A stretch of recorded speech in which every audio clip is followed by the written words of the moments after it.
Chapter 598. What do you mean Aegon ran away? Where did he go? She took off her helmet, and her fluffy silver hair fell on the slightly bulging silver breastplate in front of her like a galaxy. Under the sunlight, her violet eyes, slightly red jade-like face, crystal-like hair, and shiny plate armor seemed to be shining. Ymont was not in the mood to admire the queen's jade-like phoenix talent. He sighed and said, Aegon took the pterosaurs and returned to the Westeros with Tyrion. At this time, half a month had passed since the Battle of New Gith. A third of New Githa's dragon-slaying crossbow array was destroyed. It was dark, and it was difficult to aim at the target. Dragon Queen had the absolute advantage in the dragon battle. She only controlled Big Black, spat out dragon flames, slashed with her greatsword and sharp claws, and killed 3 pterosaurs and 5 pterosaur knights. The dragon's roar resounded for more than 10 miles. The crew of the entire bay, the soldiers in the city, and the upper echelons of the Alliance army all heard it. They heard the wounded howls of their pterosaurs and the sorrowful cries before death.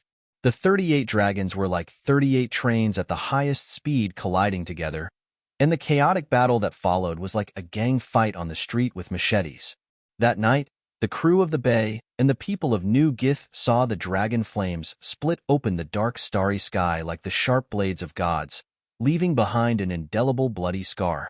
That night, the direct collision between dragons was like the drumsticks of gods. The surface of New Gith Bay was like the skin of a drum, shaking violently, and the sound was like thunder. That night, scales fell like snow in the sky above New Gith City, and blood sprinkled like rain. In the night battle, both sides were unorganized, and the battle was abnormally fierce. However, Dragon Queen's 3 fire-breathing magic megalosaurus had too much of an advantage, especially Dragon Queen's ferocious flames. Every time she waved the long sword in her hand, a 40-meter-long flame blade would cut through the sky. The pterosaurs were grazed, and their skin and flesh were split open. When the dragon knights were hit, they would not be injured by the blade, but they would be roasted into bamboo, crispy meat wrapped in iron armor. After the incident, the little demon only gave one comment. The queen's fighting style made mortals despair. In the end, Dragon Queen won Dragon Jean that night with a score of 120. Well, Dany also lost a pterosaur. Even 2 dragon knights had died. One of the pterosaur died in battle, and the dragon knight fell to his death in the city square, creating a large pool of blood. The other dragon knight was crushed to death by the pterosaur's bite, like a mosquito that had its fill of blood being swatted to death on the thigh. The enemy had lost 14 dragons, while Dragon Queen had only captured 6. It was truly tragic. Long Jean obtained a complete victory, and Dany obtained complete control of the air. The 17 dragons bombarded without restraint. In the early morning of the next day, 2,000 elite soldiers hidden in the cargo ships disarmed the New Gith dock, and the troop transport ships from the old Gith town began to disembark. By noon, Zingis, the courtyard that connected the western continent to the eastern Jade Sea, had already fallen into the hands of the Dragon Queen. The gold and silver they plundered was worth tens of millions of gold royals, and the grain and military supplies exceeded 500,000 tons. They also captured the 2nd and 3rd companies of the Iron Army Regiment, infantry, and a dozen or so mercenary groups, totaling more than 20,000 people. There were even 9 steel swords. However, Dany didn't make things difficult for the merchant ships and sailors of Zingis. Nearly half of the merchants had been captured by the Dragon Queen in Tauros, and there were even some who had just returned from Astapor after paying the ransom. Furthermore, the New Gith Bay was too wide, and there were too many ships and too many roads to stop. As a result, more than half of the Allied army commanders who had stayed in New Gith successfully escaped. Those who didn't escape either had too few guards by their side and were killed by Dany's assassins, or they were unlucky and died in the chaos, or they were defeated in the process of commanding the battle, died in battle, or were captured. The Allied army was truly valiant. In the situation where they had lost control of the air, they still maintained the good operation of the command system, and the soldiers in the city resisted stubbornly. Although there were many times where there was stubborn resistance, there were kerosene bombs falling. The Allied army didn't collapse. Well, it was also Dragon Queen's fault. This time, it was a surprise attack. She brought very few troops to New Gith, only 4,000 people, which gave the Allied army a chance to fight in the streets. Taking down New Gith wasn't the end, but the beginning of a series of conflicts. New Gith City was just a lone island. The real foundation of New Gith was Jean Island, which was more than 20,000 square kilometers in area. China's Taiwan province was only 36,000 square kilometers. Originally, the Allied army's first fleet was fast near Jean Island. That night, a large number of ships escaped to the next island. In this half a month, there were people from New Gith crossing the bay almost every night, attacking New Gith from Jean Island. That situation could be taken as a reference to how the railway guerrillas dealt with the Japanese in the city. Gith guerrillas versus true dragon Japanese. Actually, Danny's strength looked like a Japanese invading the village, but her goal was very much like the guerrillas. That was because she didn't take over New Gith to rule, but to destroy the Allied army's control of the Summer Sea route. Dragon Queen's strategic goal was the same as the railway guerrillas, to destroy the enemy's transportation hub and increase the enemy's cost of transporting supplies to the front lines. This scene was like the railway guerrillas taking down a crossroad in the 9 provinces. Not only did they want to blow up the railway, but they also wanted to defend that road. The railway guerrillas definitely wanted to defend a certain section of the railway and completely cut off the Japanese's transportation line, but they didn't have the strength. But Danny did. She only left 2,000 Wings of Liberty there. With the help of the Gith's fortifications, 2,000 people turned the 16-square-kilometer island into a sea fortress. Destruction was always easier than construction. She was a destroyer, destroying the Summer Sea route. In this half a month, the 1st and 3rd fleets of the Allied army took turns to bombard New Gith indiscriminately, using catapults and ballistae. The 2,000 defenders didn't care. They only shrank their forces and placed them in the Great Pyramid and the city's tunnels. Because the wildfire general burned the city with oil bombs, the people of New Gith had dug many underground tunnels and underground fortresses. Unfortunately, the catapults didn't have any lethality against the Great Pyramid. In fact, the catapults had a limited range and couldn't reach the Great Pyramid in the center of the city. In other words, other than landing on the beach, the Allied army couldn't threaten the Wings of Liberty in New Gith. But did the Allied army dare to land on the beach? They had tried. It wasn't easy to take down the pier and climb up the city wall. The Megalosaurus had already rushed over from Estapo. Landing on the beach obviously couldn't carry scorpion crossbows that weighed hundreds of kilograms, but the strongest single-handed crossbow, the long-arm crossbow, which was loaded with feet and very powerful, which was the crossbow that Tyrion killed Tywin in the TV series Power Rangers, couldn't kill the Megalosaurus, not to mention that the Megalosaurus was now wearing a steel belly armor that weighed hundreds of kilograms. Danny had just returned from New Gith at this time. In the early morning, the Allied army launched the 5th landing. That's right. There had been 4 before, and when they broke through the dock area, the shapeshifters in the city immediately sent a message to the Dragon Queen. 3.5 hours later, Danny flew 1,200 kilometers and appeared in the sky above New Gith. The Allied army had 10 pterosaurs, and they were throwing kerosene bombs at the Great Pyramid and the Wings of Liberty. After Dahe appeared, they immediately surrounded him. But the Megalosaurus was faster than the pterosaurs, and the Dragon Queen could also slash out a 40-meter-long fire sword. After killing 2 pterosaurs and burning 4 pterosaur knights, the remaining pterosaurs fled back to the Allied fleet. The fleet had the Dragon Slayer crossbows, so Dahe didn't take the risk. Once they had control of the battlefield, the next step was simple. Dahe was unscrupulous. Under the control of the Dragon Queen's fire control, he no longer spewed out pillars of fire, but a 100-meter-wide carpet of fire. It only took 10 minutes for the 4,000 soldiers of the other side to all perish in the sea of fire, and no one survived. In the first 4 times, Danny still restrained herself and tried to reduce casualties, capturing almost 8,000 people. But this not only increased the burden on her side, reaching the upper limit of 2,000 soldiers, but also increased the courage of the enemy for the 5th landing. Danny believed that after today's tragedy, the Allied army would be much more cautious when deciding to launch the 6th landing. Having just defeated the 5th encirclement of the Allied army, The Dragon Queen was originally very happy, but when she returned to Astapor, she heard the news that Aegon had fled. For the Iron Throne. Aegon wants to return to the King's Landing to fight for the Iron Throne, Ymont said. Why did he suddenly have this idea? Did Tyrion bewitch him? Dany asked. Ymont said bitterly, with dragons, there is power, and the increase of power will encourage ambition. Becoming the king of the Seven Kingdoms is obviously much better than being a patrolling knight in Slave Bay. According to what you said, shouldn't I be in the sky now? It's just a pterosaur. On the battlefield of Slave Bay, it doesn't even have the qualifications to fight alone. This morning, I killed 2 more shadow pterosaurs, Dany complained. You have high standards. The Westeros are different from here.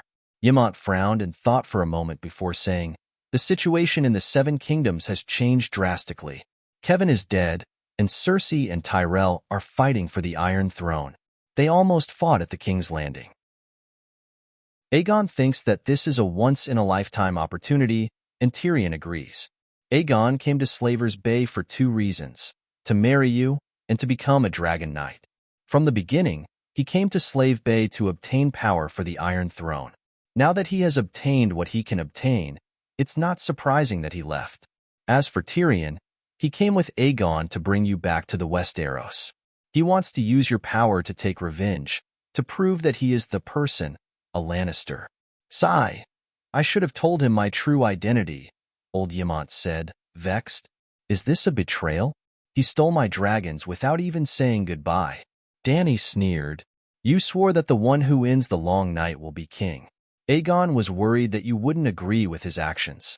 Ymont explained, then continued, Aegon didn't betray you. He never swore loyalty to you, but Tyrion. The old man smiled bitterly and sighed. He is a brave man with a kind heart who cherishes family. Unfortunately, he only thinks of himself as Lannister. You will probably never get his kindness and family. His bravery will not be displayed on the battlefield of Slave Bay. Don't make it sound so mushy. You make it sound like I yearn for dwarves' family. Dany cursed in her heart, but she sneered and said, Tyrion, that bastard, is usually afraid of battle. But now that the Battle of Meereen is imminent, he took my 2 largest pterosaurs. He really doesn't deserve to be human. What do you plan to do with them? Ymont asked. Dany hesitated and said, Did he take Messai? No. He said that he would correct Cersei's mistake and take the Iron Throne back to Targaryen no matter what. Ymont said with a strange expression. Whether or not Tyrion took Messai determined the nature of his escape this time. Your Majesty, I'm sorry. I couldn't stop the prince. Dany was thinking about how to deal with the defector duo when John Clinton hurried over to her with a guilty look on his face. Knight, you didn't leave? Dany asked in surprise. I'm your military advisor. How can I leave on the eve of the battle? The old man said seriously. Chapter 599. Your Majesty, even if you want to leave, you have to wait until you defeat the Alliance army and win the Battle of Meereen, Old Awkward said in a low voice. Look, this is a knight, a true knight. Only this kind of person is worthy of trust. What is Aegon thinking? You didn't go with him. So how can he obtain the loyalty of the nobles of the Seven Kingdoms? Dany asked doubtfully. The fight for the Iron Throne was not over just by taking down the King's Landing. You could ignore the wishes of the people, but you had to obtain the approval of the nobles, because the foundation of the king's rule was the nobles. Aegon, a prince who had been dead for 18 years in name, found it very difficult to even enter Riga and Ilya's household register, let alone obtain the loyalty of the nobles. If Clinton helped him, he might be able to rope in some of the nobles. Clinton's reputation in the Seven Kingdoms might not be as good as Barristan's, but he was still a well-known figure. Among the knights of the Seven Kingdoms, he was also publicly recognized as a righteous and honorable true knight. Without a doubt, Tyrion was more capable than Clinton, but his reputation was already rotten to the ground, and following Aegon would only drag him down. He has the support of the Golden Core, the dragon, and your approval, Clinton said with a complicated expression. Dany was also confused by the situation. Just based on Aegon's 50-meter-long pterosaur, the entire Seven Kingdoms would be sure of one thing. Whether or not Aegon was Lei Jiazi, the Dragon Queen would definitely think that he was. Otherwise, even if she did not cut off his head, she would not give him the pterosaur. This was also one of the reasons why Illyrio and Varys had sent Aegon to Slave Bay from so far away. Tell me, what should we do? I have made an oath, and I will not go back on it. But if we tacitly agree that Aegon is using my name to fight for the Iron Throne, it will be the same as going back on the oath. Dany threw this difficult problem to the two honest people. Ymont was still frowning in thought when Old Awkward immediately said in a firm tone, "Your Majesty, you are right. A sacred oath cannot be violated. His Highness is your junior, and also he is not your vassal, but he has received your help and grace. You must not sully your honor for your own selfish desires. Look, this is a true knight with honor and conviction." The words of a true knight made sense. Dany was once again convinced that the knightly culture of Westeros still had some redeeming qualities. "Sir, what do you think I should do?" Dany asked kindly. "I don't know," Old Face said bluntly. Dragon Queen was stunned. "But I know what I should do." "Oh well," Chan quickly added. "What are you doing?" Dany asked with a wooden face. "I'm going to Pintos to persuade Prince Aegon to give up his irrational behavior and ensure that your oath is not violated and your honor is not tarnished," Doel Chan said.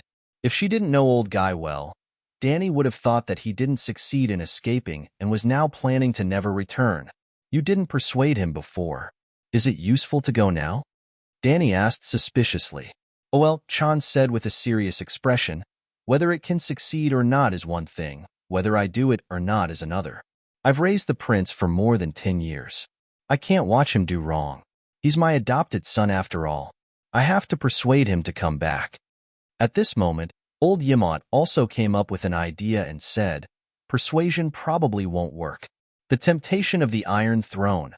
Sir, tell Aegon that if he doesn't want to follow Her Majesty's oath, he shouldn't affect her honor." "What should I do?" Old Ymont's eyes flashed as he said in a deep voice, "2 branches in one family." "2 branches in one family?" "Oh well," Chan exclaimed. "Yes, 2 branches in one family, just like Dayan of Starfall City and High Recluse City." Old Ymont nodded. "Master Ymont, are you letting Prince Aegon be the branch family? I'm afraid he won't be willing." Oh well, Chan was the first to be unhappy. He didn't agree with Aegon's actions, but he didn't want the Silver Prince to become a second-class Targaryen for no reason. Indeed, the lords of Starfall City and High Recluse City were both called Dayan. But for thousands of years, High Recluse City had always been a vassal of Starfall City. In fact, there was a more direct example than Dayan. The King of the North, Stark, and Khal of Karhold City, Stark. It was obvious that Oel Chan didn't want Rhaegar to become Rhaegar Targaryen. "There's no main branch family, just like Forsway of Riverbend," Ymont said. Forsway of Riverbend was another example. There was no distinction between the 2 families. One was a red apple, the other a green apple. It was more like the Red Dragon and Black Dragon of Targaryen.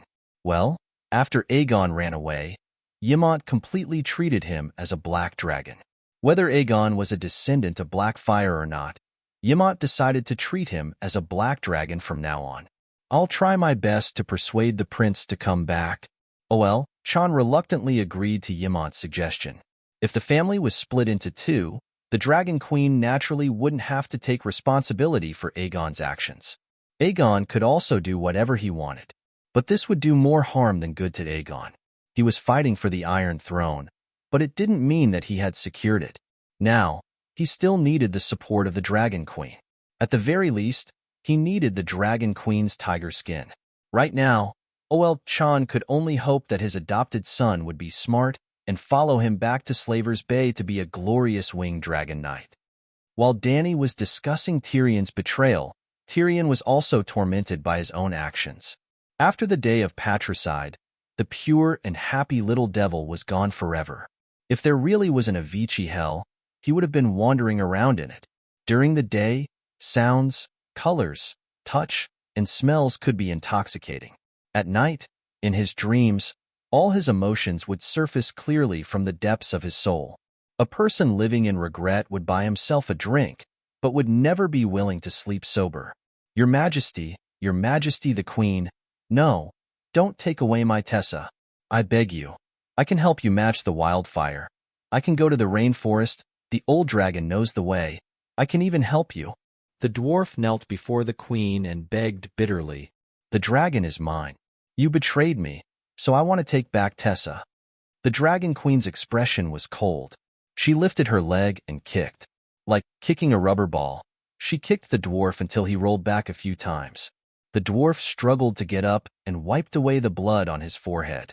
When he looked up again, he saw his father staring at him with a stern gaze. He had a golden lion helmet on his head and a golden plate armor made of dark red porcelain on his body. His breastplate and gloves were decorated with complicated golden spiral decorations, while his gauntlets were made of golden sunlight. A pair of golden lionesses lay on his shoulders, dragging along a thick and heavy cloak made of pure golden silk. It was majestic and luxurious. But when he looked down, he saw that Duke Tywin's lower body was bare. His dick was covered in blood, and there was a crossbow bolt stuck in it. "Father, I'm sorry." The dwarf's tears flowed down his face as he started to cry. "You're a bastard, but I shouldn't have killed you." Tywin only looked at him with his cold blue eyes, his thin lips tightly pursed. "Tyrion, you killed me." The dwarf wiped his tears and looked, only to see Uncle Kevin looking at him in place of his father. Uncle was wearing a gorgeous dark red velvet suit with golden lions embroidered on it. He had a crown on his head and sat on an iron throne full of sharp blades. His neck was empty, and his head was tucked under his left armpit. His eyes were full of resentment, and his mouth opened and closed as he spoke. "Tyrion, you said that you were a Lannister. You said that you would seek a better future for the Lannister of Casterly Rock. I believed you, and paid with my life for it. But here you are, regretting it. What's in Slaver's Bay? Do you want to free the slaves?" "Ha ha ha ha ha. No, I don't regret it. I want to return to King's Landing. I want to correct Cersei's mistake. Before the Dragon Queen officially interferes, I want to control the situation in the Seven Kingdoms of War." Tyrion howled and sat up.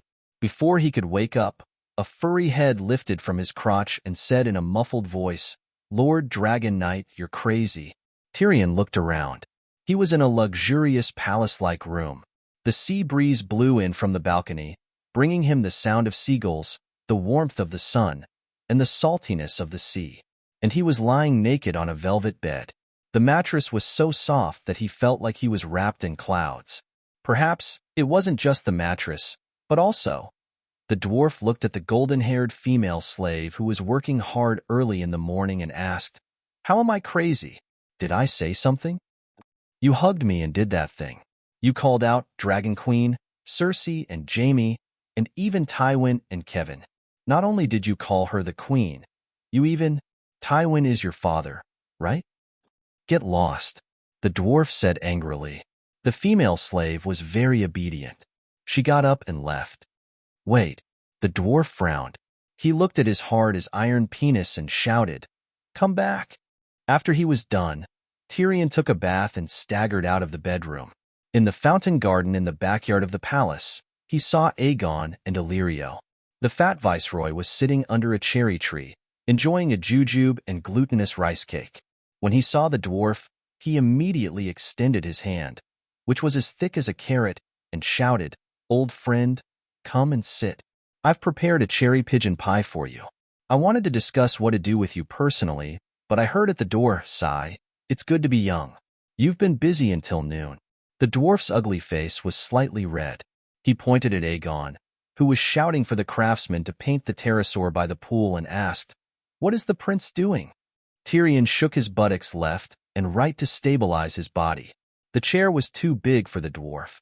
It was originally used to seat the fat viceroy's fat buttocks. The chair was wide and deep. The dwarf felt uncomfortable, as if he had come to a kingdom of giants. "Didn't you see? Paint it black." The fat viceroy stroked the tip of his oiled yellow beard. "I saw it. But why paint it?" The dwarf moved his buttocks to the side of the armrest and sat on the chair like a soft couch. The fat viceroy frowned and then relaxed. He sighed and said, The pterosaur sounds a few grades lower than the megalosaurus. Fortunately, Prince Aegon's Balerion is big enough and intimidating. But its scales are like the seaweed in a smelly lake. Think about it. Don't the Westeros commoners and nobles have more feelings for the black dragon? The fat viceroy chuckled. So, even the name was changed? The dwarf lifted the tightly sealed bronze pot lid, picked up the pigeon pie inside and chewed. The fat viceroy narrowed his eyes and inadvertently glanced at the stone sculpture in the middle of the pool. He said, obviously, Elia is far less fated than Balerion. There was a naked young swordsman sculpture in the middle of the marble pool. His body was lithe and his movements were agile. It was the fat viceroy when he was young. Yes, the current Roshan had a youthful period where he could rely on his looks to make a living. The dwarf chewed on the meat pie and muttered, but Elia is obviously more favored by Uncle Dwayne. You called the prince back in advance and did not even inform the Dragon Queen in person. You have already greatly offended her. If you lose Dwayne's support... Chapter 600. That's right, Illyrio and Varys changed their plans again. The first time, their plan was simple. They wanted Robert to work hard until he became fat and weak and lost his ability to fight. They wanted the Seven Kingdoms to empty their treasuries and lose their strength. In the end, Littlefinger came in and killed the best foster father of the Seven Kingdoms, Jon Arryn. He exposed the secret that Robert's 3 children were not his own and started a war between lions and wolves. The second time, they planned to sell Dany and Rhys in exchange for 20,000 roaring warriors from the Horse King and let Second Brother Way lead the way for the true dragon. In the end, Second Brother Way killed himself and Dany and Rhys killed the Horse King. The third time, they planned to let the true dragon Aegon go to Slaver's Bay to find the Dragon Queen, marry her, tame the dragon, and return home together. In the end, the Dragon Queen did not care about them at all. The fourth time, they realized that the chess piece had become the player. Their plan was to follow the Dragon Queen's plan. Aegon tamed Blackie and survived the long winter while the Dragon Queen led thousands of troops to help her nephew seize the Iron Throne. In the end, Aegon tamed a pterosaur. Illyrio cursed in his heart, "Fuck 10,000 times and child. Why are you so impatient 100,000 times?" If that was all, Illyrio and Varys would have just accepted it and continued to wait. However, 2 pieces of news came from Slaver's Bay and King's Landing, forcing them to change their plans. The first piece of news, Kevin and Pycelle were dead. Lannister and Tyrell, who were allies, turned against each other for the Iron Throne. King's Landing fell into chaos. The second piece of news, Aegon participated in the Battle of the New Gith Dragons. The death rate of the Pterosaur Knights in that battle was 215. It was terrifying.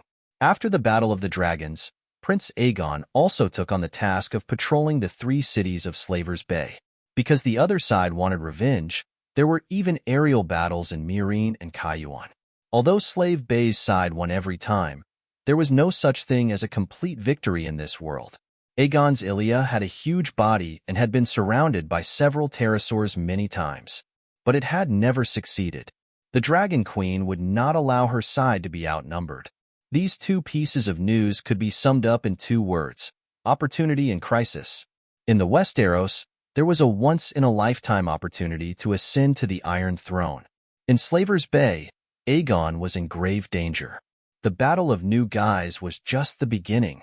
One could imagine that the battle would only become more and more intense in the future. How could he let the true dragon Aegon die for the Dragon Queen? Illyrio did not hesitate to change his plans for the 4th time. We've got everything we can get from Dany Rhys. If we continue to stay in Slave's Bay, there will be assassins inside and enemies outside. The disadvantages outweigh the advantages. Varys also dragged his stump to express his agreement. Oh, Kevin's death was sudden and inexplicable. Varys had snuck into the secret passageway of the Red Keep to investigate how Cersei had assassinated Kevin.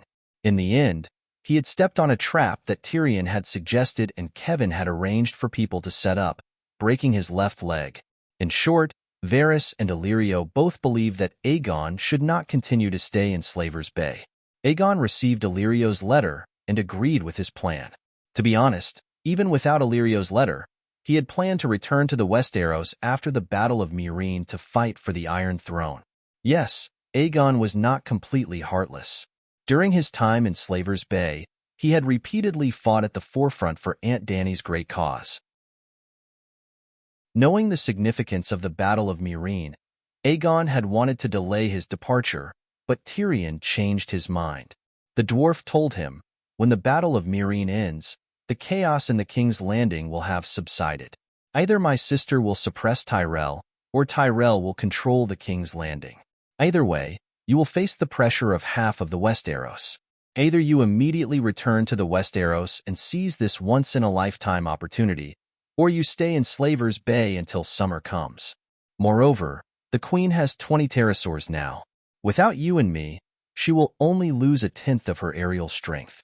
But Dragon Queen has 5 megalosaurus, so 20 pterosaurs is only a tenth of her aerial strength. Thus, if we leave now, it will have little impact on her. For you, Prince, this opportunity will change your life. If there is a long night and you hide in Slaver's Bay, you will definitely not be able to become a savior and have no fate with the Iron Throne. If there is no long night, when summer comes and the Dragon Queen helps you obtain the Iron Throne, you will only be Aegon chosen by my aunt to be king. Do you want to be Aegon the Conqueror, or a Aegon chosen by my aunt to be king? Of course, Aegon wanted to be Aegon the Conqueror. Even if my sister is useless and a pushover, the nobles of the Seven Kingdoms will definitely not stand by and do nothing when foreign enemies invade. Under the cherry tree, the dwarf chewed on a piece of meat pie and mumbled, Prince Aegon is not a foreign enemy. He is only taking back what belongs to him. Ilio put down the rice cake and said with a serious expression, Of course, he is the son of Rhaega and Ilya. He should be the first successor to the Iron Throne. Tyrion nodded in agreement. But you have to convince the nobles of the Seven Kingdoms. Varys' reputation is not better than mine. How do you plan to deal with the prince's relationship with Dorne? You even changed her name to Ilya. To think that I praised the prince in front of Princess Elaine for being filial. The prince is not a vassal of Queen Dany and Prince Mikhael. He should interact with them as a king, Ilio said in a low voice. Tyrion raised his eyebrows. How? Ilio said. We will follow your plan. We will attack and take down Storm's Rest. The prince will announce his identity and use his status as the rightful successor to the Iron Throne to summon the loyalty of the Stormlords.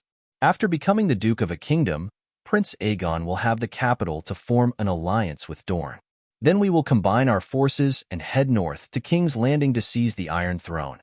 This plan was indeed first proposed by the dwarf, a long time ago, when they had just arrived at Slaver's Bay. With the Golden Regiment as the backbone, is it reliable? Tyrion frowned. The Golden Regiment is absolutely trustworthy, the fat governor said with certainty. That day, Tyrion rode Tessa and Aegon rode the Black Reaper Balerion. They brought the spice merchants and flew south to Myr. By the time the old man found Myr, the Golden Regiment had already begun to board the ship. They boarded the ship and left Myr, crossed the narrow sea, and headed straight for Storm's Rest. Harry, your contract with Myr has been terminated? Clinton found the commander of the Golden Regiment, Sir Harry Strickland, known as Homeless Harry, who was directing soldiers to transport the giant elephant onto the ship. Whoa! Harry saw the black pterosaur landing beside him and whistled. He said in surprise, I didn't expect you to become a dragon knight. Where is His Highness? Clinton learned about Aegon from butler Ilio and flew to Myr. Before he landed, he saw a dense group of marching troops at the docks. Before he looked for Harry, he circled the city and did not find any traces of the pterosaur. They went to Queen's Corner. Harry laughed and went over to give his old friend a big hug. Clinton had served in the Golden Regiment before and was an old friend and comrade with Harry for many years. If Varys had not entrusted little Aegon to him, Clinton would have been the commander of the Golden Regiment. You're fat and old. Clinton hugged his old friend's bloated and loose body and sighed. Harry looked at the old man and touched his sparse hair. He sighed. You're bald too, but you're still full of energy. Your arms are so strong that they hurt my ribs. Hee hee. Clinton laughed heartily, and greeted the commanders of the Golden Regiment who had rushed over after hearing the news. He then pulled Harry to the side and frowned. Is the prince with Ilio? What else? Harry was confused. It was that guy who encouraged the prince to leave Slave Bay. Clinton frowned. John, although I'm unhappy with his repeated changes in plans, I really don't think Ilio is wrong this time, Harry said. The prince's actions went against Her Majesty's oath, Clinton said. That's not our queen. John, you're loyal to Prince Aegon, Harry said meaningfully. Clinton knew that the Golden Regiment had never belonged to the Dragon Queen, so he did not argue with him. Why did the prince go to Queen's Corner? To seek help. Queen's Corner has tens of thousands of barbarians and hundreds of warships. In this special period of the Narrow Sea, it's almost the strongest force, Harry said. Old Guy could not believe it. They just left Slave Bay without saying a word, almost betraying us, and now they're going to ask the Queen for help? The prince is always the Dragon Queen's nephew, Harry said matter-of-factly. Old Guy shook his head. You're taking things for granted. You're not taking the Dragon Queen seriously. I've seen her before. She's a skinny little girl who looks good. But, Harry recalled, that day, she was sitting in the corner with her head down. She didn't say a word. She was a very shy and weak child. At that time, I would never have thought that she would have the fame and achievements she has today. Sigh. A sigh filled with complicated emotions. The mercenary leader continued. If you think that I don't take the world-shaking Dragon Queen seriously because of her weakness when she was young, then you're wrong. You can only be strong if you have no desires. The Dragon Queen agreed to help Prince Aegon, saving us time and effort. The Dragon Queen insisted on her illusory honor, so we'll work harder. Harry stretched out his wet fat hand and made a grabbing motion. He said confidently, the current wind's rest fort is like a red persimmon on a tree branch in autumn.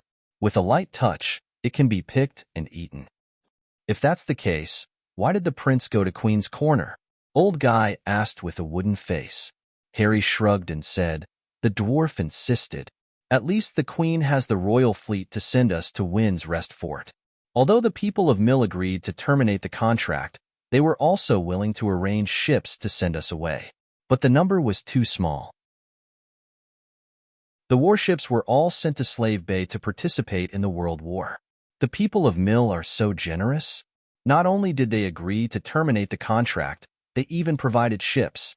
Don't tell me you agreed to some treaty that's disadvantageous to the Queen?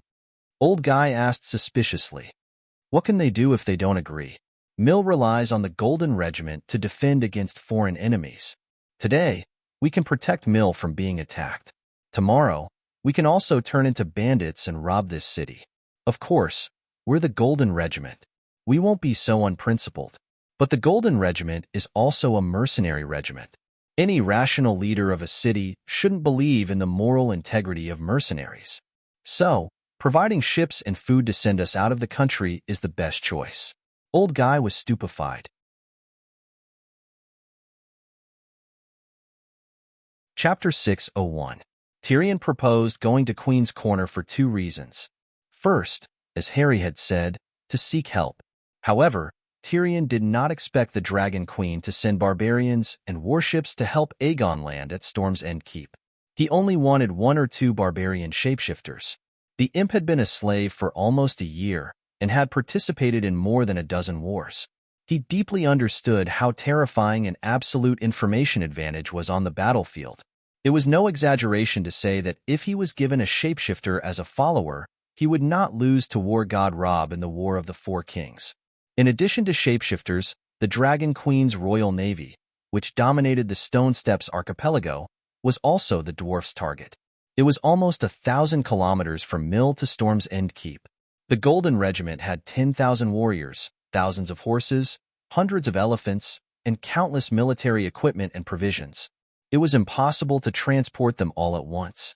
In the original plot, the Golden Regiment used the Stone Steppes archipelago as a springboard to land at Storm's Corner, 500 kilometers to the south of Storm's End Keep, the territory of the Onion Knight.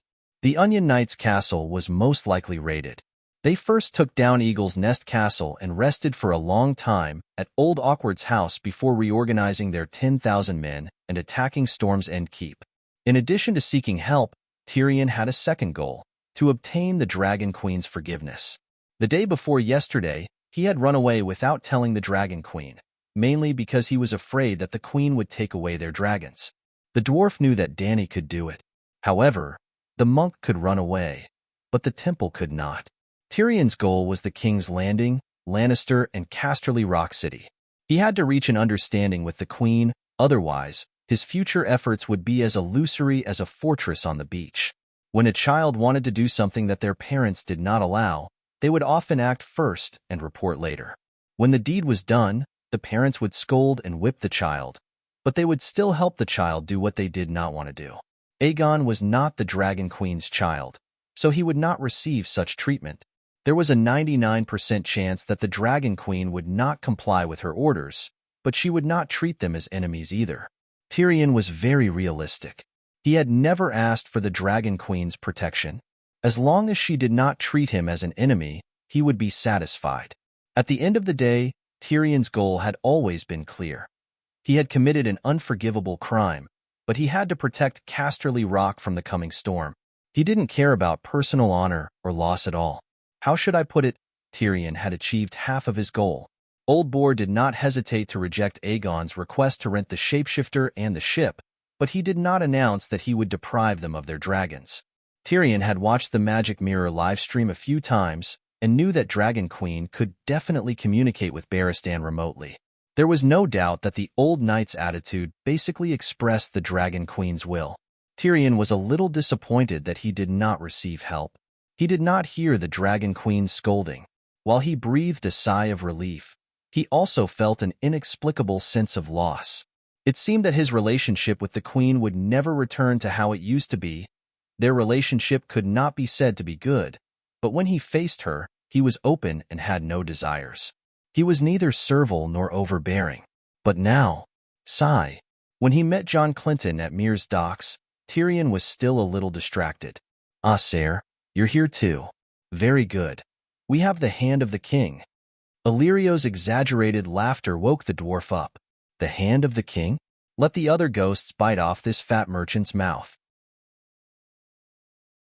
When he and Aegon had just flown from Slave Bay to Pintos the day before yesterday, the fat viceroy had promised that he, Tyrion, would be the greatest hand of the king.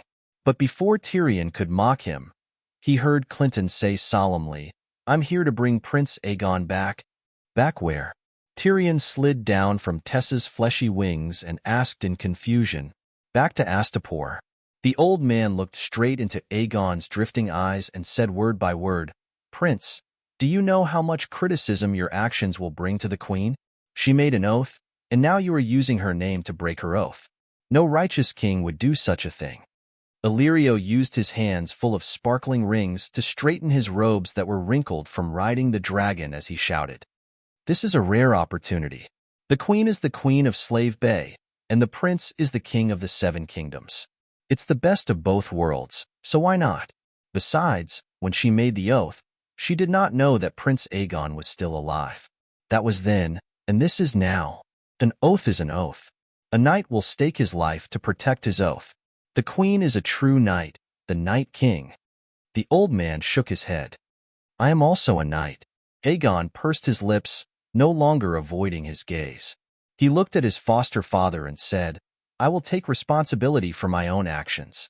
I will not use her name to do things. She cannot represent me.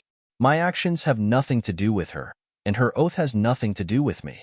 Once I take down Windrest Castle, I will announce this to the nobles of the Seven Kingdoms." "One family, two branches?" Tyrion raised his eyebrows. "One family, two branches." Aegon frowned and thought for a moment, then nodded. "Yes, one family, two branches. She is my aunt, and this will never change. But who said that my aunt and nephew will never be separated?" The wrinkles between the old man's brows deepened, and a deep sense of fatigue assaulted him. But Aegon was the Silver Prince's son, and also his foster son. No matter how tired he was, he had to force himself to stay alert. He looked at his foster son with sincerity and tried to persuade him. Your Highness, isn't it better to stay in Slave Bay and wait for winter to pass? The Seven Kingdoms have just experienced the chaos of the Four Princes. The summer rations have yet to be harvested, and winter is already here. If we experience another great battle, how many people will die? What are the crimes of the common people? The reason why the queen made such an oath was because she considered this point. One family, two branches, is very simple to protect her honor, but it would betray her selfless love for the people of the Seven Kingdoms. Old man, you're overthinking it. The Dragon Queen had this idea, but it was more of a troublesome excuse to avoid falling into the Westeros dung pit. But when Aegon heard this, he began to frown and think hard. His expression conflicted. He also felt that he should not let down his aunt's benevolence, but now that the arrow was knocked, it was too difficult to retreat. He looked at the dwarf with a pleading gaze. Tyrion touched his black nostrils and said with a gloomy expression, Sir Clinton, I do not deny that the Queen's decision is a great mercy to the people of the Seven Kingdoms. I also do not deny that the Seven Kingdoms will have an upheaval that will not lose to the War of the Four Princes. But the current situation is like two hooligans fighting, and the innocent passers-by have already been killed. Then, if a third or fourth hooligan joins in the fight, the dead passers-by will not come back to life and die again. This analogy, Clinton was stupefied. Aegon said angrily, I'm not a hooligan. Ilio glared at the dwarf and said unhappily, His Highness is not a third hooligan. He will end the upheaval as an enforcer and bring eternal peace and true prosperity to the Westeros. Yes, my war to revive the Westeros will be the last war. After that, I will reduce taxes, recuperate, and help the refugees, Aegon hurriedly said. Your Highness, do not make promises beyond your ability. That will make the nobles of the Seven Kingdoms think you are frivolous and unreliable. The dwarf could not help but perform his duty as the hand of the king admonishing the emperor. I'm not boasting, Aegon said with a red face. How will you help the people? Didn't my aunt use 50 million gold royals and 10 million gold royals worth of jewelry to buy 10 million tons of food? Since Slave Bay does not lack food, why not use it to help the refugees of the Seven Kingdoms? Aegon said, Your Highness is so benevolent. Ilio immediately praised with a smile. The dwarf's cheek muscles twitched a few times and asked, Do you know the Queen's true purpose in buying food for 60 million gold royals? It's definitely to save people. I'm not eating it for myself. Aunt is so kind and treats me so well. She won't refuse a request that does not go against her principles. Aegon vowed solemnly, his eyes full of confidence. Sigh. With her attitude towards gold, 60 million gold royals should be to save people. But her method of saving people is different from what you think. Right now, the Ursos continent is growing food, right? The last sentence was asked while looking at Ilio. The fat merchant frowned and said, I also received some orders from the Bravosi. Tyrion nodded and said with more certainty, The Queen only needs the world to produce more food. She doesn't have to gather all the food in her hands. What do you mean? Aegon asked blankly. In other words, if the night comes, the Queen will not be able to harvest a single grain of wheat.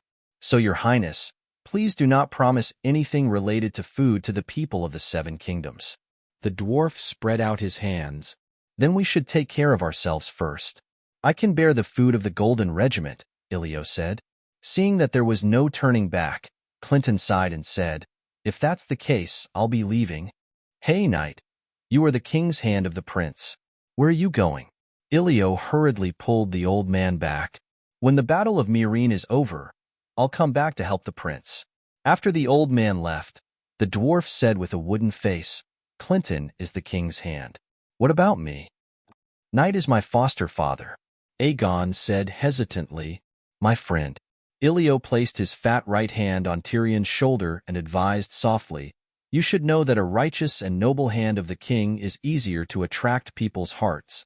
Tyrion's ugly face contorted. For the first time, he had a trace of doubt about his decision to take this risk. While Aegon was leading the Golden Regiment west across the narrow sea, Dragon Queen was busy dealing with the increasing number of armed conflicts. The old man had only been back in Astapor for a day before he volunteered to go to the rainforest to find the way. Prince Aegon is my foster son. His actions of taking 2 dragons increased the difficulty of air defense at Slaves Bay. I cannot correct his mistakes, but I must compensate him for the losses caused by his mistakes. That was what the old man said to the Dragon Queen. Dany saw his determined expression, and she did need more pterodactyls, so she agreed to his request. On the second day after the old man left, the Dragon Queen began to consider feigning an attack on the Dothraki Khalasar. She ambushed New Gith, sealed off the Strait of the Maiden of Liberty, and burned the slavers and mercenaries from Biasabad along the Raza River. Yes, the kingdom of the descendants of Hair Cologne, established 8,000 years ago, was destroyed by the Zebra people. The remaining descendants of Hair Cologne built 3 cities along the Jade Sea. Biasabad was only a few hundred kilometers away from the Raza River. Once they reached the Raza River, they could take a boat straight to Meereen. Enemies surrounded Meereen from all directions. Dany had harassed the enemy forces in almost every direction, except the Khalasar on the Great Sea of Grass to the north of Meereen, because she felt that they would be her underlings sooner or later. But if she kept treating the centaurs differently, it would arouse the suspicions of her allies, and her backstab plan would be difficult to achieve. Therefore, Dany prepared to find a few of the most unpleasant persimmons to pinch. She was not targeting anyone, but all the Khalasars were soft persimmons in her eyes.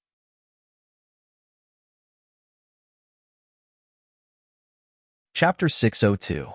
Just as Dany was preparing to take action against the centaurs in the northern plains, Jon came looking for her. Yep, little Jon. In the study, Dany looked at the young man in the mirror with a complicated expression. She lamented, "Looks like you've gained more than I expected. In just a few days, your magic power has increased by several folds. You didn't need anyone's help and connected to my magic network with your own strength." Yep, Jon didn't use Aunt May's help to contact her this time. Jon held a glass candle in his hand, like an experienced wizard, using the magic crystal tower on Dragonstone Island as a signal relay station to connect to Dany's magic mirror across thousands of miles. It's all thanks to Her Majesty's help. Jon had a calm temperament, and there was a strange charm between his brows. His eyes were deep, as if there was a galaxy flowing in them. Facing the powerful Dragon Queen, he didn't have his previous cautiousness and cautiousness. His expression was calm and at ease, but he didn't lose his manners.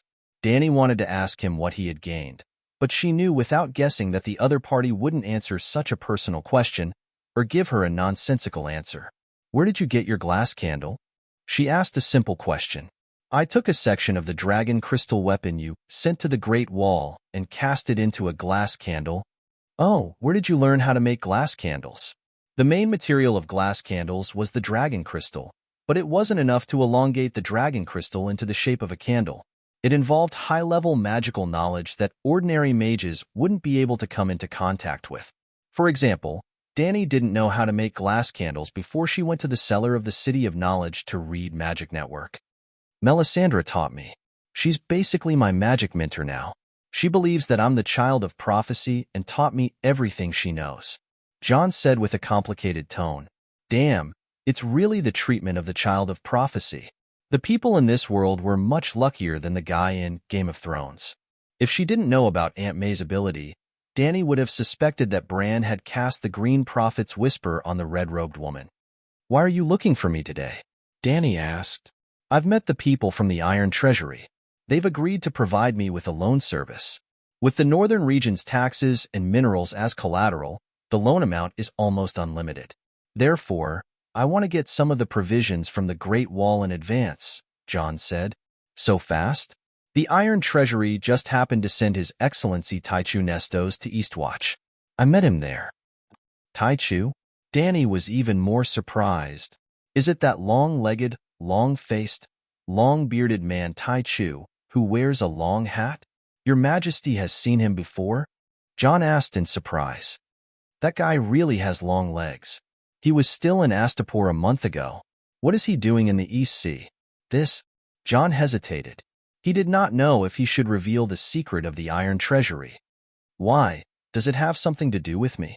Duke Stark, you have something to ask of me. Dany raised her eyebrows. Jon shook his head and smiled bitterly. It does have something to do with you, but mainly, forget it. You can find out if you want to. I won't hide it for Stannis. The Iron Treasury plans to provide him with financial support, but when he takes the Iron Throne, he has to pay back all the debts owed by the Iron Throne. Dany was stunned for a moment before she said in a strange tone, Stannis is already so weak, yet he can still make a comeback. P.S. Did he agree? Of course. Jon nodded. For the sake of the Iron Throne, he can even agree to such humiliating terms. I overestimated him. Dany sneered. Your Majesty, it's not an unfair agreement. Jon knew the inside story and decided to speak up for Erlu. The Iron Throne's debt to the Iron Treasury was all borrowed by King Robert. As his brother's successor, Stannis has no reason not to pay back the debt. That's true. Dany was surprised. During the Mad King's reign, the Iron Throne was profitable with Tywin's help. After the War of the Usurpers, the treasury accumulated millions of gold royals. Not only did they not owe the Iron Treasury money, but they also had a large amount of savings. After Robert's death, Cersei was on the Iron Treasury's list of losers because she was unwilling to pay back the interest. Not to mention borrowing money, the Iron Treasury was even funding Erlu to mess with her. So, the Iron Throne's debt was Robert's fault. If Erlu wanted to inherit his brother's throne, he had to fill the hole he left behind. But, in the end, the wool came from the sheep. The king only knew how to cut the wool of others. If Erlu really took the Iron Throne in the future, the people of the Seven Kingdoms would be the ones to pay back the debt. Has the new commander-in-chief been chosen? I said at the wall that as long as the commander-in-chief agrees, I will have no objections, Dany said. The commander-in-chief is Sir Alliser Thorne. At this moment, Jon's pale face twisted slightly. His tone had a strange mixture of disgust and frustration. He said that he will listen to everything you say. If you say he will lend it, he will lend it. If you don't, the Night Watchman will never lend it to you. Dany's mouth began to twitch. I said that the commander-in-chief of the Night Watchman is a very important position. You don't have to care about my face. The position of commander-in-chief of the Night Watchman was very important, but it was difficult to get anything out of it. Even if a trusted member of the dragon family was chosen as the commander-in-chief, it would only make it easier for the Dragon Queen to ask for money and food. Jon's pale face twisted even more. He was chosen based on his qualifications. It has nothing to do with you. Isn't he very foul-mouthed and disliked by the Night Watchman? Dany was puzzled. Sigh, he joined the Suicide Squad, hunted down the deviants, and even stopped the Weeper's attack on Eastwatch. He helped tens of thousands of savages leave the Great Wall. Jon's expression was helpless. When the Dragon Queen was at the wall, in order to show that she was fair and just, every time there was an adventure mission, she would definitely choose a trusted member of the Dragon faction. After escaping death several times, Sir Alliser suddenly realized, holy shit, I've done so much. Last time, when Jon killed Janos Slynt, he even sent Alliser to Eastwatch, nominally because he was more suitable to manage the savages of the Great Wall. Indeed, Alliser was a trusted member of the Dragon Queen. Mans Red and the other captains of the savages were very cooperative with him. When he arrived at Eastwatch, Alliser was like a dragon in the sea. Everything went according to his wishes, and he performed miraculous deeds. First, as the hub of communication between the savages and the Dragon Queen, he gained the support of some of the Night Watchmen who were originally savages. Then, when the Weeper disguised himself as a surrendered savage and attacked Eastwatch, Alliser had a group of savage underlings. They turned the tide and performed great deeds again. After that, under the protection of his underlings, he personally entered the depths of the Great Wall and helped Giro Dane recruit the last savage tribe, Dany's orders. With the food provided by the Dragon Queen and the credibility of the Dragon Queen's promises, Alliser was very respected by the savages. He once again succeeded and performed outstanding deeds. But no matter how outstanding his contributions were, He never thought of running for commander-in-chief because the Dragon Queen had excluded him from the election list last time. In the end, he did those things not because of the honor of the Night Watchman or because of sympathy for the savages. He was simply loyal to the Dragon Queen. As a loyal subject of the Dragon family, he would do whatever the Queen told him to do. Even if he became one of the candidates this time, he thought that he would just be a sidekick. But when the voting results came out, he and the other higher-ups of the Night Watchman were dumbfounded. He actually received 75% of the votes and was elected the 999th Commander-in-Chief of the Night Watchman with an absolute advantage. In fact, Danny and Alistair had overlooked 2 points. First, including the savages, there were more than 2,500 Night Watchmen on the Great Wall. When John was elected, there were only 500 Night Watchmen.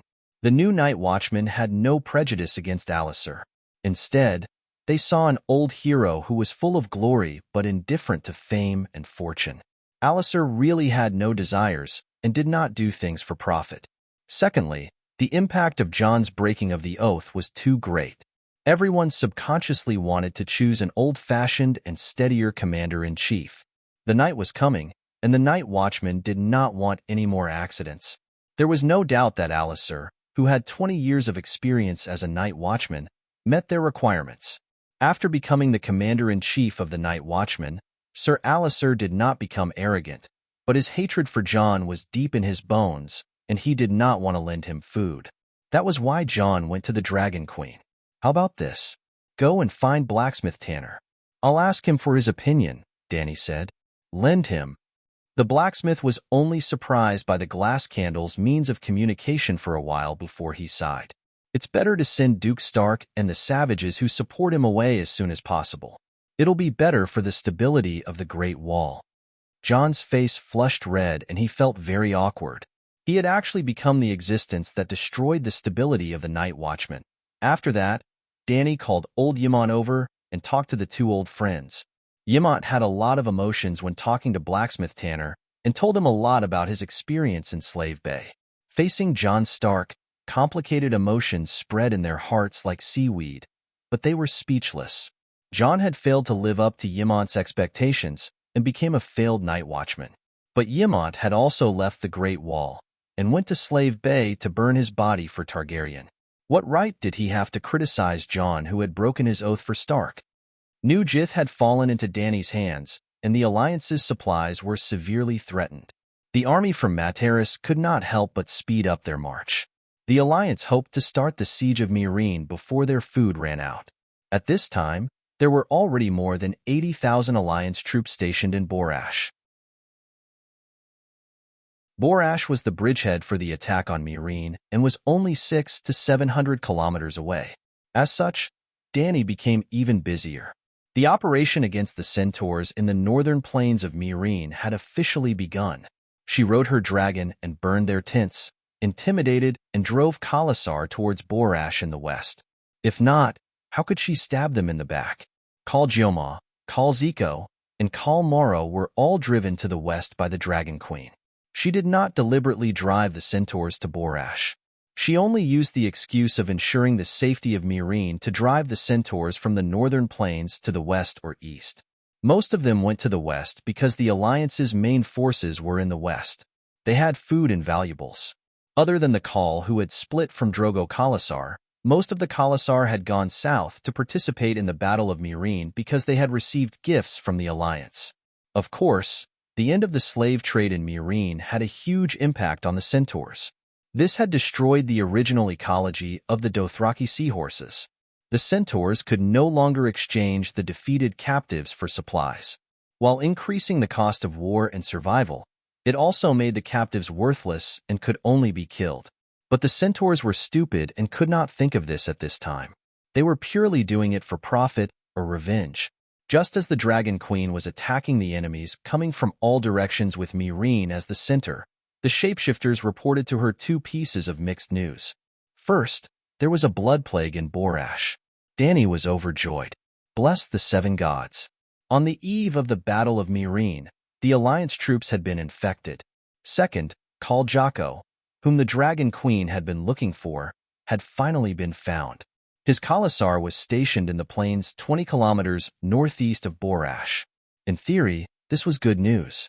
Dany could finally bring her cheap son back. But when the two pieces of news were put together, it was a trap. Jocko's Khalasar had also been infected with the blood plague, and Khalasar was on the verge of collapse. Her cheap son was now Jocko's cheap son.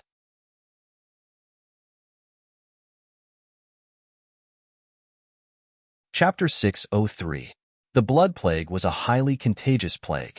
The infected would have high fever, intestinal bleeding, diarrhea, and other symptoms. The way of transmission and symptoms were similar to the flu, which didn't sound serious. However, in this era where medical standards were still stuck at leeches sucking blood, the blood plague surpassed the Grey Plague and became the most notorious infectious disease. There was no cure for the blood plague and the Grey Plague. The mortality rate of the Grey Plague was almost 100%, while the blood plague only had a quarter. However, the blood plague was more contagious. It could spread silently through the air and was more likely to appear at the source of the plague. For example, the King's Landing's Stinky Bay slums often had the blood plague. It was sad to say that. The blood plague had appeared frequently since human history. Before the first long night, the blood plague had already appeared before the ancestors had crossed the Dorne Arm and entered Westeros. However, after more than 10,000 years, humans still hadn't invented an effective treatment. They could only prevent the disease from occurring. Or, if they did, the patients would endure the disease. The blood plague wasn't as rare as the Grey Plague. It often appeared in areas with a large population and poor hygiene. For example, the slums of the city. For example, in large marching units. Borash was originally similar to Volantis. It was Valeglia's colonial city-state at Slave Bay. After the Great Cataclysm, without the deterrence of the Dragon King's absolute strength, Borash faced the threat of the centaurs in the northern plains. At this time, Borash was only a city ruin. There was no sewer system or street garbage collection system. However, more than 100,000 soldiers and horses gathered there. One could imagine the hygiene and safety. The blood plague wasn't usually identified when the first patient appeared. The less severe the symptoms of the blood plague were, the slower it would be discovered. If it was as terrifying as Ebola, the patient would be diagnosed within a day. For example, the gray scale disease and the Grey Plague had obvious petrified skin and were easy to identify. However, the blood plague symptoms were similar to the flu and diarrhea. The disease couldn't be discovered and could persist for a long time. This caused the epidemic to spread uncontrollably by the time it was confirmed. Think about the epidemic in reality. The Chinese were so swift and fierce, but the entire city was still quarantined. It was easy to imagine how efficient this fantasy Middle Ages, with a chaotic organization and inferior medical technology, could be.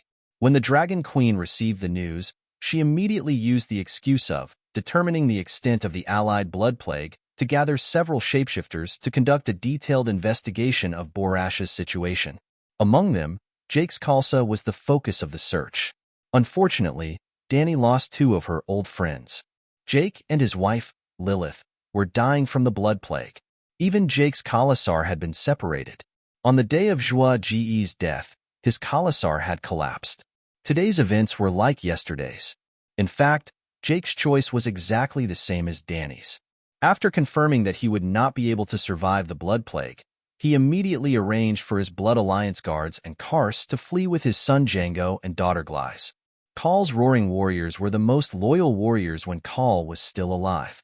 However, when Khal was about to die, the only people he could truly trust were the Blood Brotherhood and his own Kars. Well, Khalasar was made up of many Khas. The Khas were led by the bandits, and Khal was the leader of the bandits. At the same time, he also had his own Khas. As the saying goes, the heavenly Tao is good at reincarnation, who will the heavens spare? The blood plague was different from the Grey Plague. The mortality rate was at most 25%. If it was handled properly, the actual mortality rate might be even lower. In other words, Jake's Khalasar, which had 15,000 roaring warriors, would only have about 12,000 survivors. Khal was critically ill. Khal's son was still young, but Khalasar still had 12,000 roaring warriors. What would happen next? Back then, Jake had seized a portion of Drogo's Khalasar's power as a bandit and promoted to Khal. Then, he led his newly formed Khalasar to hunt down Drogo's son. At the same time, Jake's Kars had also divided his 10,000 roaring warriors into new Khals. 5 new Khals led their own Khalasars to hunt down Jake's son Django. Old Yamant summarized all the information he had received regarding the centaurs. After analyzing it, he told Danny, Django isn't even 4 years old this year, but he has already subdued his own warhorse. You know what this means better than I do. In Dothraki, the centaurs who own warhorses are respected by the others. Half a year ago, Khal Jake and Khal Morrow met by the banks of the Sihora River and prepared to join forces to plunder Volantis Sihorth town. During the banquet, Django, the son of Jake, and Modo, the youngest son of Morrow, competed to liven things up for the 2 Khals. The 7-year-old Modo lost to the 3-year-old Django without any hesitation. Modo was beaten black and blue. After that, Django also won the championship for horse riding, archery, and scimitar. That time, Django completely defeated Modo and won the 3rd bell for himself. The first 2 were obtained by subduing a wild horse and hunting a wolf of the plains. Khal Morrow was shocked. Is this kid riding the steed of the world? Because of that, Jake died. The bandits under him were not willing to let his son Django go. Io, why is that kid so unlucky? Danny cried out worriedly. Yamant was stunned. He's not your son. Why are you so agitated? But when he thought of the pitiful Dragon Queen's experience of being a widow and losing her only son, the old man immediately understood. At the same time, he also felt sad for Danny. Sigh, Danny, you're still young, and Danny did not have the time to deal with old Yamant's consolation. She immediately informed the shapeshifters to search for Jake's blood brotherhood. She rode Blackie and headed to Meereen as quickly as possible. 2.5 hours later, Blackie landed at the Great Pyramid of Meereen. He asked the white-masked Morona, but the other party said awkwardly, the time is too short. Within a radius of a few hundred kilometers, even if 2 ravens and 2 falcons were released, it would be impossible to search the entire area in 2 days. Because of the Battle of Meereen, and also because the Dragon Queen had driven the Khalasar from the northern plains to the west time and time again. At this time, the 1,000-mile plains from Borash to the Dothraki Sea of Grass were filled with centaurs. Because of that, the shapeshifters' animal companions could not be found quickly and had to be identified carefully. But 2 days was enough for Django to die twice. Last time in the Red Wasteland, Kaholo, Zhuaji's blood brotherhood, escorted Leg to Horse King City and was killed in 1 day. After all, Kaholo was leading the 500 strongest roaring warriors under Zhuaji's command. Is there any way to find them quickly? Danny frowned. She could not be blamed for making a last-minute effort. After the second dragon battle, Danny ordered Morona to arrange for her raven companions to go to the Great Sea of Grass to find Jake's Khalasar. But after more than a month, there was still no news of Jake's huge Khalasar. There were 2 main reasons. First, Morona was a savage. She did not understand the centaurs' customs, nor did she understand their language. She could not distinguish their appearance. The centaur Khalasar did not have a clan emblem or flag. If she did not ask, she would not know who the Khal of Khalasar was. Even if Blackie drew a picture of Jake and Lilith for Morona, just like in the eyes of the Chinese, all foreigners looked the same. In the eyes of the savage Morona, there was no difference between the bronze-skinned, long-braided, and almond-eyed centaurs. She even often confused Ricarlo with Kaluo. That was because Ago was in charge of the militia and wore the leather armor of the Mother of Dragons. Jogo was in charge of the Khalasar and wore the Dothraki vest. Kaluo liked to wear armor. Ricarlo stayed by the Dragon Queen's side to keep up appearances and was forced to wear the same armor as Kaluo. In order to obtain information from the centaurs' conversations, Morona, who was almost a grandmother, had to work hard to learn the centaur language. In fact, the biggest problem with Transfiguration spies was their language and writing. Morona's Transfiguration talent was the strongest, but the Dragon Queen only arranged for her to patrol Meereen and let the least talented goat, Gisela, go to Astapor Crow's nest as a spy. Why? Because White Mask, Morona, and Wild boar Polo didn't understand the Valeglia language. Morona could speak the ancient language, while Polo could only speak the common language of Westeros. On the other hand, goat Gisela often used goats to haul goods and trade with Braavosi merchants. She learned arithmetic, writing, and Braavosi language, the local Valeglia language, just like Mandarin with a Sichuan accent. In order to make the Transfiguration spies more effective, Dany even arranged for scholars to organize a literacy training class. That was off topic. Other than language and face blindness, which slowed down Morona's search, it was also because Jake had been avoiding the Dragon Queen. Others didn't know, but how could Jake not know how deep his blood feud with the Dragon Queen was? He had personally beheaded the Dragon Queen's son, strung his head on a stalk, and brought it in front of her to provoke her. Of course, Jake had to participate in the Battle of Meereen and use the power of the Alliance to eliminate the Dragon Queen.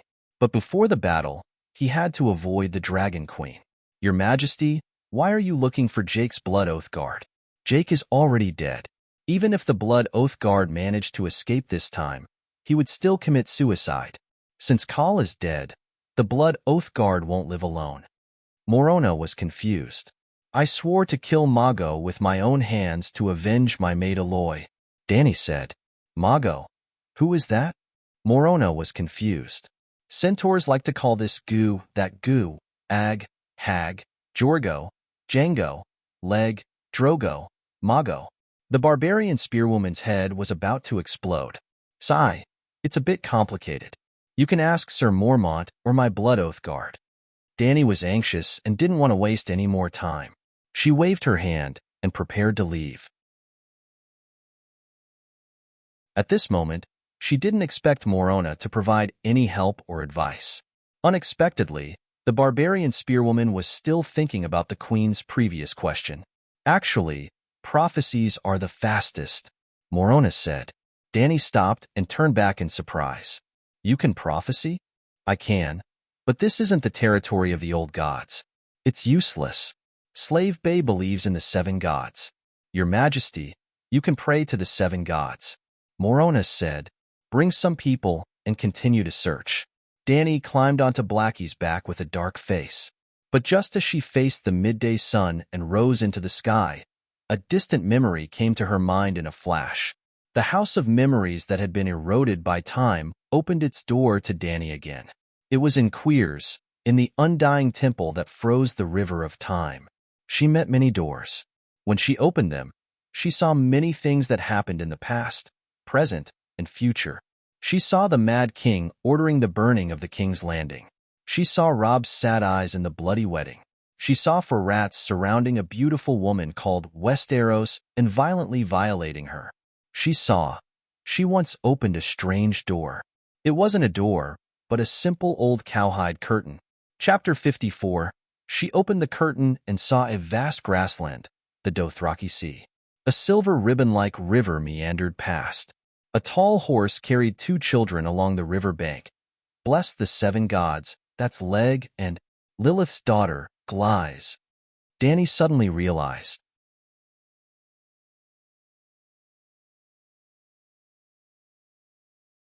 Chapter 604. Dany suddenly understood the meaning of the prophecy. Shit, do you have to be so dramatic? I'm a transmigrator. How can a prophecy work on me? Dany was pleasantly surprised, but also a little shocked. But after complaining, she was faced with another problem. She was not familiar with the location mentioned in the prophecy. The Dothraki Sea was indeed a grassland, but in the First Era, in the ancient mythological era, it was really a sea, a silver sea, the kingdom of the Fisherman Queen. Even today, the grassland was still covered with rivers and lakes. What was even more ridiculous was that as the seasons changed, the rivers changed, the lakes became grasslands, and grasslands became lakes. It was similar to the change between the rainy and dry seasons of the African grasslands. Many old centaurs who had lived in the grassland all their lives would not dare to say that they were familiar with every river. That was why the old bed slave Watson's notebook was so precious. Watson's notebook. Dany was stunned, then slapped her forehead and laughed. You're really riding a donkey looking for a donkey. When Dany had just transmigrated, When she led her little caste tribe through the Red Wastelands, she had sent an old Volantis man to the horse god's night kingdom according to the centaur custom. He was originally a bed slave, but later on, he had a mixed blood centaur with a centaur woman, Blue Eyes Hag. Blue Eyes Hag's experience was legendary. Not only did he become a Call, but he also had the ambition to unify the Dothraki Sea. For his son's ambition, Watson began to draw the terrain of the Dothraki Sea once a year. Even though Blue Eyes Hag died before his ambition was realized, and Watson himself became Drogo's slave, he could not give up on his dream. It took Watson 60 years to figure out the pattern of the Dothraki Sea's rivers and pastures. Even the cities that the centaurs of the Ursos continent passed by, such as the 3 cities of Slavers Bay, Coer, the towns along the Lone River, Pintos, Mir, and other coastal cities, their customs, history, culture, city defense, and ruling families were all recorded. The cover was as big as an A4 paper and as thick as a chinois dictionary. Other than the 12 types of spring cry that belonged to his old profession, everything else was to help the centaurs conquer the world. When the notebook fell into the hands of Dany, who had changed her core, it helped her understand this world better. Now, her cheap son might have to rely on that notebook to save his life. While sending a message to Xiao Guo, the Blood Alliance guard, Dany took out a large piece of dragon paper and shared her memory with Dahe with the black dragon spirit. Dahe drew on the paper with its claws that were thicker than Dany's waist. Well, a dragon meat printer was also Dahe's first profession. Of Dany's 3 blood riders, Agu was mature and steady, holding the position of commander of the militia. He had been in Meereen managing nearly 100,000 guys prisoners. Ricarlo's talent was mediocre, but his appearance was dignified, and he was skilled in both swords and arrows. He stayed by Dany's side to keep up appearances. Jogo was adept at leading the centaur tribe. He had once led the centaurs to roam between Meereen and Borash. Now that he had returned to Meereen, the centaurs under his command attacked the spies infiltrating Meereen in the form of roaming cavalry. Summoned by Khaleesi, Xiao Gu quickly rushed to the top garden of the Great Pyramid. At this time, Dahe's sketch was not completed yet. "Khaleesi, you were looking for me?"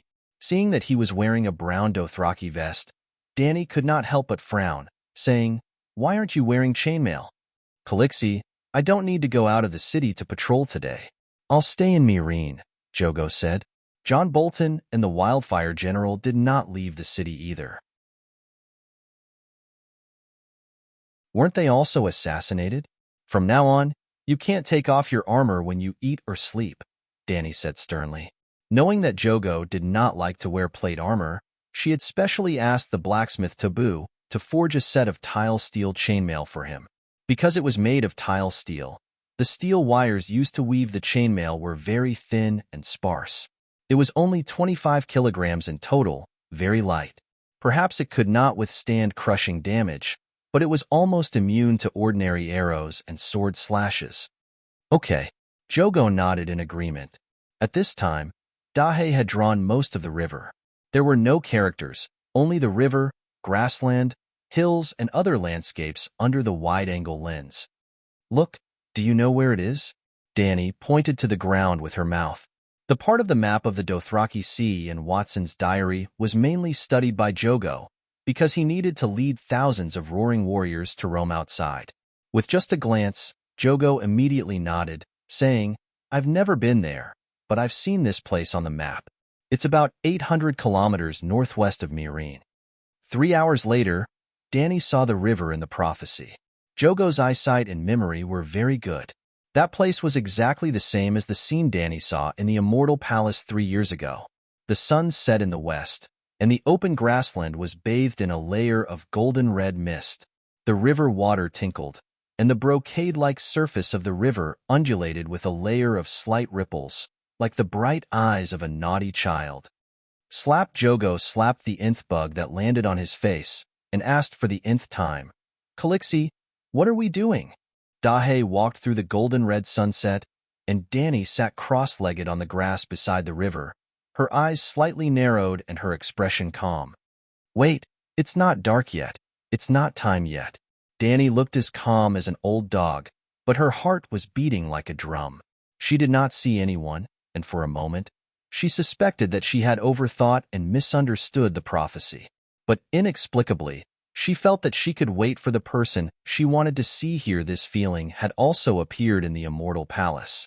At that time, she had an impulse to lift the cowhide curtain. She decided to trust her intuition. Of course, Dani was not someone who would resign herself to fate. She meditated in the clear river green, but Dahe was flying in the sky, searching for traces of centaurs in the direction of Borash.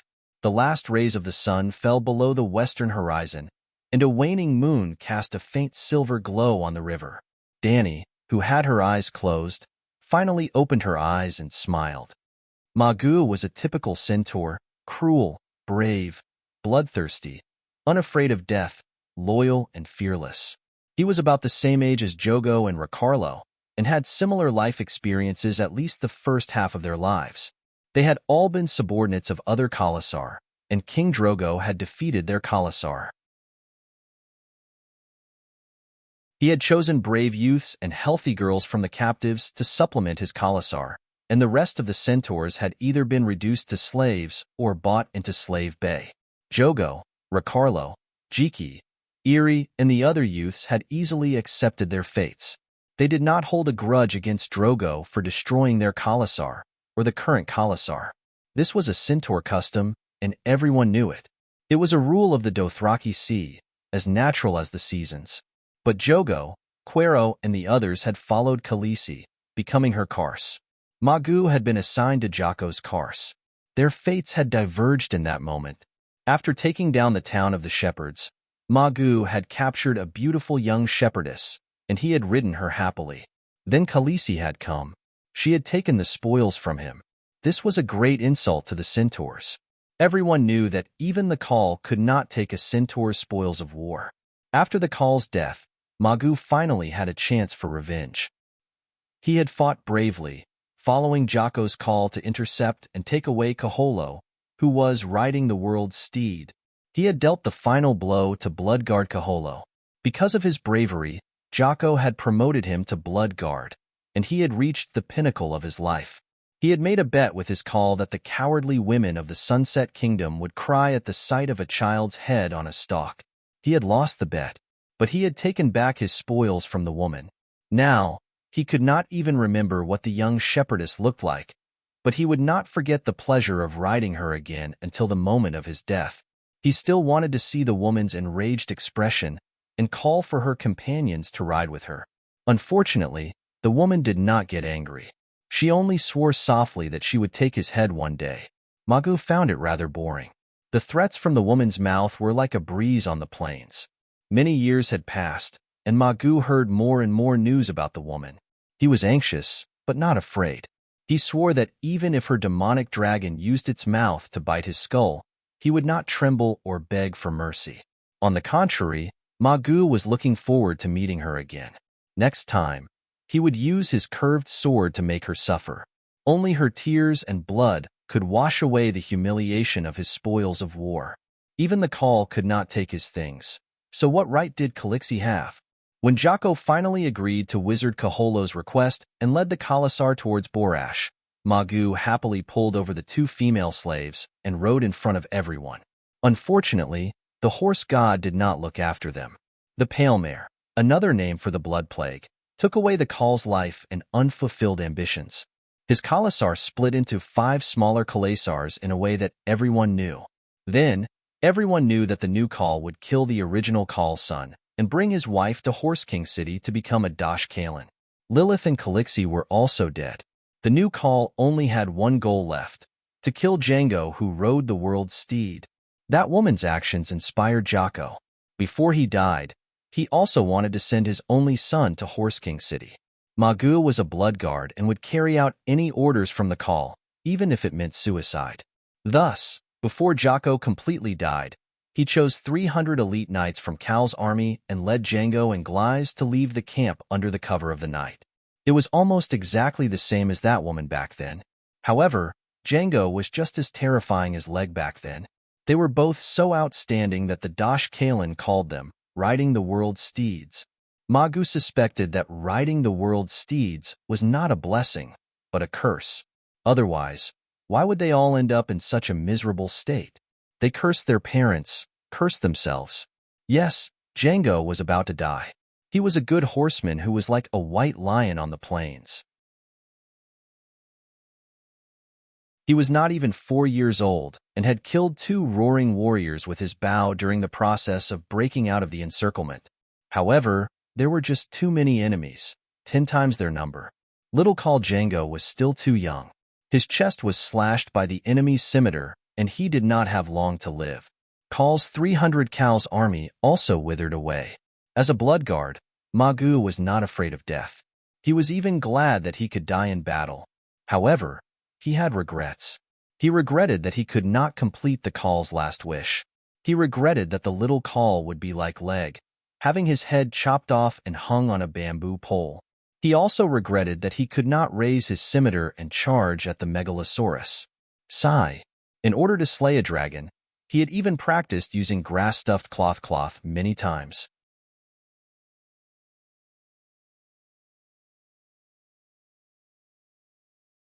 Chapter 605. The night sky of the grassland was as clear as water. The river of stars could be seen clearly, moving slowly and silently without stopping. The earth was empty and desolate. The brilliant stars were like the lights on the dome. They extended from one end of the horizon to the other end of the horizon, illuminating the ancient and boundless grassland with dim silver light. Rub, rub, rub. In the quiet night, there was only the sound of insects and flowing water. Suddenly, there was the sound of limbs rubbing against the grass.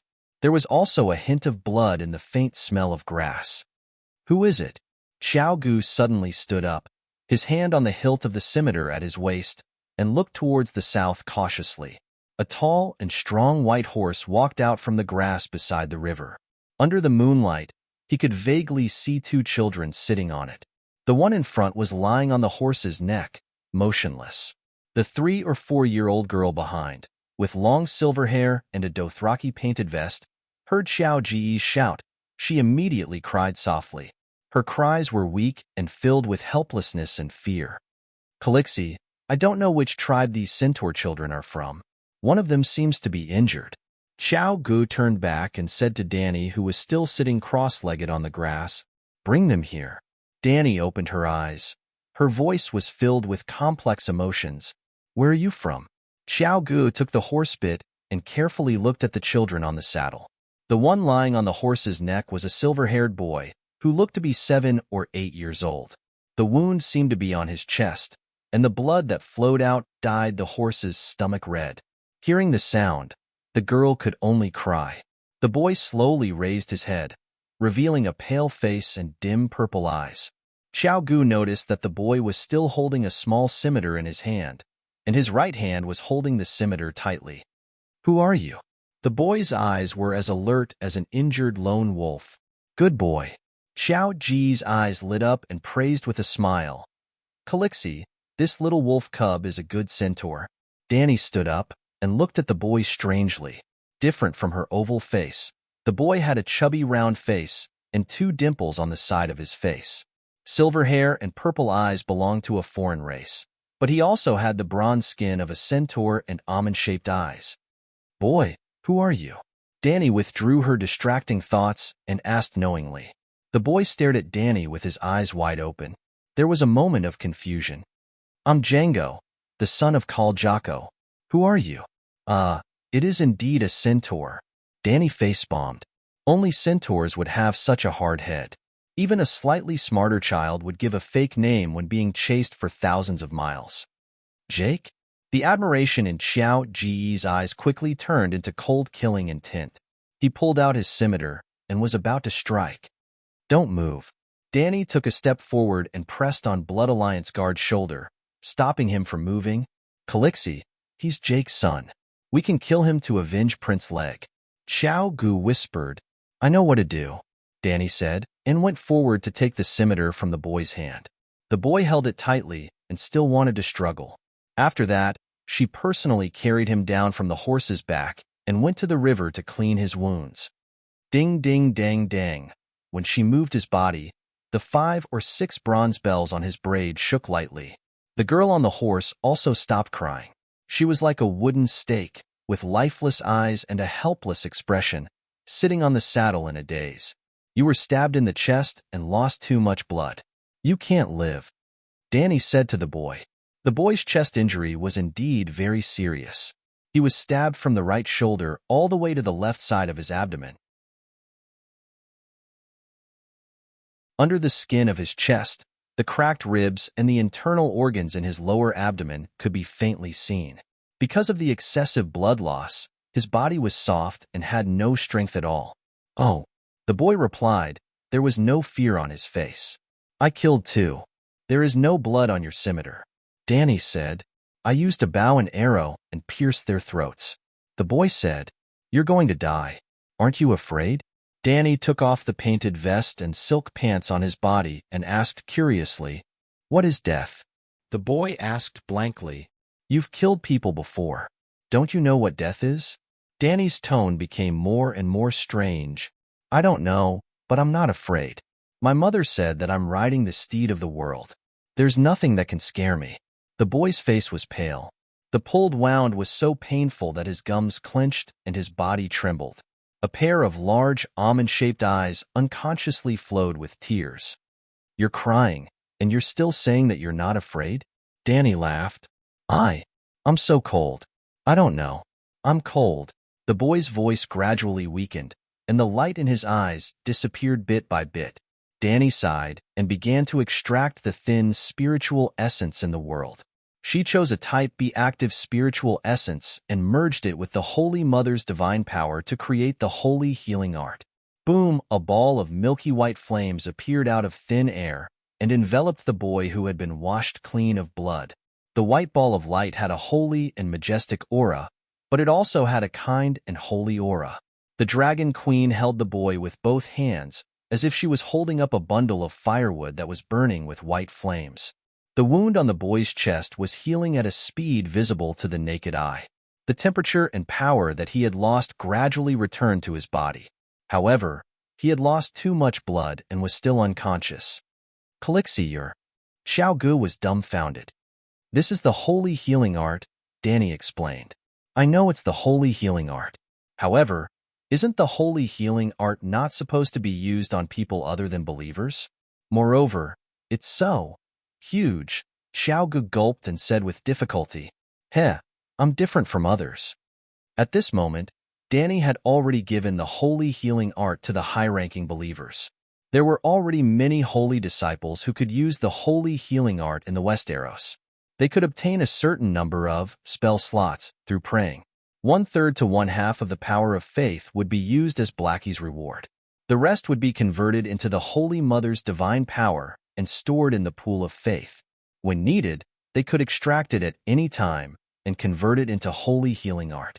Unlike in D&D, where mages had to memorize and could only memorize one spell slot every day after using this spell, they could not use it again today unless they had a special specialty. The holy priests of the seven gods were like saving money and depositing it in a bank. For example, Big Sparrow had the highest salary and could accumulate hundreds of holy healing arts every day. If he could not finish using them, he would continue to accumulate them. Although the interest was 0, after 3 to 5 years of accumulation, he could almost support a small war. The only thing was that they could only heal devout believers of the seven gods. This was a restriction that Danny had added to save costs. Apart from the Holy Mother's divine power, the holy healing art also required spiritual bestowment. Type B spiritual substance would not distort one's will and was safe and harmless. Only when it combined with the Holy Mother's divine power could it produce the miraculous holy healing art. Devout believers were connected to the seven gods through the channel of faith. They could bestow spiritual substance to the other party through the channel of faith. It was similar to pouring water directly into a bottle through a pipe. The spiritual substance could be used up 100%, and there was almost no additional loss. If there was no channel of faith, for example, Danny was healing leg in her arms now. She could only use the crude, outside-in, spiritual bestowment method. It was similar to putting a bowl outside the house to catch the rain on a rainy day. When the bowl was full, who knew how much spiritual substance would be wasted? That was why the scene of Danny healing leg was so exaggerated. It was like a downpour. He's Jake's son, Jogo reminded with a frown. It's the custom of the Dothraki Sea to take in the children of the defeated Khalasar. From today onwards, these two children will join our Khalasar. Oh, someone's coming. Danny placed the boy on the grass beside the river and looked into the distance. Thud, thud, thud. Rumble. The silence of the grassland was broken. The sound of horse hooves rumbled. It was as if an army of thousands of men and horses was approaching from afar. The earth began to shake. The surface of the river rippled. The stalks of grass that poked out of the river swayed gently. They were getting closer and closer. The galloping of thousands of horses was like thunder, echoing through the vast and desolate starry sky. The neighing of horses, the shouting of battle, the clashing of swords, the wailing of anguish, the maniacal laughter. After crossing a line of low hills, large numbers of torches suddenly appeared in Danny and Jogo's vision. It was as if a wildfire on the grassland was spreading from afar. With the help of the moonlight, Danny could see that in front of the cavalrymen holding torches, there was a small group of knights that was being nibbled away. Swoosh, swoosh, swoosh. The pursuing cavalrymen stood on their saddles, let go of the reins and drew their bows to shoot arrows. The fleeing cavalrymen in front were not just taking the hits without retaliating. They lay on the backs of their horses and loaded their crossbows. Then, they turned around and shot down a few cavalrymen holding torches. There were about 2,500 cavalrymen chasing after more than 50 fleeing centaurs. Django Glies. The white horse that the little girl was riding was very eye-catching under the moonlight. She was quickly noticed by the cavalrymen in front.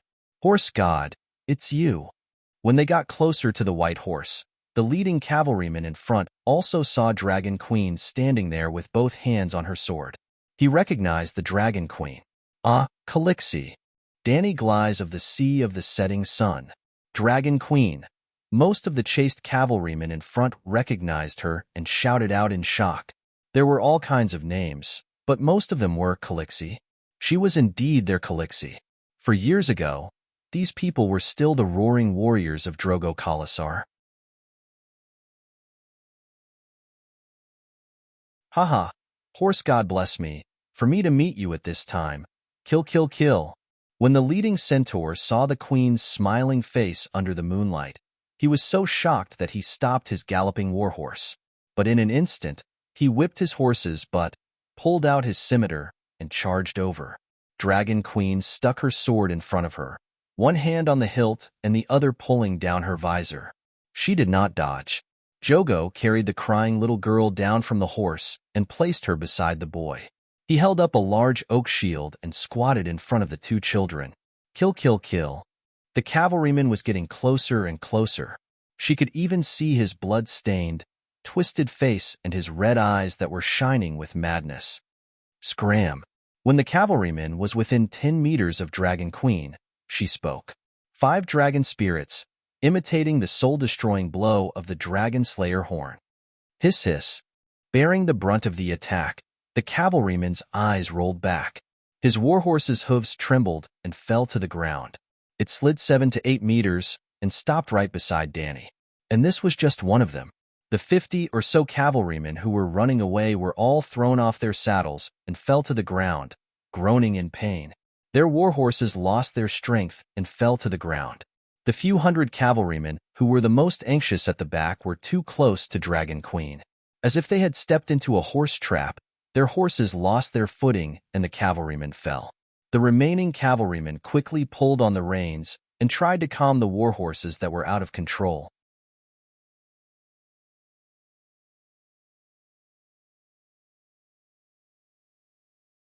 Chapter 606. Horse Deity Above, what happened just now? Other than the centaurs who fell to the ground, the rest of the cavalrymen also felt a flash of fear. It was as if a flame had roasted their souls, or as if a devil from the Night Kingdom had grabbed their hearts with sharp claws and squeezed them. They were fearful, confused, and panicked. They pulled on the reins and hesitated until they saw a great swordsman in a blue robe and silver armor standing in front of them. They could not see her face clearly, but from the beautiful arc of her breastplate, They could tell that she was a female swordsman. However, the centaurs who had always treated the woman like a horse did not dare to show any disrespect to her, because they felt a real pressure from her body. At this moment, only Big Black had left the dragon spirit. Danny still had the fourth dragon spirit in her body. Their hearts were heavy, as if there was a piece of lead on top of them, or a weight on top of them. Even the air seemed to be as heavy as a wet cotton jacket. The centaurs' throats were dry, and they wanted to pull on their collars, but their Dothraki vests did not have collars.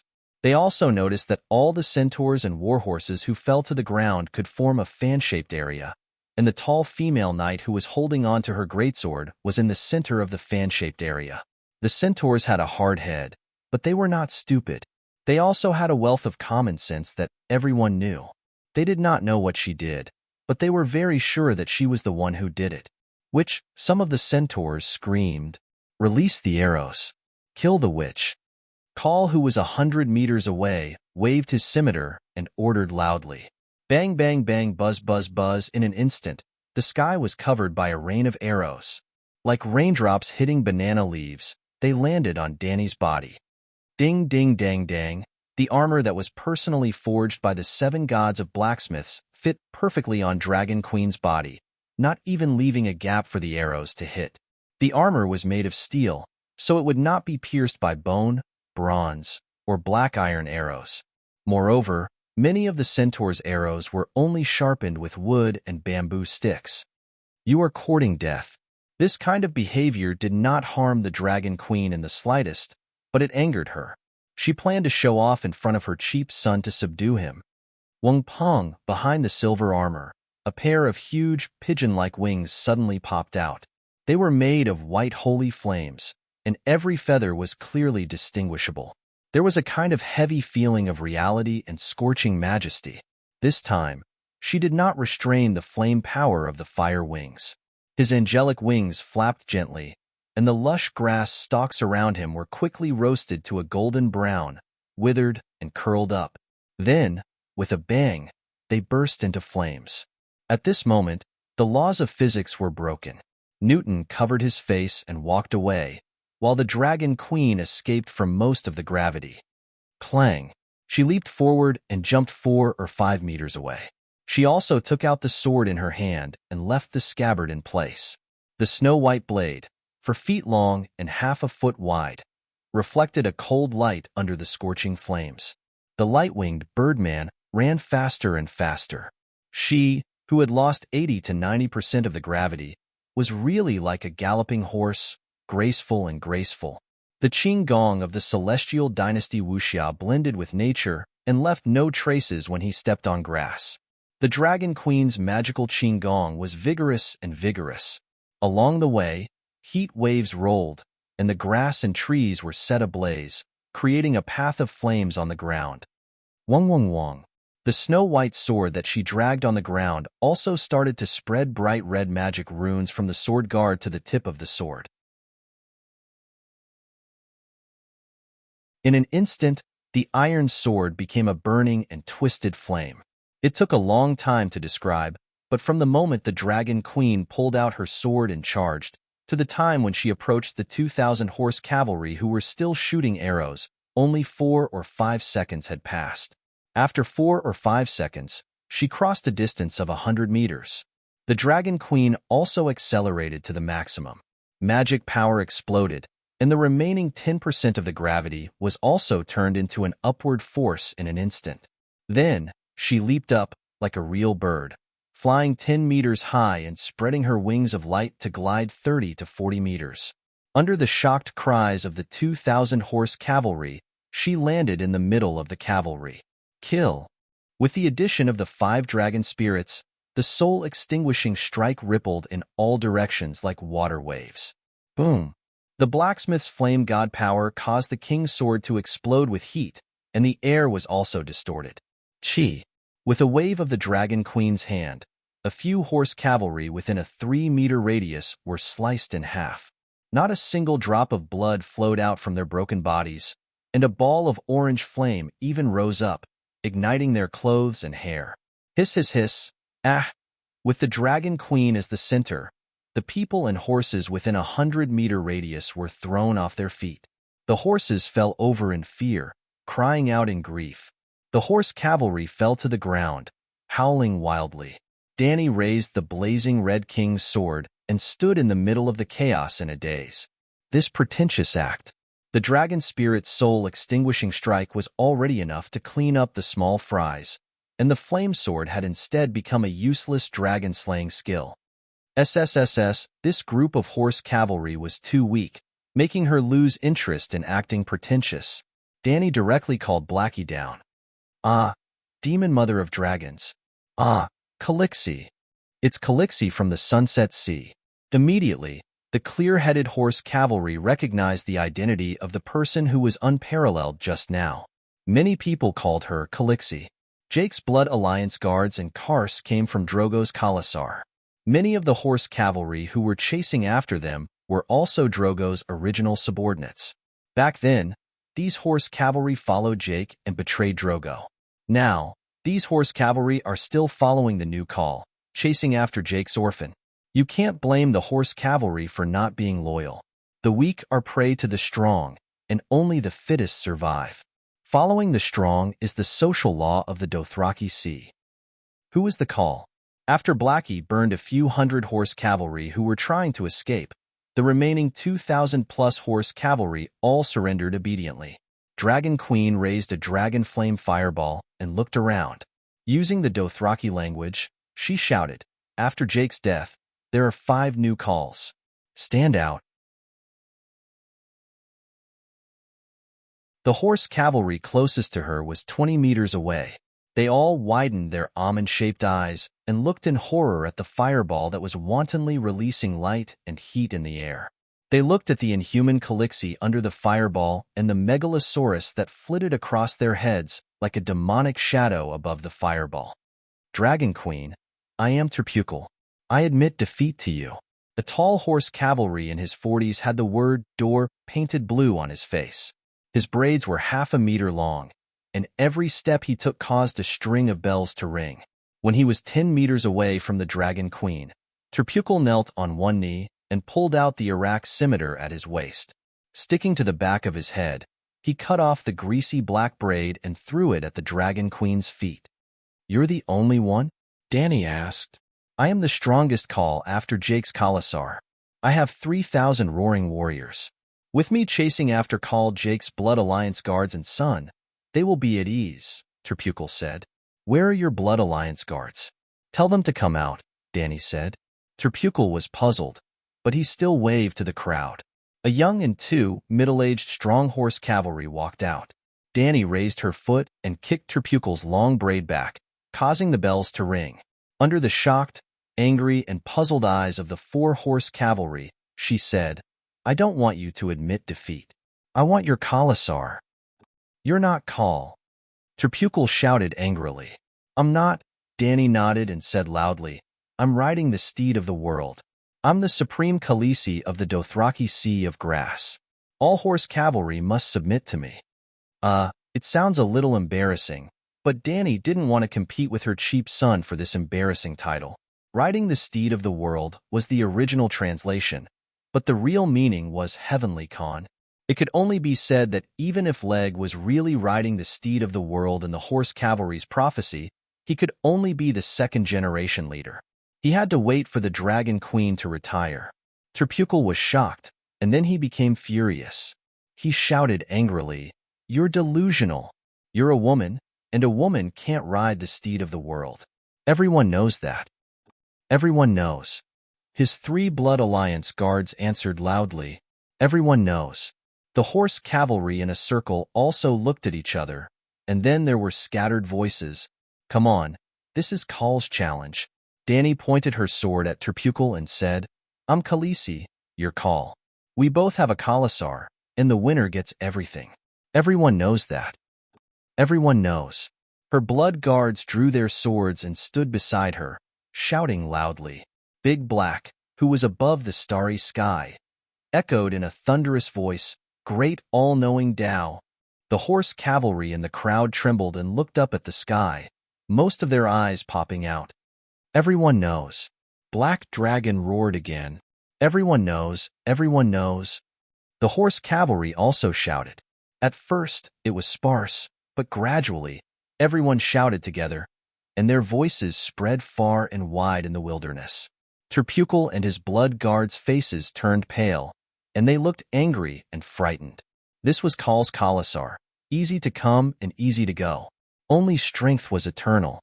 This was the custom of the Dothraki horse. Everyone knew that, and no one would violate it. Okay, I'll fight you, but you can't use witchcraft. Terpukal was also tough. He had seen Dany's unparalleled scene, and still had the courage to draw his sword. Okay, Dany nodded and went up to meet him.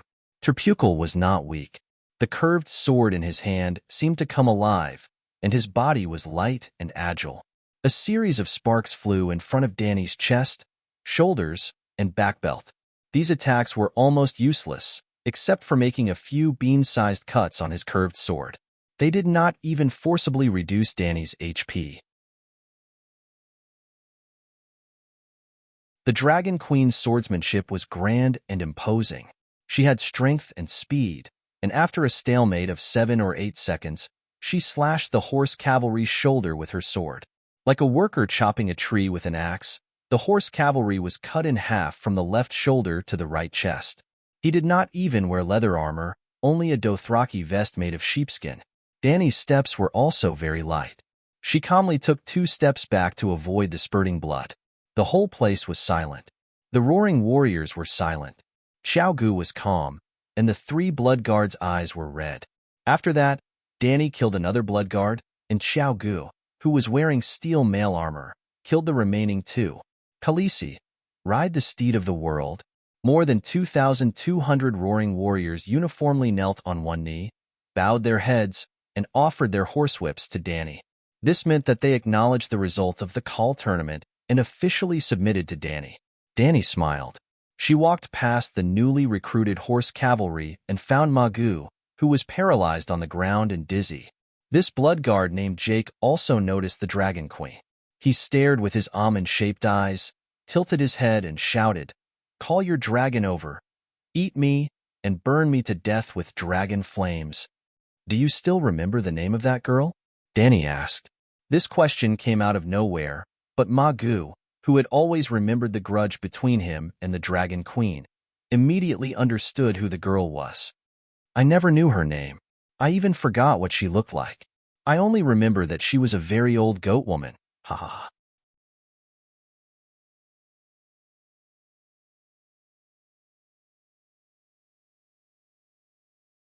Chapter 607. During the high-speed charge, Mago and his mount were hit by a soul annihilation strike. The warhorse's soul shattered, and it died with blood flowing out of its 7 orifices. Mago had a strong will and didn't turn into an idiot under the soul annihilation strike, but he was thrown off the horse and broke his spine. His alveoli were also pierced by the broken ribs. In just a few words, dark blood was flowing out of the corner of his mouth. "Her name is Aloy, a 15-year-old shepherd girl. She's my maid." After Dany finished speaking, she raised her sword and stabbed at his crotch. She pressed down hard. It broke at the root. "No, she's mine. You stole my spoils of war." Alga Mago's body shook a few times like a sieve. He howled and spat out large chunks of black blood. His neck tilted, and he died. After that, Xiao Gu ordered the newly recruited centaur subordinates to gather the nearby human and horse corpses together. He called Blackie to come down and burn them all.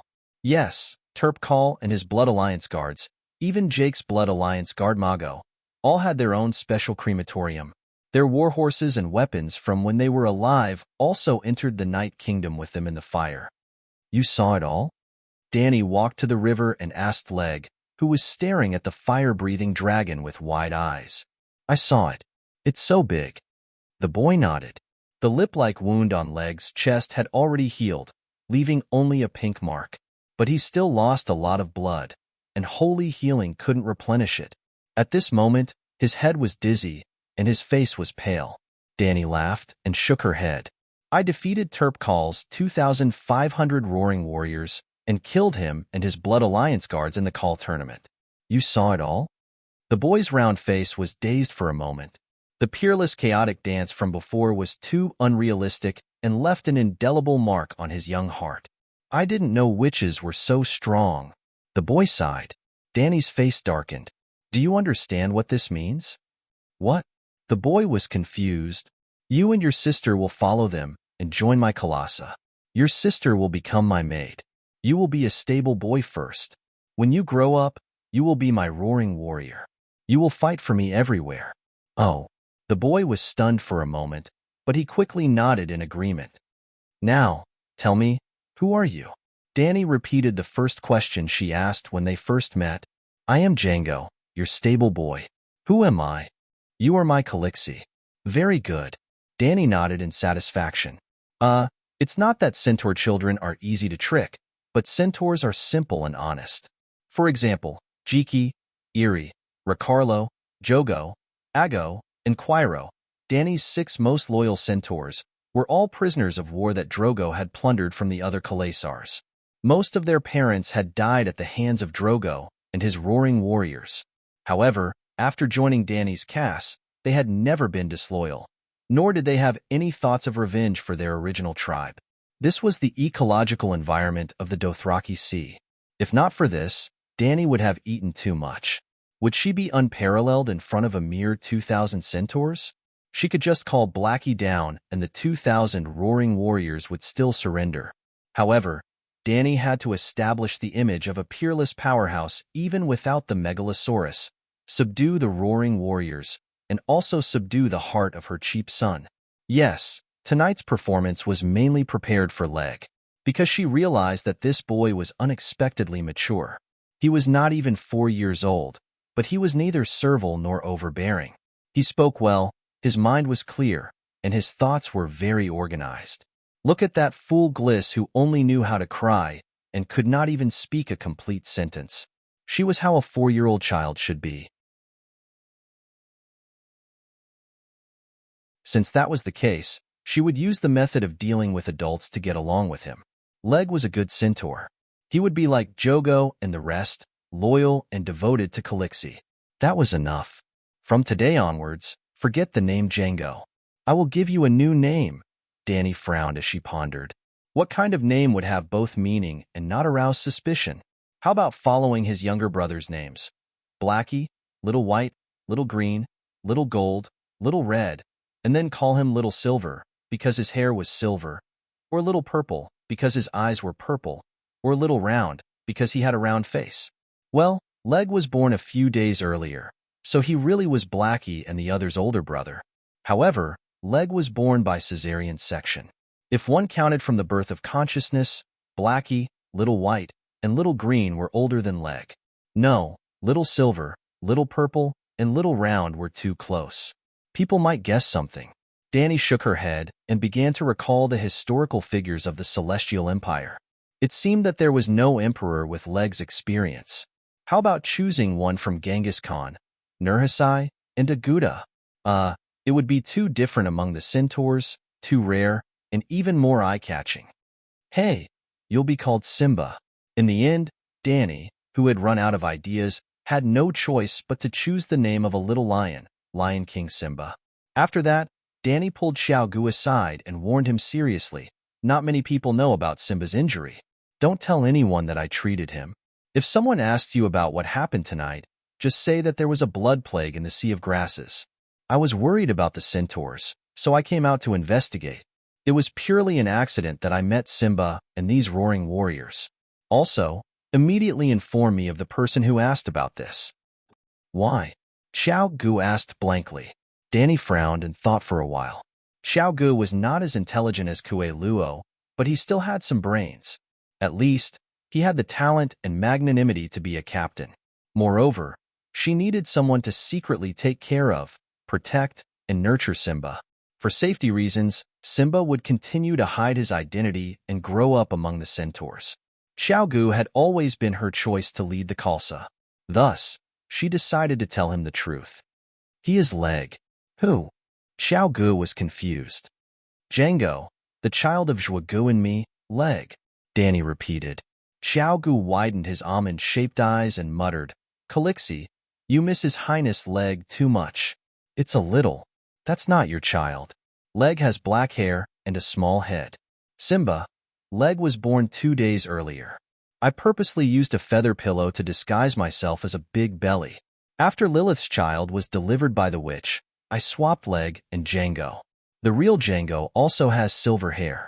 I dyed his black hair because I wanted to make the difference between the two to prevent others from making dangerous associations. Danny told Xiaogu everything that happened that day. The centaur's large eyes almost popped out of their sockets. Are you kidding? It sounds even more exaggerated than the legends of the dock singers. Xiaogu stammered. This kind of trick was beyond the imagination of the centaur's simple-minded brain. What's there to exaggerate? How did Aegon survive? Danny gave another example unhappily. Varys used the leathersmith's son to take the fall for Leg, and Calixi used Django to take Jake's knife for Leg. Calixi was even more vicious. Django is Jake's son. This, Xiaogu was stunned. What kind of place are the Westeros? Why are they so? Xiaogu immediately retracted his disrespectful thoughts towards Calixi and said thoughtfully, Calixi, do you think it's possible that Prince Aegon is also a fake? Varys used his relative's child to take over Prince Aegon's identity and usurp the Iron Throne? Centaur Xiaogu now felt that everyone was fake. It's good that you can think so deeply. Calixi praised her little brother sincerely and said, it doesn't matter if Aegon is real or fake. I don't care about the Iron Throne at all. But I am now the enemy of the whole world, and the world also views me as an enemy that must be killed. Look at General Wildfire and Aegon.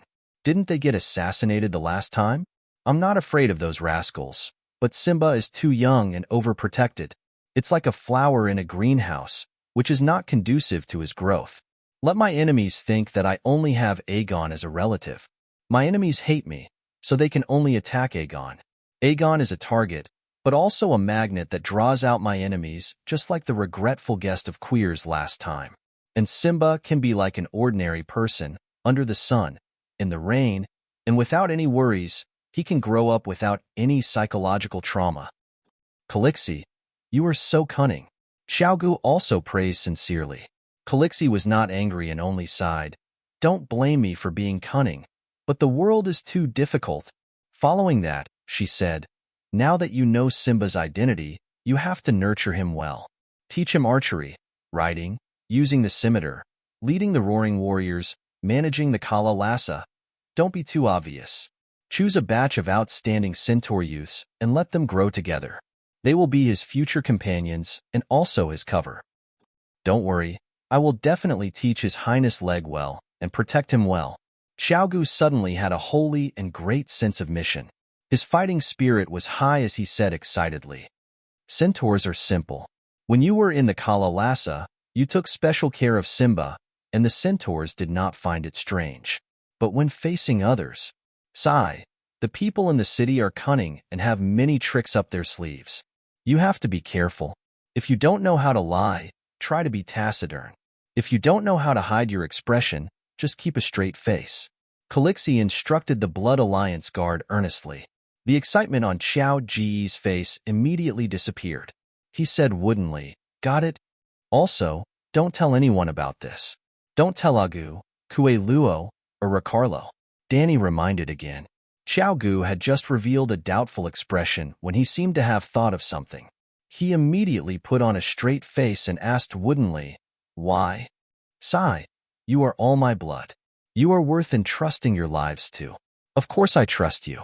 But the three-eyed crow of the Westeros is too terrifying. He can silently steal secrets from people's minds. The night is coming. I will definitely go to the Westeros to deal with the deviant ghosts. The secrets you know will immediately be known by him. So, you will always stay in Slaver's Bay. In the future, only Agu and the others will follow me to the Westeros. Danny did not hide her truest thoughts from her Blood Alliance guard. She absolutely believed that the centaurs would not betray her. They had never betrayed Khal's Blood Alliance guard. As for the White Knight, Deshiong, Barristan, and the others were also trustworthy in the matter of Leg. After all, Leg was the successor of the Dragon Queen. The White Knight had no reason to harm him. But just as she said, one day, the night would come. She would not let Slaver's Bay fill up the huge cesspool of the Westeros, but she would definitely lead the White Knight and Blood Alliance Guard to guard Dragonstone Island. I understand, Xiao Gu said woodenly.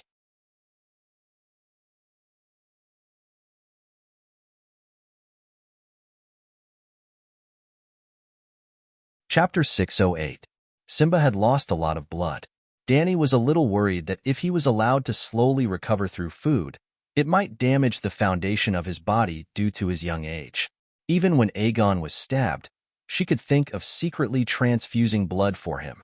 Dany would not be stingy with her care for Simba. The dead centaurs were sent to the Night Kingdom. When it was almost 11 at night, the remaining centaurs did not return to their original campsite. Instead, they set up camp by the river and prepared to spend the night here. When they confirmed that Simba had lost a lot of blood, Dany and Meereen's little green dragon spirit had asked Little Green to secretly tell Yimont to pack up the witchcraft lens and blood transfusion equipment in her study. Only Yimont knew that the Dragon Queen had invented the blood transfusion technology, and only he knew where the equipment was hidden. When the simple animal skin tent was set up, Little Green also carried the things Dany needed and landed by the river. In the 10-square-meter tent, Idiot Glyze's face was red as she slept soundly. Joe Gu guarded the tent door while Dany conducted a blood test in the candlelight. Oh, Simba really was her child. His bloodline was 10 times purer than Tyrion's. In other words, judging by bloodline, Liga, Aerys, and Dany belonged to a completely different race. Tyrion had Aerys's direct bloodline, and his true dragon bloodline was already very pure. But Simba was simply, he had the feeling of a child of God. To be more direct, Simba was the most likely person to inherit the legacy of the great wizard Valeglia after Dany. Dany even speculated that he had the talent of a dragon spirit. But in this world, there was no blank Megalosaurus and his dragon spirit. Without a dragon spirit, no one knew if he could become a dragon spirit. When Dany hatched the dragons, every dragon had already had a dragon spirit with her before they were born. Unless she died, those 5 dragons would not have a dragon spirit with anyone else, and there would not be a second dragon knight who was willingly accepted by the Megalosaurus. Simba was not born at the right time. Of course, Mother Dragon's 5 dragons might give birth to dragon eggs in the future. At that time, the dragon mother talent would no longer be needed to hatch the dragon eggs. The live dragon eggs could naturally mature and hatch. If Simba really did have the dragon spirit talent, as long as he lived long enough, he might be able to compete with the new second-generation Megalosaurus. Perhaps Simba and his descendants could develop a dragon and magic civilization based on the Targaryen bloodline. The only question was, could Dany's 5 dragons lay eggs? This would take time to verify. At this moment, after testing Simba's blood type, Dany was surprised to find that his blood type was exactly the same as hers. Previously, she was prepared to choose a blood donor from the 2,000 Roaring Warriors. Of course, in the real world of science, direct blood transfusions between immediate family members were forbidden because there was a high probability of transfusion immunity. Well, the plot that often appeared in TV dramas, which one of you is the child's parent? Prepare to do a blood test and give him a blood transfusion was wrong. The TV dramas only wanted to use blood transfusions to lead to a conflict in the plot of The Old Man Next Door or The Hospital Changing the Baby. Any doctor with a proper academic background would not say that. Dany's medical master's degree was not obtained through the back door. She knew this from the beginning, and from the beginning, she had used the witch lens to study possible anti-host diseases. She worried for nothing. In this world, status was divided into high and low, and bloodlines were high and low. This was not a boast by the nobles to flaunt their status. The power contained in their bloodlines was stronger than that of the commoners, and the blood of the king was especially domineering. Blood transfusion was not without rejection, but it had nothing to do with immune cells such as lymphoids. The attribute and energy level of the magic in the blood were the key. It was very unscientific, but very magical. Dany's blood contained powerful and ultra-high energy level magic, and others could not accept it at all. Simba was directly related to her by blood, but unscientifically, there was no rejection. There was even an additional benefit. In just 2 or 3 minutes, His pale and dim round face became rosy and lustrous. He also woke up from the dizziness of low energy, opened his eyes wide, looked curiously at the tube on his right wrist, and asked, "Calixie, what are you doing?" Danny raised her right hand that was also inserted with an iron needle, shook it gently at him, and asked with a smile, "What do you think?" The blood transfusion tubes between the two were not directly connected, and there was a pressure difference conversion device in the middle. Simba frowned and thought for a moment, and said uncertainly, "Calixie is a witch, and she is using blood magic on me?" "Well, it's not wrong," Danny nodded and said strangely, "You don't seem to be afraid?"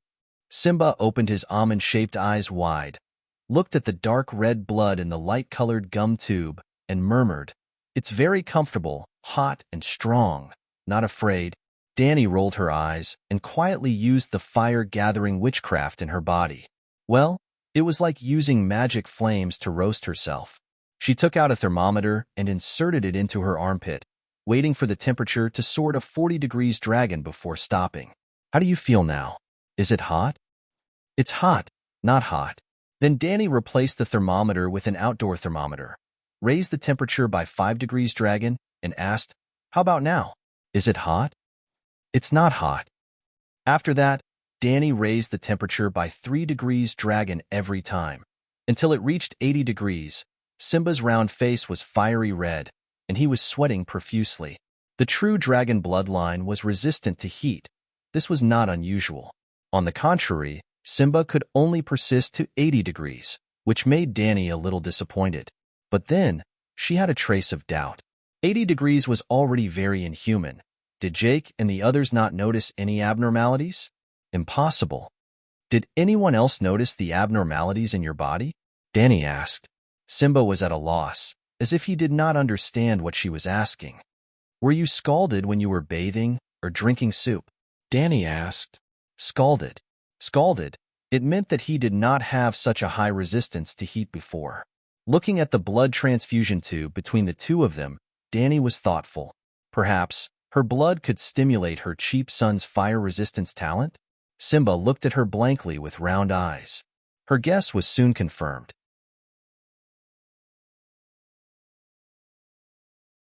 After Simba completed the blood transfusion, Danny tested it with hot water and found that he could now withstand a high temperature of 90 degrees dragon. Then, Danny did something very crazy. She drew blood from Simba's left hand and transferred it to her right hand, then drew blood from her left hand and transferred it to Simba's right hand. She wanted to help him exchange blood. Scientifically speaking, this behavior was no different from courting death. It could easily confuse the two's immune cells, and the rejection reaction would kill them both. But this world was very strange. The rejection reaction was not limited to immune cells. It was mainly determined by the magic power level and attribute in the blood. "How do you feel?" "Very comfortable. It's warm."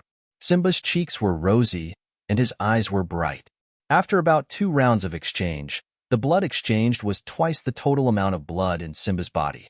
Danny's face was pale, and her body was a little weak. She had lost a lot of blood. The ordinary blood she got from Simba did not have the anti-burning property.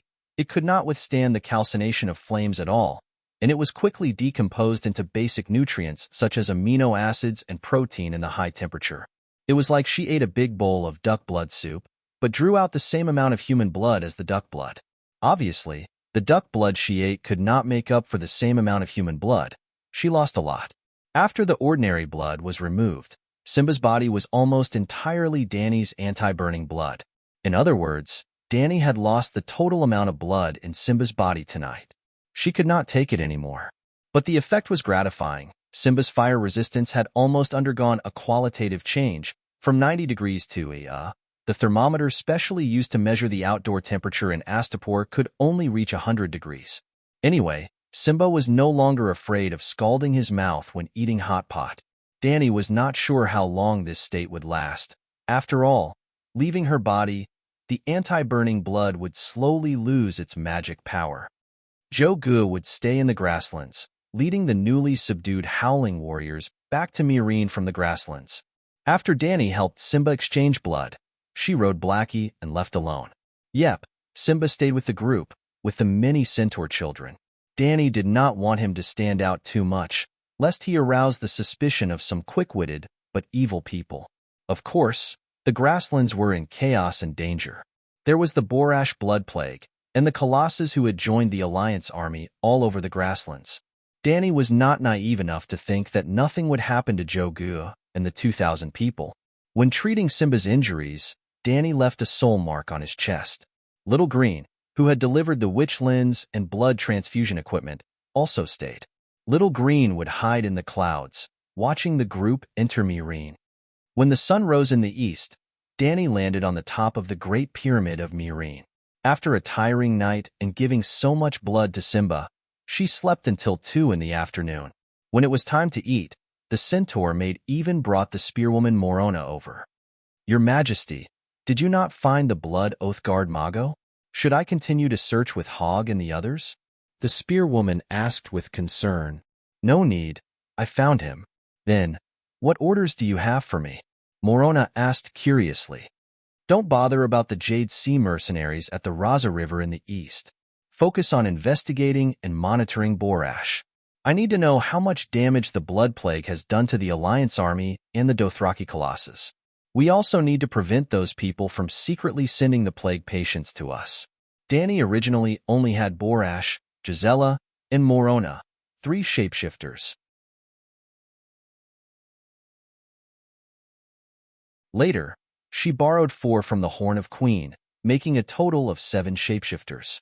But the 3 cities of Slave Bay had a wide area of air defense, and they also had to monitor the Alliance army. Their military strength was very tight, so they did not discover Jake of Borash early. Now that the Blood Plague had appeared, Danny had to strengthen the quarantine of the epidemic before she could create an antidote for the Blood Plague. She also had to prevent the plague patients from falling from the sky. Danny was sure that the slave master with no moral integrity would do such a wicked thing. After arranging work, Danny waved to Morona and called her to her side. She whispered, "Don't tell anyone else about me asking you to find Mago." "Your Majesty, I don't know many people in Myrene. Who should I tell?" "It's best if you don't tell anyone," Danny said. Morona nodded and agreed. She then asked curiously, "Why can't I tell anyone?" "Sigh, chasing a small fry thousands of miles away makes me seem too petty and narrow-minded." The spearwoman's face was distorted. "If you say that, don't you seem even more petty and narrow-minded?" Looking at her expression, Danny guessed her thoughts. She asked, "Tell me, should I keep the sacred oath I made?" "Of course. 4 years ago, Mago raped and killed my maid, Eloy. I swore to take revenge. Last night, I used the king's sword to cut off his lower body. What do you think?"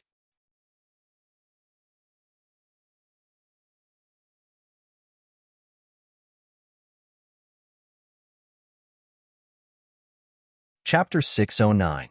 "Your Majesty, you have fulfilled your oath," the spearwoman said hesitantly. "But you are the awe-inspiring Dragon Queen. Your every action is related to the future development of the world. A small character like Mago is not worthy of your oath." Danny loved to hear it, especially when it came from the lips of honest, simple freemen. Mago is not worthy of the Dragon Queen's concern, but he is worthy of the oath of the Calixi who was in distress. The me 4 years ago was completely different from the me now. I didn't have a dragon then, and I only had a few dozen centaurs under me. The other party was the Blood Alliance Guard who commanded thousands of roaring warriors. Morona was stunned. Wasn't that the case? Now it seemed that the Dragon Queen's oath to kill a Blood Alliance Guard was a little petty. But at that time, the weak and sickly woman with a bleak future swore to kill a general who controlled millions of troops. How heroic, confident, and brave was that? For years later, even though the difference in strength and status between the two of them is huge, because Targaryen's words are as heavy as a mountain, the queen risked being misunderstood by others as petty and narrow-minded to carry out her vow even though she was thousands of miles away. This spirit, thinking of this, Morona looked at Danny with more admiration. Well, when the content was reasonable, Danny's whispers were really powerful. "Your Majesty, I understand. I will keep the matter of sending ravens to search for the Blood Alliance Guard Mago in my heart. I will not tell anyone." Danny nodded in satisfaction and said, I went to the Great Plains last night mainly because of the information you provided about the blood plague. I was worried about the epidemic in the Great Plains, so when I rode a dragon to check it out, I accidentally met Turpkel's Khalasar. After being offended by Turpkel, I killed him and took his Khalasar. Yes, I understand. Morona was already a few decades old, and she used to be in charge of a tribe. She was not stupid. After everyone's confession was agreed upon, Danny immediately began to arrange the epidemic prevention mission. In fact, after the Grey Plague, Slavers Bay already had mature and standardized epidemic prevention measures. Meereen and Yuankai completely shut down all maritime trade. Other than Slavers Bay's own warships and cargo ships, no foreign merchants were allowed to enter. However, Estapo made it easy for those VIP customers. Danny built a fake barbican between the port and the main city. A real barbican should be inscribed, but Danny's commercial city was circumscribed. The small trading city allowed goods to enter and exit at will, but strictly regulated the interactions between merchants and city residents. At this time, it still maintained a flourishing trade. Now, Danny simply closed the small barbican. In addition to the epidemic protection, Danny also moved her palanquin from Astapor to Meereen. Old Yamant, the mages, and the Minister of State all flew over on the pterosaur. No one knew when the war would end, but in the next 2 months, Meereen was bound to be embroiled in battles, both big and small. The final battle of Meereen would also take place within 3 months. 5 days later, the shapeshifters gradually came to understand the situation of Borash's blood plague. They didn't know the source of the infection, but nearly 1/3 of the mercenary groups were infected. But the collapse of the alliance that Danny expected did not come. The mercenaries had experienced too many blood plagues. Some countries had experienced too many influenza epidemics, so they treated similar diseases as common colds. Even if people died every day, they still lived happily and freely. The people of the Celestial Empire found it inconceivable, but they were used to it. Those famous mercenary groups all had decades and centuries of history.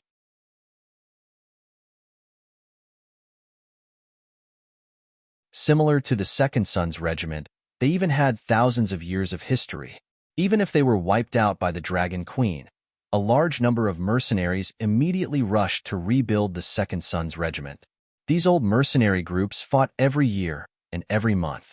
The number of blood plagues they experienced was really more than the number of colds Danny had in her life. If they collapsed after encountering a blood plague, their mercenary groups wouldn't be able to hold on for more than a few years. How could they create a century-old mercenary group? Therefore, the Borash Alliance, which mainly consisted of mercenary groups, was very calm. They began to treat the patients according to the thousands of years of experience, isolated the areas where the epidemic was concentrated, and then continued to march and fight. The centaurs, on the other hand, were a little panicked.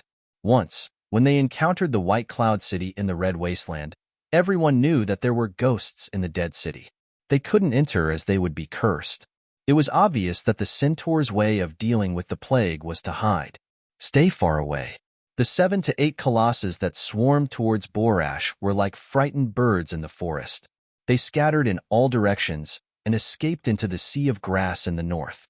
This made Danny very disappointed, because her original plan was to let the centaurs eat, drink, and use the Alliance's food, and deplete the Alliance's resources. When they reached Meereen City, they would launch a surprise attack into the centaurs' camp and challenge all the cars to a call contest. They would seize control of the colossus, lead 100,000 roaring warriors, and attack the Alliance's waste like a flood. After half a month, they finally managed to drive all the centaurs in the north of Meereen to Borash. In the end, an unexpected blood plague caused all the centaurs to run away. Motherfucker. Danny was cursing motherfucker. But the Alliance was cursing even more viciously, and they were more frustrated than her. On the outskirts of Borash, under the mountains, there was a secret room that was modified from a cave. There was a chandelier with 8 candles, a 30-square-meter cave, and an oval-shaped stone table. There were 4 to 5 people sitting around it. At the head of the table was a beautiful young lady. She had long silver blonde hair, a white priestess robe with gold trim, a small face, big blue eyes, and a cute and sweet appearance. The few people sitting around her were intimidated by her majestic aura and did not have any thoughts. Their attitude towards her was respectful and a little fearful. A middle-aged man with a triangular face said, "High Priestess Jenny, Kal Bono was worried that he would be taken away by the pale mare, so he refused to come back. He wanted to go to the Horse King city to pray to the Mother of God." Yes, Danny's guess was right. After Benny died, Jenny personally went to the battlefield.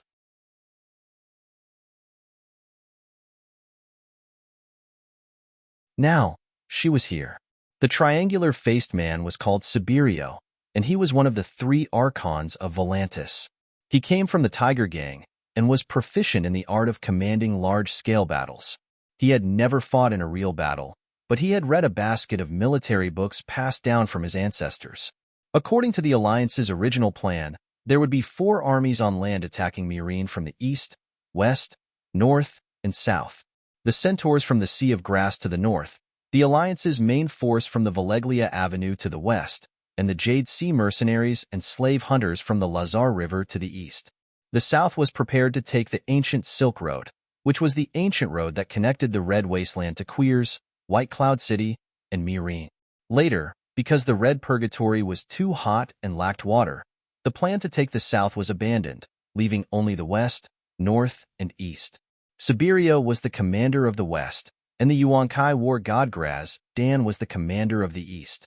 The north was made up of centaurs, led by the strongest horse king in the Sea of Grass, Bono. Yes, it was Bono, the one who took away Joie Ge's 20,000 roaring warriors. Kal Bono. Bono was the most capable Banu under Joie Ge's command, and 20,000 of Joie Ge's 40,000 roaring warriors were taken away by him. It was like a dragon returning to the sea when it met the wind and clouds. After 4 years of hard work, Bono almost managed to recreate Joie Ge's past glory. He had 35,000 roaring warriors under him and was known as the strongest Kal in the Sea of Grass. More importantly, King Bono had a blood feud with the Dragon Queen. Although Danny replaced Leg with Django, she did her best to ensure Django's safety. Before Zhuagu died, she quietly arranged for 500 elites to escort the fake Leg out of the camp. Her plan almost succeeded. Jake and the others didn't think it would work and didn't notice her movements. But Bono was shrewd and ruthless. Long before Zhuagu died, he had secretly taken over Colossus' troops. The other bandits didn't move, as they were all waiting for Zhuagu to die. He had also been closely monitoring the new world riding horse. It was also him who blocked the path of Kaholo and Joie Ge's 500 guards. But he didn't kill the sons of Kaholo and Kal. He only crippled the 500 guards and let the other bandits kill the sons who were once loyal to Kal. Bono was powerful, and Bono had a blood feud with the Dragon Queen. Bono was chosen as the commander of the North. Now, the leader of the North had run away. High Priestess Jenny, Bono betrayed us. Can we teach him a lesson? A bald and short fat man asked. The fat man had a pink sarcoma the size of a plum on the tip of his nose. He was known as the Long-Nosed King. He was a prince of Ko Chang Island, and also the commander of the Alliance's 5,000 elephant soldiers. There's no point. The ragged prince shook his head. Prince, you don't know that centaurs are stubborn. They don't fear death, so they won't be threatened. It's better to give Bono a gift to make him feel ashamed, and then persuade him to understand the meaning of this battle. Centaurs will feel ashamed? The Long-Nosed King said incredulously. Centaurs will usually complete what they promise. They are much more reliable than mercenaries. Accepting gifts, making promises, and completing missions, they will feel honored. They will add a bell to their braids and boast about it. The leader of the mercenaries, the Ragged Prince, said. The Long-Nosed King rubbed the sarcoma on his nose and smiled bitterly. But we don't have time to wait for the centaurs to change their minds. We must fight as soon as possible. Not to mention the 100,000 cows and horses, just my 5,000 elephants are enough to make people despair.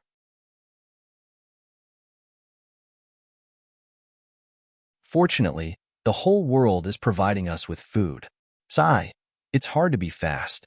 Tauros has been robbed. New JIS has been lost. The Dragon Queen is attacking everywhere, and the Alliance is having a hard time. Now we have the Blood Plague. Sibirio's triangular face was almost drooping. What about Mireen? Did we throw in the plague corpses? The long-nosed king asked. We arranged 4 waves, but all of them failed. Before we even got close to Slaver's Bay, we were intercepted by the Megalosaurus. 5 pterosaurs died, and 3 were captured. Sibirio said dejectedly. Not even once. Isn't that too strange? The long-nosed king was shocked. There must be a traitor. Maybe we should form a disciplinary team to catch the traitor. Sibirio's triangular face showed a hint of hesitation. The ragged prince frowned and said coldly, when Tauros fell last time, we already caught a traitor in Materis. Jack Harley, the young leader of the Spear Corps, was fed to the dragons. All the large mercenary groups were terrified and felt insecure. When New JIS fell, there were rumors of a traitor.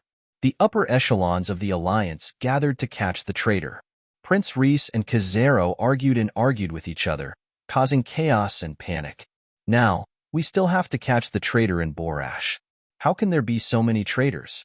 If they don't hate the Dragon Queen, who would come all the way to Slaver's Bay to suffer? If there are no traitors, why have we failed so many times?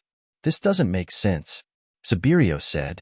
The ragged prince thought for a moment and said, could it be a supernatural power? Princess Jenny said that Dragonstone Island should be rebuilt with magic power networks. Everyone turned their eyes to Jenny, who had only listened and not said a word at the head of the table. Jenny frowned, and her beautiful face showed some confusion. The magic power networks can transmit information, but they can't eavesdrop. Who? Suddenly, the young priestess's expression changed. She turned to look at a stone puppet in the corner, her eyes sharp and cold.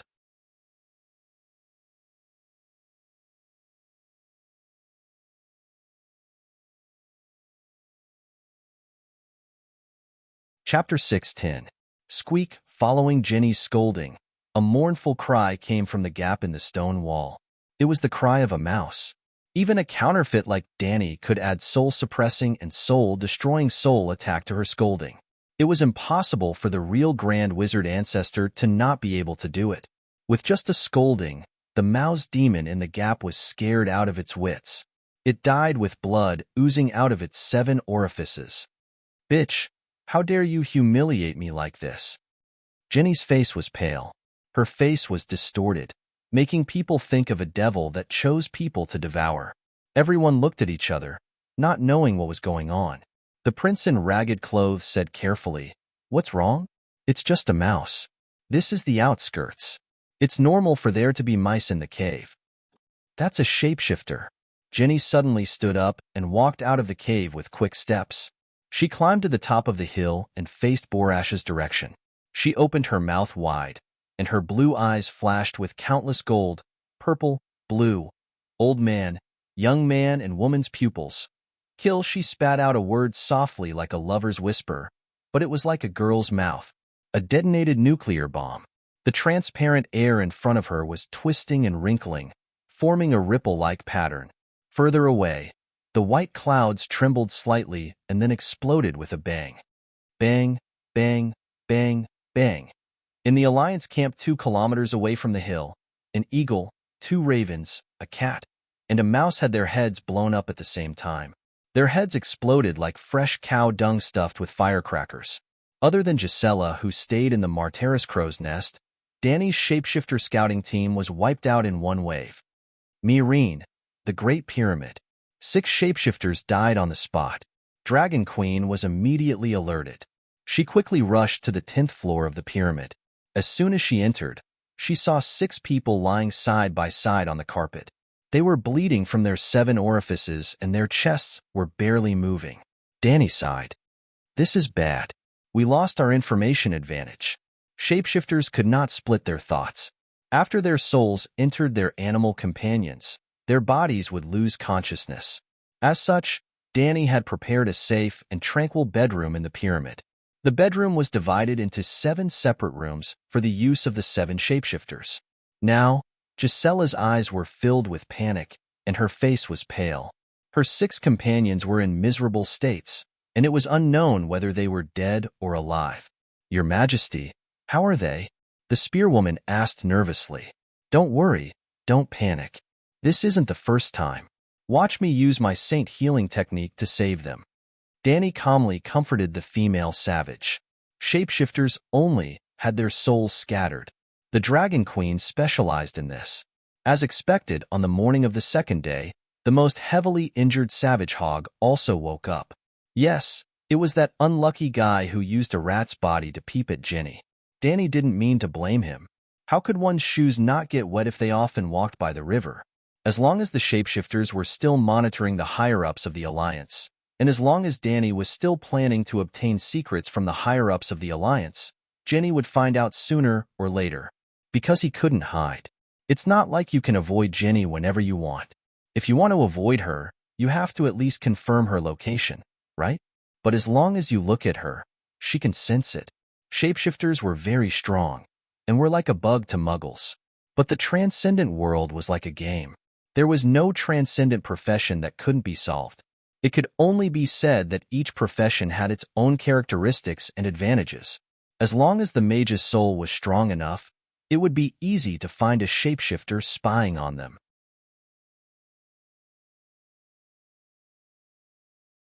If he also mastered soul attack techniques, then the shapeshifters would be very miserable. Rest well first. From now on, avoid Jenny's camp, and don't come online at the same time in the same area. Danny told the shapeshifters and provided them with new animal companions. Unfortunately, the Alliance's actions were stronger than she thought. Not even a day after the shapeshifters came online, another person was severely injured. Raven of the Polo District was caught by the Dragon Granny when she was investigating the battle plan of the Gisela guerrillas on Jean Island.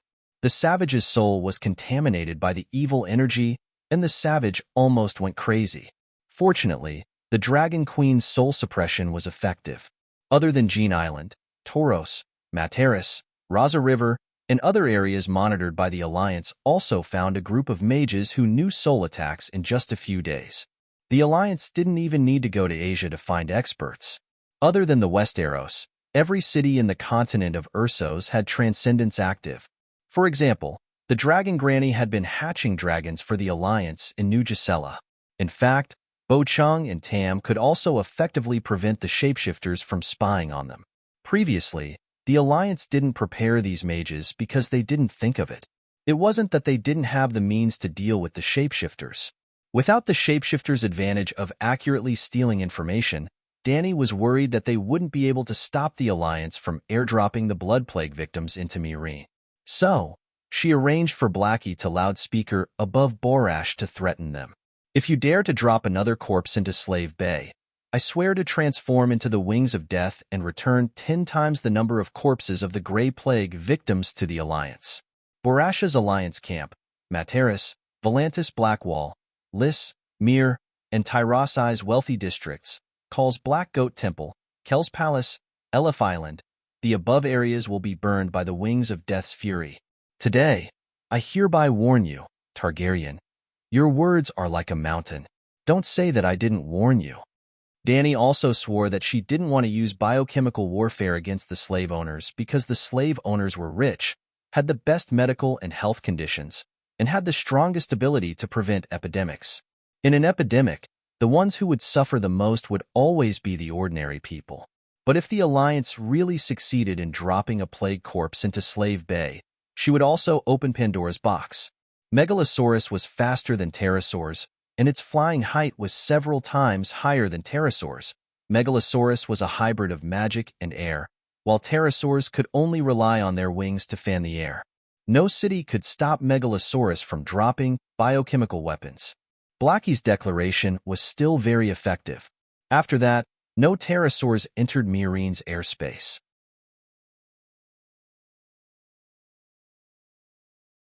On this day, Danny was treating Morona, who had been shattered for the third time. The spearwoman sighed. The war here is so huge.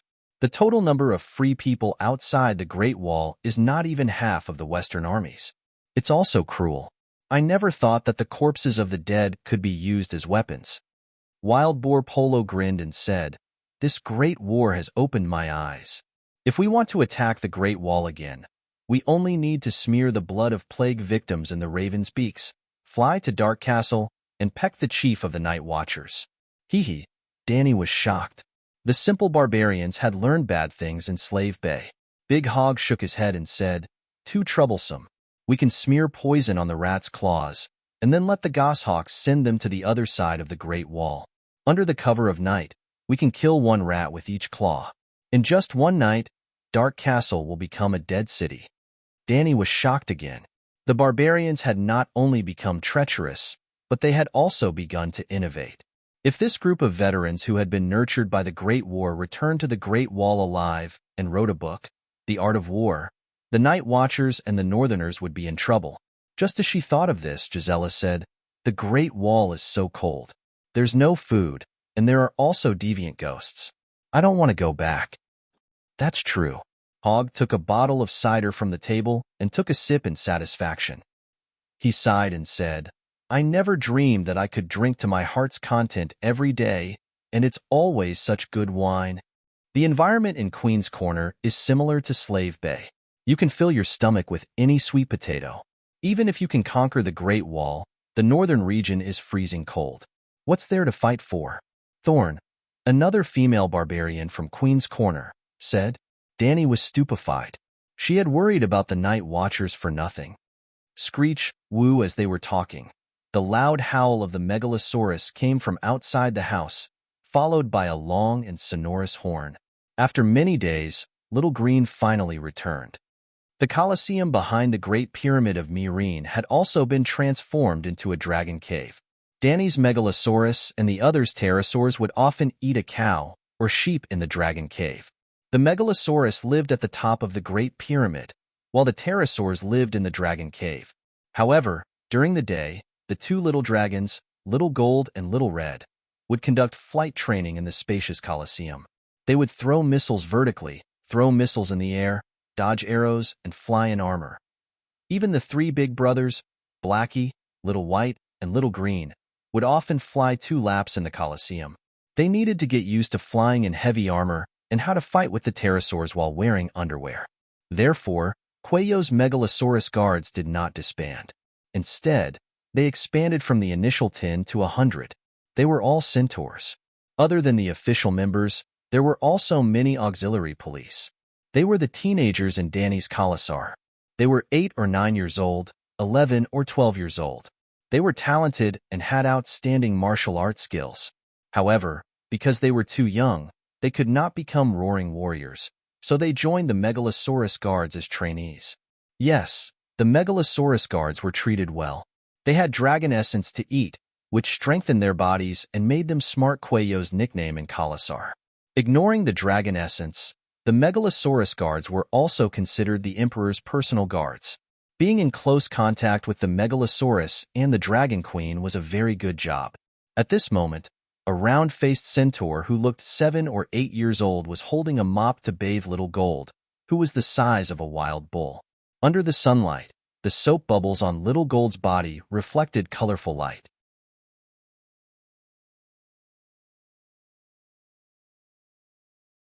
The centaur was tired and hot. His round face was red and he was sweating, but his expression was serious and he did not slack off. On the high wall walkway, Danny and Yimont held onto the railing and looked at the centaur working hard below. "You have been in contact with Simba for 2 days. How do you feel?" Danny asked with a smile. Dragon Queen was a woman of her word. If she said that she wanted Simba to be her stable boy, she would definitely do it. However, Dragon Queen's horse was the steed that rides the world Megalosaurus. "It's very complicated," Yimont said with a complicated expression. "What do you mean?" "Simba is a good child. He is hardworking, honest, smart, and is especially talented in riding and archery. His silver hair also makes me feel close to him. However, when I think of his identity..." Sigh. Yimont shook his head and sighed. "Old man, I want you to open a bachelor's class. Choose the most knowledgeable people from the scholars under me.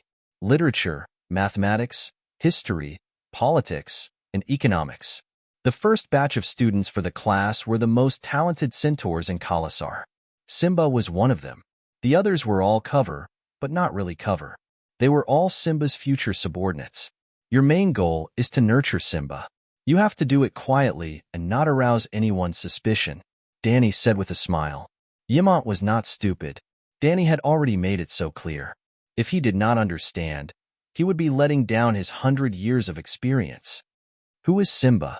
He widened his eyes and asked in surprise. Danny had a faint look of satisfaction on her face. She said faintly, Leg Targaryen. Leg Targaryen? Yimont frowned and thought for a while before he found the name Leg in the corner of his memory. Then, he thought of Varys secretly swapping little Aegon. 7 gods above. Yimont's face turned red. He trembled and turned his head to look at Danny. He asked in disbelief and anticipation, Your son, Leg? Danny nodded slightly. Holy Mother. The old man's eyelids rolled and he fell back. He was too excited and fainted.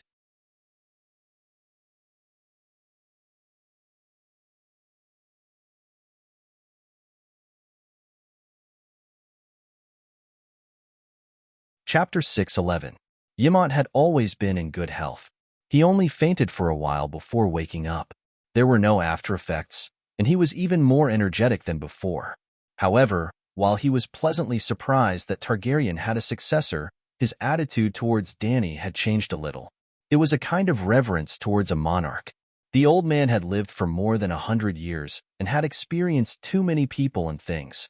However, the act of the Dragon Queen swapping sons with the enemy still made him feel incredulous and shocked.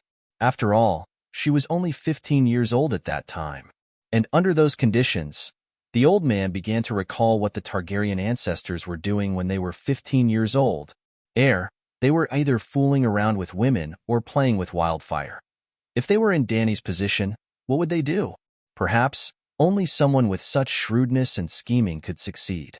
The Targaryens were truly fortunate. Previously, they were on the brink of extinction. In less than 20 years, they were thriving and were about to ascend the throne of the world's greatest royal family. Or, as the Westeros proverb went, every time a Targaryen was born, the gods would flip a coin to decide whether he was great or mad.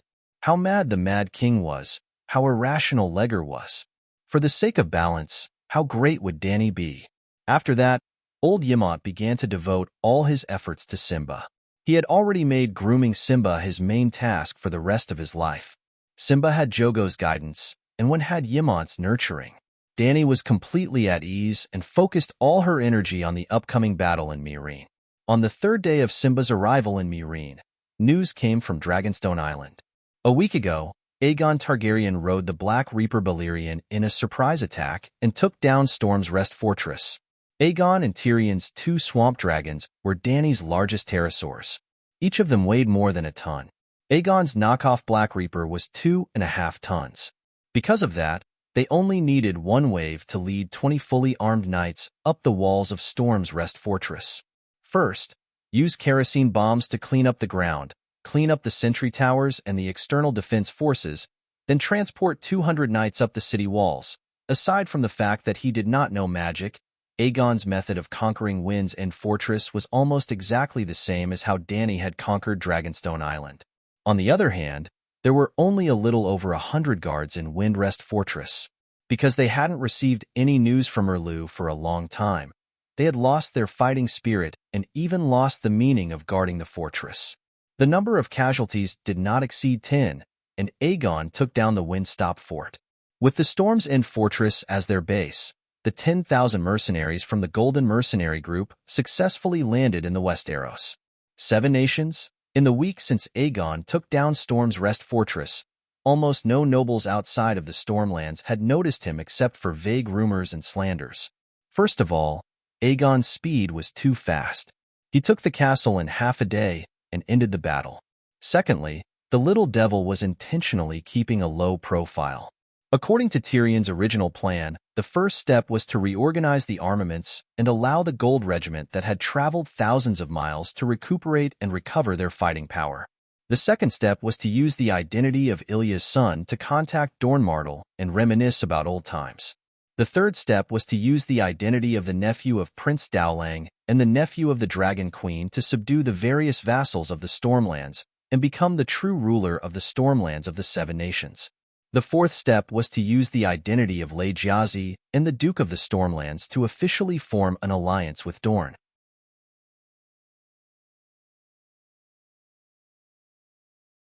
The fifth step was to announce to the nobles of the Seven Nations that he had the right to inherit the Iron Throne and rope in the vassals of the Seven Nations who had a relationship with Targaryen and a grudge against Lannister. The sixth step was to form an alliance of Dorne, the Stormlands, and the Dragon Society. Aegon, as the leader of the alliance, would lead his troops north to the King's Landing and ascend the Iron Throne. In the dwarfs' plan, at different stages, Aegon's identity as a guard of honor would be different. This was a step-by-step process. Step by step, he would obtain real strength and use it to stabilize his identity as a true dragon. There was no lack of idiots and fools in this world, but there were definitely smart people. When Aegon said that he was the son of Lei Jiazi and Ilya, Tyrion himself did not believe it. He was not sure if the Dragon Queen really believed it, or if she had other motives. Then, the Big Crab was suspicious. Big Cousin Quentyn did not believe it. Big Cousin Elaine did not believe it either. Why would the nobles of the Seven Nations believe it? But when he rode on a pterosaur and led the vassals of the Stormlands and the Golden Regiment to appear in front of the world, regardless of whether he was Lei Jiazi or not, he was still a true dragon. How should he put it? Tyrion's plan was stable and realistic, but the people involved did not accept it. Aegon felt that it was too complicated and a waste of time. Didn't we leave Slave Bay to seize the opportunity when Kevin passed away and the King's Landing is in chaos? If we want stability, we might as well stay in Slave Bay and wait for my aunt to finish her business. Aegon retorted Tyrion. Tyrion was speechless. He could not tell Aegon the deeper meaning of his plan. Whether he was Lei Jiazi or not, he could use his powerful strength to make this a reality. But in Aegon's heart, he was, of course, the son of Lei Jiazi and Ilya, the nephew of the Dragon Queen. There was no need for him to doubt it. Aegon's position of his identity was different from Tyrion's. This caused the two of them to have different plans for the future of Aegon VI. Once the Golden Regiment was ready, Aegon would send out letters and announce the fact that Aegon VI had arrived in the Westeros. Then, Dragonstone Island would know about it, and so would Dany. Of course, Aegon did not completely ignore Tyrion's suggestion. During the week he occupied Storm's Rest Fortress, he sent letters to Uncle Dowlord and the various lords of the Stormlands. The content of the letter was very sincere. I am the son of Lei Jiazi and Ilya. Count Varys saved me by swapping me for someone else. For the past 17 years, I grew up under the care of Sir John Clinton. In the past year, I went to Slave Bay and learned the art of governance by Aunt Dany's side. Dany wanted him to be the magistrate of Meereen, but he did not go. Instead, Ymont taught him the art of governance.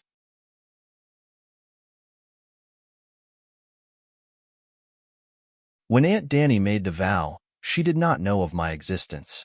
That is why she and I cannot agree on the Iron Throne. But I am also unwilling to break her vow. I only represent myself. Aegon Targaryen and Dany Liz Targaryen are blood relatives of two branches. She acknowledges that my right of inheritance is above hers, but she will not take responsibility for my actions. That is why I need the support of my uncle, my lords. I swear that I will bring true peace to the Seven Kingdoms. I swear that if there is a long night, I will be at the front. I swear that I am not vying for the Iron Throne with a vengeful heart. I wish for justice to be served. I will convene the Great Council and use the Great Judgment to settle the grudges of the previous generation. I heard about this from Aunt Dany. Aegon told everyone about his life, his current situation, and his future plans. He was very sincere. When he handed the letter to Tyrion and asked him to help fix it, the dwarf suddenly had a strong wish. He hoped that he had guessed wrong. Varys and Illyrio did not play any tricks. Aegon was the son of Lei Jiazi and Ilya, a true dragon. He was not destined to be as great as the Dragon Queen, but he would definitely be a good king. At least, being his subject would be 100 times better than working for the Dragon Queen. Tyrion thought. Oh, the subjects did not wish for their king to be too muddle-headed, but they also did not like an emperor who was too smart. At the very least, they could not be smarter than themselves. Otherwise, how could they fool the emperor? It had to be said that the Westeros nowadays were too bad. Even sincerity had become a rare virtue, especially for those old foxes who were smart. Tyrion felt Aegon's sincerity and passion and was a little touched. Prince Dowling also acknowledged Aegon's character and was a little touched. He really hoped that Varys did not lie and that Aegon was really Aegon. It was not a loss to have such a nephew. Take a fast ship and go to Storm's End Castle. Help me take a look at that Aegon 6. Dowling said to Elaine. Look at what? Even the Dragon Queen was deceived. I am afraid that I will not be able to tell if he is real or fake. Elaine said, being real or fake is only one aspect that is not important. Dowling's eyes flashed and he said faintly, what is more important is whether he has the temperament and strength to ascend to the Iron Throne. Father, you are willing to let a liar use the identity of Aunt Ilya's son to ascend to the Iron Throne? Elaine asked in disbelief. Dowling closed his eyes. When he opened them again, the last trace of hesitation in his eyes had disappeared. He said firmly, Dorne needs to take revenge on Lannister. I hope that in the future, I will see justice for my sister Ilya. You also need a king husband who is handsome, brave, and righteous. Perhaps Aegon can satisfy all three requirements. That will be enough. Since they had entered the Pterasaur era, Elaine naturally did not want to drift on the sea for another half a month. She sent a letter to Tyrion, and the two of them flew back to Storm's End Castle. This time, Princess Dorne did not fool around with Tyrion. Tyrion invited her to have sex with him, but she refused. She liked to play, but she was very principled. She knew how to be a good wife. My father intends for me to marry Aegon, she said. I've come to test my future husband. Little. The demon lowered his head resentfully. His cousin Elaine's arrival made Aegon very happy, but the Storm Lord's reaction made him embarrassed and angry. Boy, I am not stupid, nor am I stupid. I remember what Tywin did in the past. Lady Jazzy is dead on the wall. From Vulture's Nest Castle, a letter from Count Clinton, Jon's relative. After the old man was exiled, his title and castle were inherited by the side branch.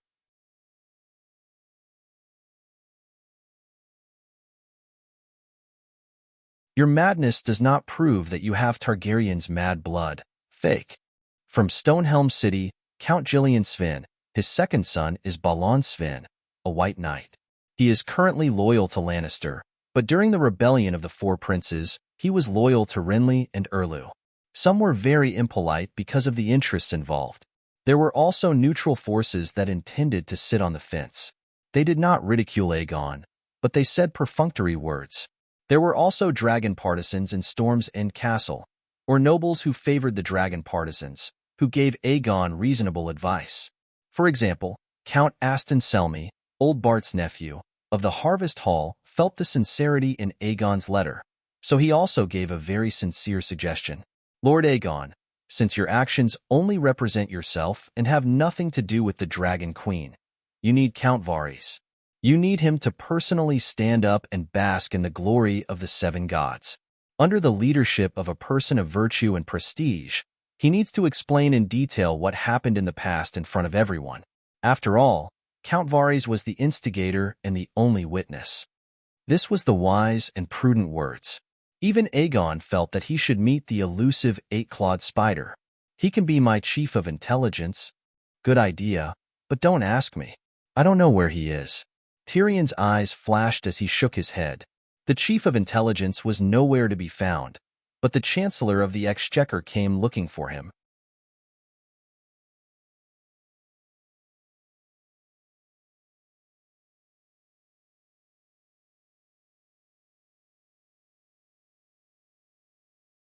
Chapter 6:12. Uncle Finger had been waiting for Aegon like a drought waiting for rain. He had been waiting for him for far too long. It was said that the eight-clawed spider controlled the largest intelligence network in the Westeros. Varysman had the support of the royal family, and Illyrio had invested a large sum of money into him. He also provided a large number of little birds that could read and write even though their tongues were cut off. However, Uncle Finger's intelligence network was not weak either. In some aspects, it was even better. Uncle Finger's intelligence network was made up of three parts: the brothels, the customs officials, and the spies planted in the various families. He was the largest procuress in the Seven Kingdoms. Most of the brothels in King's Landing were his property. The top bed slaves in the brothels had also been personally trained by him and were equipped with all kinds of skills. Uncle Finger started his career in the customs office of Seagull Town. When he became Robert's Minister of Finance, all the officials in the sea trade ports of the Seven Kingdoms were secretly replaced with his people. Uncle Finger also planted spies in the noble families that he had his eyes on. For example, the three brothers, Kate and Blake. The three brothers had almost reached the peak of espionage. 007, Mission Impossible, and the Ace Spy were all inferior to them. The three spies entered King's Landing as mercenaries. In just half a year, one became the garrison of King's Landing, one became a White Knight, and one became a trusted aide of the Empress Dowager. He even went to the Empress Dowager's bed. Thus, when Aegon had just taken down the Windstop Fortress, Uncle Finger received the news. However, Tyrion's appearance surprised him. He delayed for a few days to settle some loose ends before sending a letter to the Windstop Fortress. Tyrion, look! Aegon excitedly waved a piece of paper in front of Tyrion. It's a letter from Duke Baelish. He invited me to the Eagle Nest to discuss pledging my loyalty. Tyrion took the letter with a serious expression and read it carefully. Aegon excitedly paced back and forth in the room, muttering, "The seven gods bless us." Only the Valley and Dorne were spared from the rebellion of the Four Kings. The Valley's knights are second only to the River Bend, and they are currently the strongest power in the Seven Kingdoms. If we gain the loyalty of the Valley, we can join forces with Dorne and attack from the north and south. Even if Lannister and Tyrell reconcile, they won't be able to stop us. Your Highness, Littlefinger is the most untrustworthy person in the Seven Kingdoms. You should have known this long ago. Tyrion put down the letter and said with a frown. Aegon said seriously, "You told me that I can't completely trust anyone except myself, including Uncle Dowling, foster father Clinton, Aunt Dany. I've always remembered. Since there were no completely trustworthy people in the world, there was naturally no need to judge whether the other party was worthy of an alliance based on loyalty. Benefits were the strongest and most reliable link." Tyrion understood Aegon's unspoken words. His smile was bitter, and his heart was both happy and sad. "I didn't expect you to remember it all this time, and even apply what you've learned." "Yes, I remember." The excitement in Aegon's eyes faded, and he said with a complicated expression, "I remember much of what you said, for no one had ever taught me those things before. Foster father and sister Lemore only wanted to nurture an ideal king, but you taught me how to survive in the real world. If that's the case, wait a few days." Tyrion entered his strategist mode, thinking of ways to help Aegon. "Let the scholars send a letter to Bronze Yohn, telling him that Littlefinger invited you to the Eagle Nest, and earnestly asking him to be your guarantor."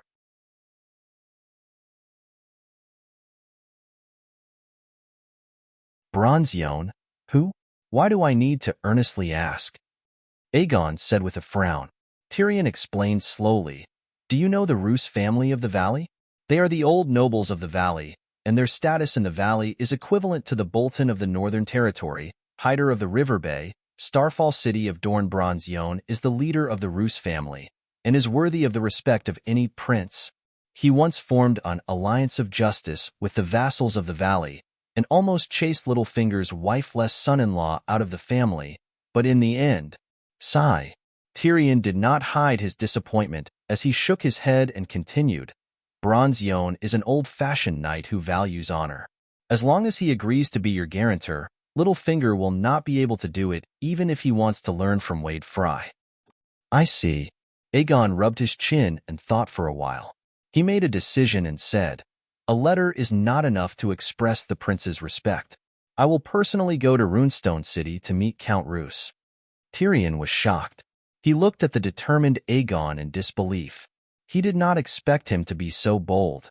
Aegon's boldness also shocked Bronze Yohn, Uncle Finger, and the vassals of the Valley. That day, he rode on a dragon and landed in Runestone City. With the most sincere attitude, he told Bronze Yohn about his experience and his request. To be honest, Count Yohn had mixed feelings at that time.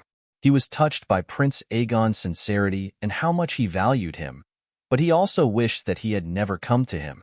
because he also suspected Aegon's identity, especially when Aegon told him honestly that even Uncle Dowling and Aunt Dany were kept in the dark about Varys's actions. Looking at Aegon's earnest and sincere eyes, Bronze Yohn wanted to ask, "Your Highness, do you think this is reasonable?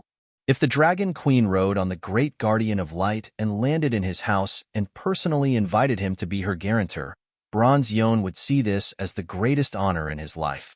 He would be willing to protect the rights of the Queen's guests with the lives of his entire family. Even if it was not the Dragon Queen, Second Brother Wei would still be able to do it. No matter how crazy Second Brother was, there was no doubt about his true dragon bloodline. But to ask him to be the guarantor of a suspected fake prince, fortunately, Prince Aegon did not want him to be the guarantor of his true dragon identity. Protecting the guest's rights from being violated was a very righteous and honorable thing in itself. Hence, Bronze Yohn reluctantly agreed even though he felt uncomfortable. When Littlefinger heard about this, he was shocked for a moment. Then, he nodded in agreement and handed the safety of the Eagle Nest's Moongate Hall to Bronze Yohn. "My dear, your husband is a brave, smart, and magnanimous man. He is a knight." That night, when Littlefinger was working, Littlefinger commented on Sansa's fiancé. When he said this, he was very excited. Sansa was also very excited.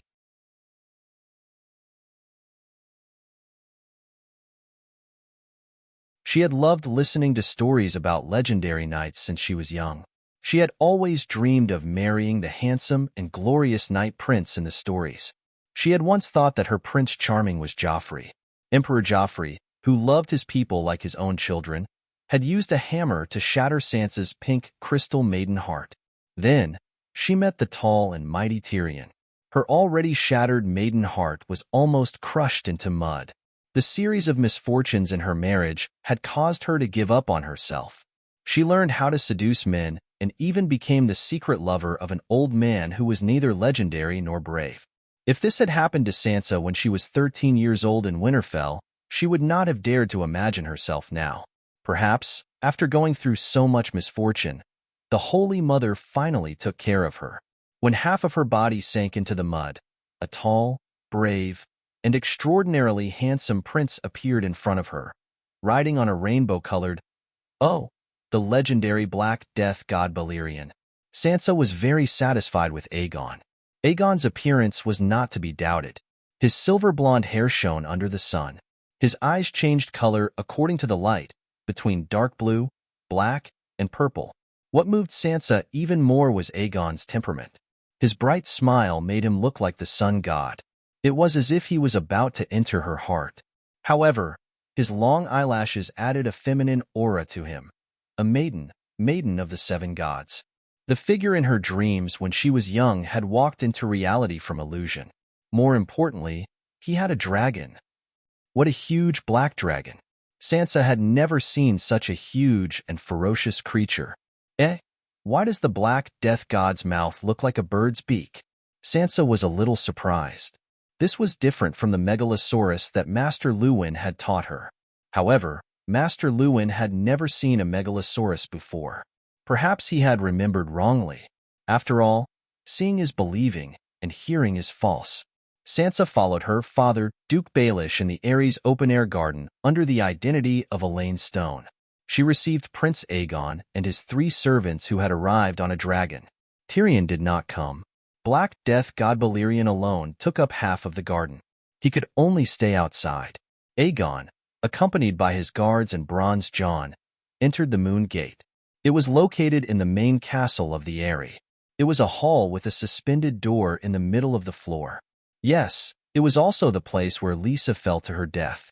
Your Highness, I am relieved to see you. The 7 kingdoms are saved. The people of the 7 kingdoms are blessed. Uncle Finger's smile was gentle, and his tone was sincere. Aegon had a good impression of him. My lord, I also have the ambition to change the current situation of the 7 kingdoms. However, I do not have the power to realize my dream. I hope you can help me return the 7 kingdoms to the right track. Aegon smiled humbly, and his eyes were confident. Of course, that is the main topic of our discussion today. Uncle Finger's eyes flashed. He had a higher opinion of the young man in front of him. This was Aegon VI, not the Mad King IV. In the hearts of Westeros, Joffrey was the Mad King II and Cersei III. Uncle Finger was such a smart man. Why was he not worried about Aegon's identity when everyone else was suspecting him? He had a spy. The spy on Dragonstone Island did not manage to find out the Dragon Queen's core secrets, but he confirmed one thing. The Dragon Queen completely recognized this nephew of hers. That was enough. Even his aunt did not suspect him. Who was an outsider to poke his nose into other people's business? This is my daughter, Aegon Stone. After some pleasantries, Uncle Finger introduced Sansa to Aegon. Sansa was beautiful to begin with.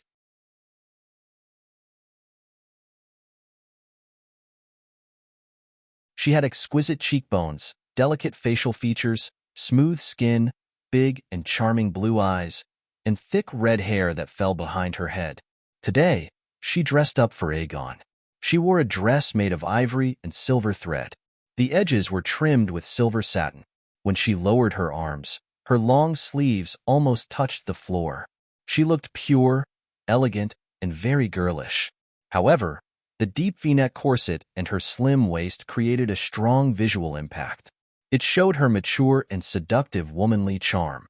Aegon was stunned. He had seen beauties before. He had seen Aunt Dany. However, among the women who had given him sexual hints, Aegon was the most beautiful, charming, noble, and elegant. She really looked like a princess, Aegon thought. However, Aegon still had his manners. Clinton and Ashera were both direct descendants of great nobles. Their earnest teachings made it so that Aegon did not lose his composure today. There was only admiration in his eyes. There was no lust. He kissed her hand like a gentleman and said, "Lady Aegon, you are the moon in the sky above the Eyrie." Sansa was like a young girl meeting a man for the first time. She blushed and smiled sweetly. Uncle Finger also smiled in relief. There was a high chance of a marriage alliance. He did not feel uncomfortable at all about his woman marrying someone else. Instead, he was very happy. Look at how sincere his smile is.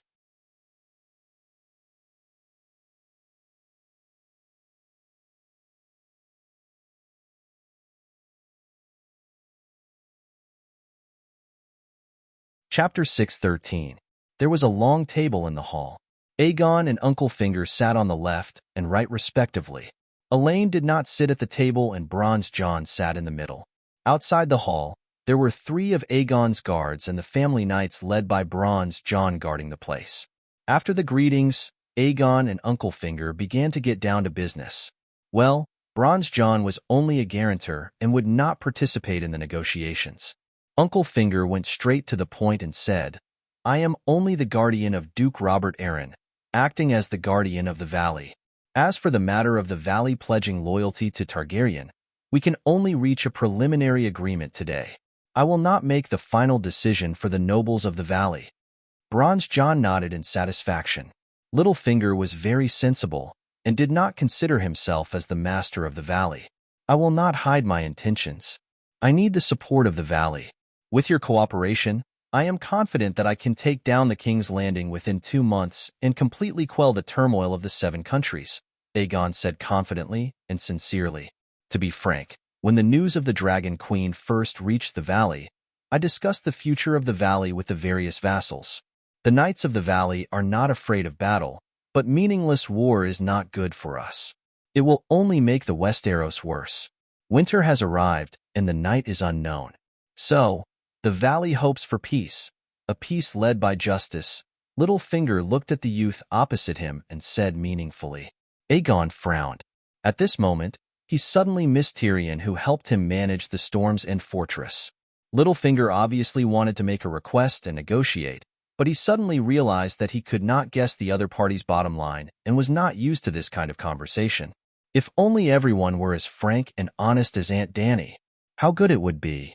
Aegon sighed in his heart and asked tactfully, "Duke Baelish, as the guardian of the valley, what expectations do you have for the future of the 7 countries?" This was to let Uncle Finger make the first request. "I don't dare to have any extravagant hopes for the 7 kingdoms. That is a matter for the king to consider. You are the king of Loina, the Undulls, and the Ancestors. As for me, I am Robin, Robert Aaron. Robin is his nickname, S adoptive father. My only hope is that he will be safe and sound, and that he will be able to preserve the legacy of his ancestors in the new dynasty. To put it simply, Uncle Finger's only request for Aaron Vale to join Aegon was for Targaryen to forgive Jon Arryn's crimes in the War of the Usurpers. Bronze Yohn nodded slightly, satisfied with Uncle Finger's performance. On the other hand, Aegon was a little surprised. According to Aunt Dany and Tyrion, Littlefinger was sinister and cunning. He had no bottom line and only wanted to climb up the social ladder. He should not be so selfless and selfless. Aegon trusted Aunt Dany and Tyrion's judgment more. Therefore, he believed that Littlefinger was saying beautiful words. As for the grudges of the previous generation, I will not directly announce who to forgive or punish. My aunt recognizes my right to inherit, but she has not given up on the grudges of my father's generation. On the day of the long night, if there is no long night, it will be in the second year of the next summer. She will convene a great council. In the great council, she will openly and fairly judge all the dishonorable things that have happened since my grandfather ascended the throne. For example, my grandfather's atrocity of burning Duke Ricard and his son to death. You all call him the Mad King. My aunt and I will not distort the truth and deny his madness and brutality. My aunt once told me that she will give justice to Duke Ricard in the great trial, regardless of whether Stark is still alive at that time.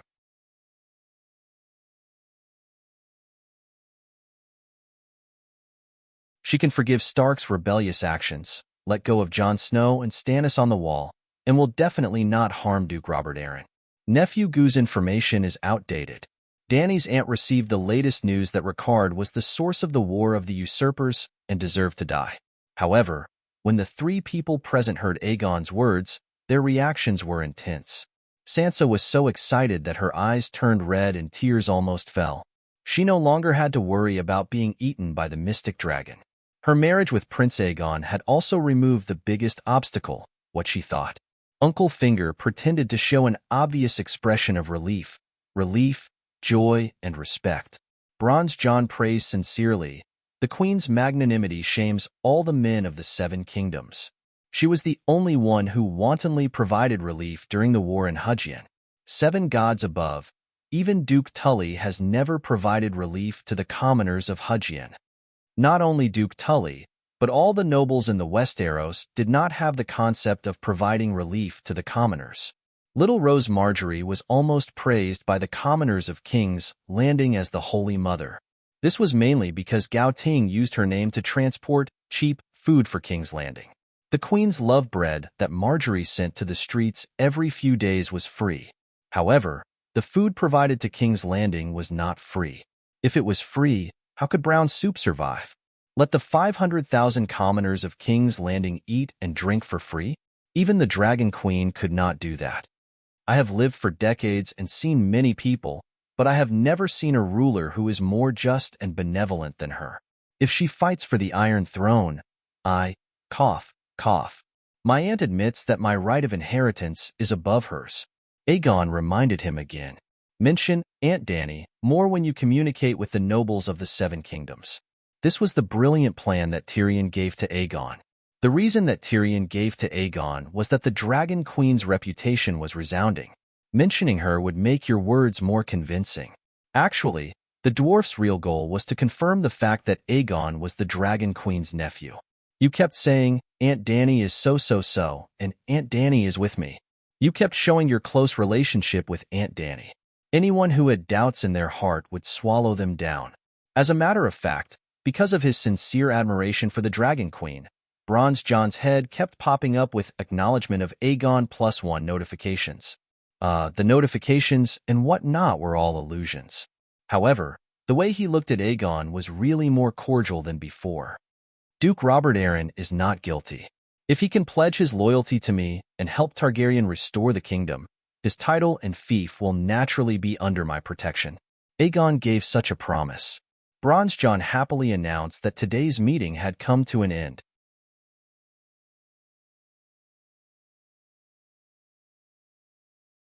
Both sides reached a consensus on the grudge between House Arryn and House Targaryen.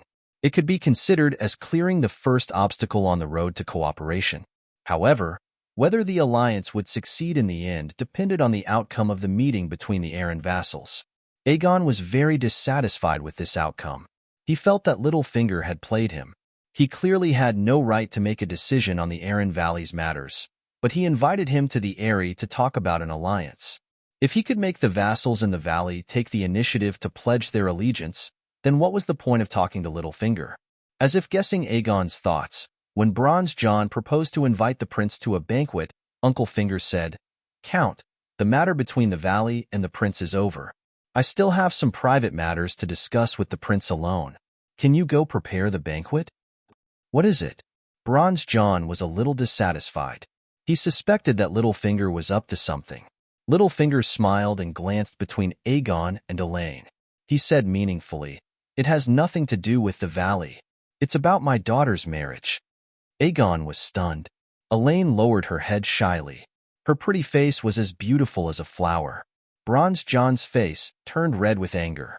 Regardless of whether his identity was real or fake, Aegon was now bearing the title of Targaryen. He was his protector. How could he tolerate Littlefinger's humiliation? Well, in Bronze John's opinion, the intention of marrying an illegitimate daughter to a reserve king was an insult to the king.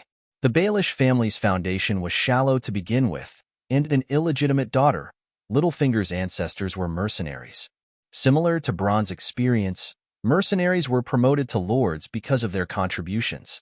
If Aegon was really the son of Lay Jazi, then Littlefinger's daughter was only fit to be his lover. On the other hand, the daughter of the Royce family was barely qualified to be married to Aegon. "Duke, you are now the guardian of the valley. Please don't do anything too disrespectful." Jon suppressed his anger. Understanding Jon's thoughts, Uncle Finger was not angry. He smiled and said, "If your highness is willing, I can announce that Elaine is no longer an illegitimate child."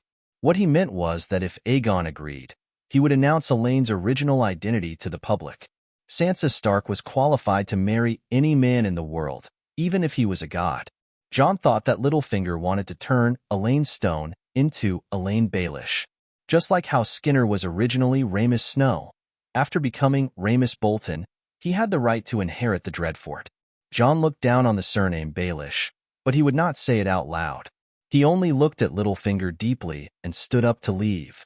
Elaine also stood up and bowed shyly to Aegon, who had an awkward expression. She then trotted away with Jon. There were only two people left in the hall, the calm Littlefinger and the restless Aegon. Uncle Finger smiled at Aegon and said, "Your Highness, I will be honest with you. I do want to make a marriage between you and Elaine. However, I am not so arrogant as to think that Baelish's illegitimate daughter is worthy of the king. Elaine is not my daughter. Her real name is Sansa Stark, the eldest daughter of Eddard Stark and Catelyn Tully. She is the only heir to the north." Aegon was stunned. Dany had guessed that Elaine Stone was Sansa, but she did not tell anyone.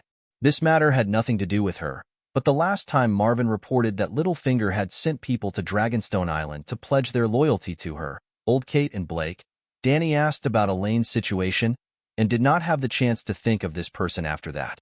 Therefore, Aegon was really shocked. "Duke Baelish, are you joking?" "I swear," Uncle Finger said seriously. Then, he began to paint a picture of Aegon.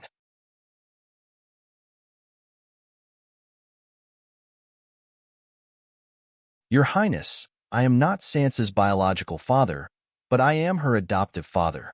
Sansa is also Duke Robert's cousin, the rightful heir to the King of the North. The King of the North, Robb's territory is not only the North, but also Hudgian. In other words, if you marry Sansa, you will gain the allegiance of the North, Hudgian, and Valley kingdoms. A sacred betrothal is more secure than any oath." Aegon's expression was uncertain. "Losing the North and Hudgian are just burdens to me." Littlefinger was delighted. He did not refuse immediately, which meant that he was tempted. Sansa looked pitiful. She had nothing and could not even go back to her home.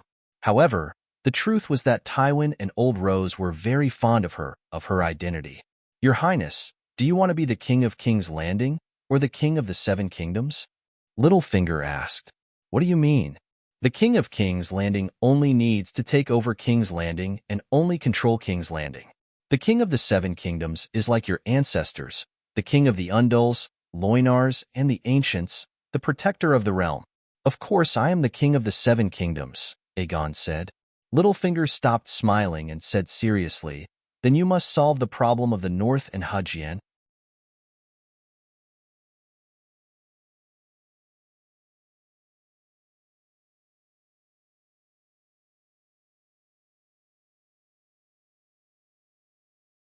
Chapter 6:14. Littlefinger said, Bolton will definitely not join you, and you cannot accept the loyalty of people who violate the rights of guests. Frian Hudjian is in the same situation.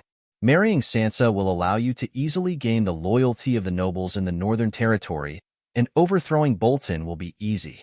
Yes, the situation in the Northern Territory is very special. The Northerners only recognize Stark. If your queen is Sansa, the vassals in Hudjian who once pledged their loyalty to Robb will also join you. Aegon looked at Littlefinger and asked meaningfully, marrying Lady Sansa is beneficial to ruling the Northern Territory and Hudjian. Then, how useful is it to winning over the Valley? Littlefinger smiled and said, Your Highness, Lady Catelyn and I are childhood sweethearts. Our relationship is extraordinary. My love for Sansa is no less than her father's. Your love for Sansa's body must be more than I'd Stark. Aegon sneered in his heart. He did not know that Sherdong and Elaine were Sansa, but he had heard from Aunt Dany's analysis that Littlefinger had participated in the Purple Wedding, Joffrey's death, kidnapped Sansa, and most likely cheated on Tyrion. For this, he had deeply sympathized with the dwarf. Now, Sansa was indeed by his side, so the dwarf was most likely cheated on? Damn it! It seemed like it was his turn to be the one to take over. Aegon was very upset, but he said calmly, Duke Baelish, forgive me for being blunt, but your power in the valley seems not to be of much help to me. Hee, Your Highness, you don't think that the previous meeting was the reason why I invited you here, do you? Littlefinger said with a smile. Is it only now? Aegon asked blankly. Littlefinger nodded slightly and said in disdain, Bronze Yohn is an old-fashioned knight who cherishes his reputation, and he is also very prestigious in the valley, but prestige and reputation do not equal power, or else Barristan would be the king of the Seven Kingdoms. You can influence the decision of the Alliance of Justice? Aegon said seriously. I can lead the valley to pledge loyalty to you, Littlefinger said confidently. Aegon did not ask him how he did it. He only thought carefully for a moment and asked, If I compensate you in other ways, can I not marry Miss Sansa, and you will immediately take the valley and pledge your loyalty to me? What kind of compensation? Littlefinger asked with interest. The eagle nest. Aegon's eyes flashed as he said softly. Littlefinger's pupils constricted, and his heart skipped a beat. He put on a puzzled expression and asked, Aren't I in the eagle nest now?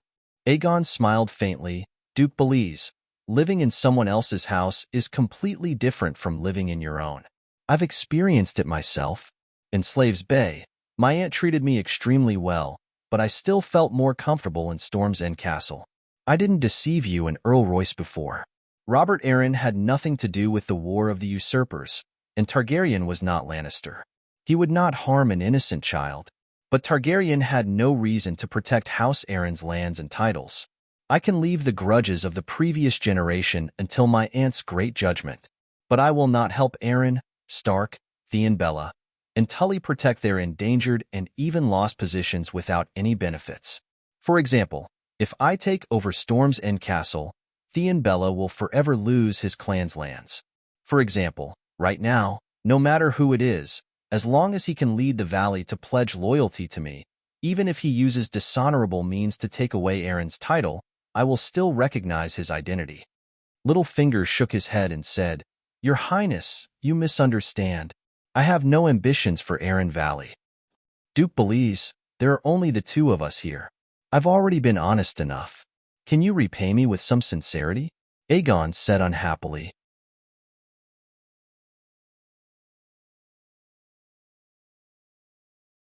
Sigh. Back then, after your grandfather killed Duke Ricard and his son, he still felt that it wasn't enough. He asked Jon Arryn to hand over Ide and Robert. What do you think Lord John should do? Now we all know that he was the first to rebel against the Iron Throne for the sake of his two adopted sons who had no blood relations. He was also the one who facilitated the marriage between Tully, Arryn, and Stark families. In the entire War of the Usurpers, Jon Arryn paid the greatest price, but he never thought of asking for any benefits. The safety of his two adopted sons is his greatest reward. Littlefinger spoke slowly as if he was telling a story. You want to be the Jon Arryn of Robert Arryn and Sansa Stark?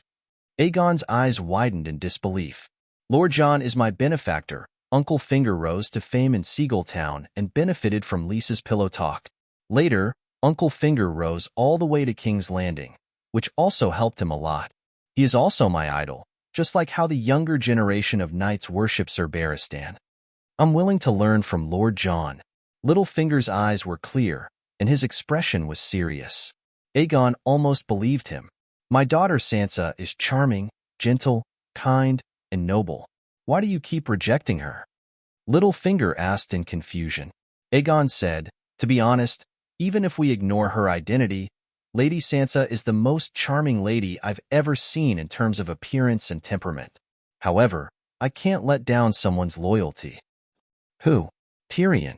He's my friend, and he taught me a lot of how to be a person. He's still my hand of the king. His reputation isn't very good. He's the prime minister, but he doesn't have the title of prime minister. I can't steal his wife, Aegon said firmly. Littlefinger smiled and asked, is this the biggest obstacle between you and Sansa? Something like that. Aegon nodded and said hesitantly, actually, my cousin Elaine also wants to marry me. Littlefinger stood up and took out a craft paper bag from the cupboard by the wall. He returned to the table. This time, he didn't return to his original seat. Instead, he sat intimately beside Aegon. Under Aegon's confused gaze, Uncle Finger opened the craft paper bag and took out a piece of parchment the size of a certificate. Take a look. Aegon took it. The first thing he saw was a bright red seven-pointed star seal on the top left corner of the snow-white parchment. This was a contract written by a Seven Gods cultivator. It was a declaration that Tyrion and Sansa's marriage was invalid. It had the handprint of the Seven Gods Archbishop, Merabad, and the seal of his position. This is real? Aegon's eyes widened. He looked at Uncle Finger in shock and said, Tyrion and Lady Sansa's wedding was held in the Great Cathedral. How is it illegal?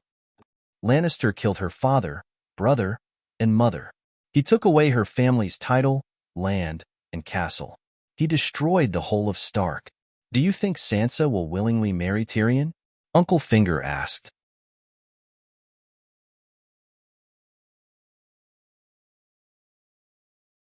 With Archbishop Merabad's reputation, he has the right to deny the marriage officiated by the previous archbishop. After knowing that Tyrion was by Aegon's side, Littlefinger planned to find a respectable cultivator to annul Sansa's marriage. Sansa could also swear that she was forced. However, it would be more official if a cultivator was her guarantor. The most respectable cultivator around the Seven Kingdoms Valley was Merabad. The old cultivator was organizing refugees on the Crabclaw Peninsula to help Dragon Queen build a castle, which was the third line of defense. It was only separated from Seagulltown in the valley by the Trident River.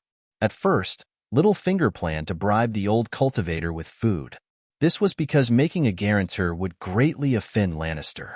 However, Merabad only asked Sansa a few questions and readily agreed to annul her marriage with Tyrion. He understood the grudge between Stark and Lannister. He also understood Madame Stoneheart's attitude towards this marriage. She was almost crazy. Therefore, he could represent the Seven Gods to annul this unjust marriage with a clear conscience. The little demon still did not know. Who is that Merabad? What right does he have to annul the marriage officiated by the Archbishop? Aegon asked. Among the cultivators of the Seven Kingdoms, he only knew the Big Sparrow.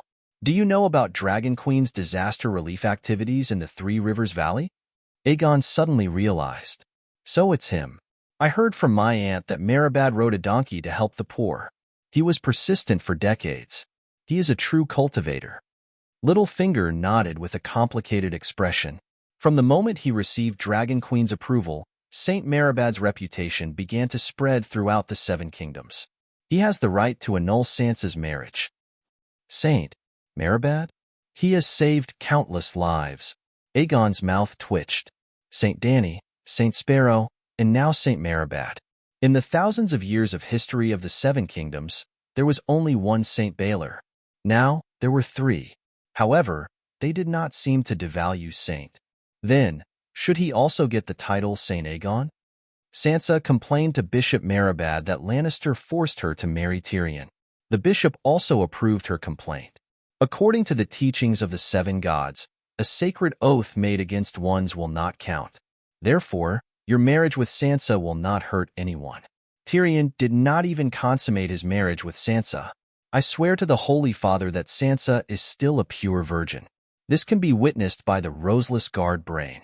Well, after Brittany became famous, she would ask everyone she met in Hudgien, "Have you ever seen a red-haired virgin?" And the famous saying also spread. Everyone knew that she was looking for Sansa, so they all thought that Brain thought that Sansa was a virgin. Marriage is easy to annul, but Tyrion's feelings for Sansa are difficult to resolve. Aegon thought for a while, but still shook his head. "Your Highness, let me ask you a rebellious question.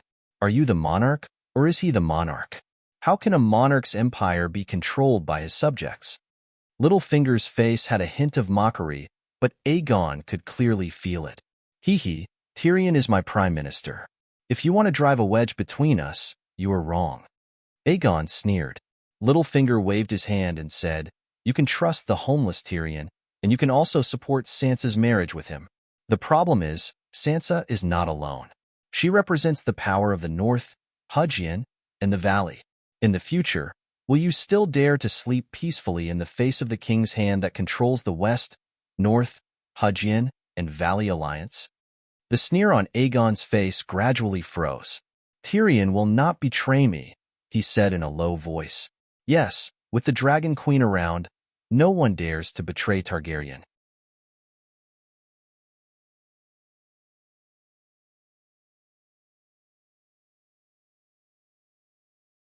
But if you rely on her for everything, why return to the Westeros now? A king should control his power in his own hands, Littlefinger said faintly. Aegon hesitated. At least Littlefinger was right about one thing. Sansa represented power, and power should be controlled in one's own hands. Seeing his struggle, Littlefinger smiled and said, "You can choose another noble girl to marry Tyrion, and complete the friendship between monarch and subject. You are already so concerned about his feelings, and he should also think about your great cause." Aegon was somewhat convinced. "But Dorne seems to have the idea of a marriage alliance with me."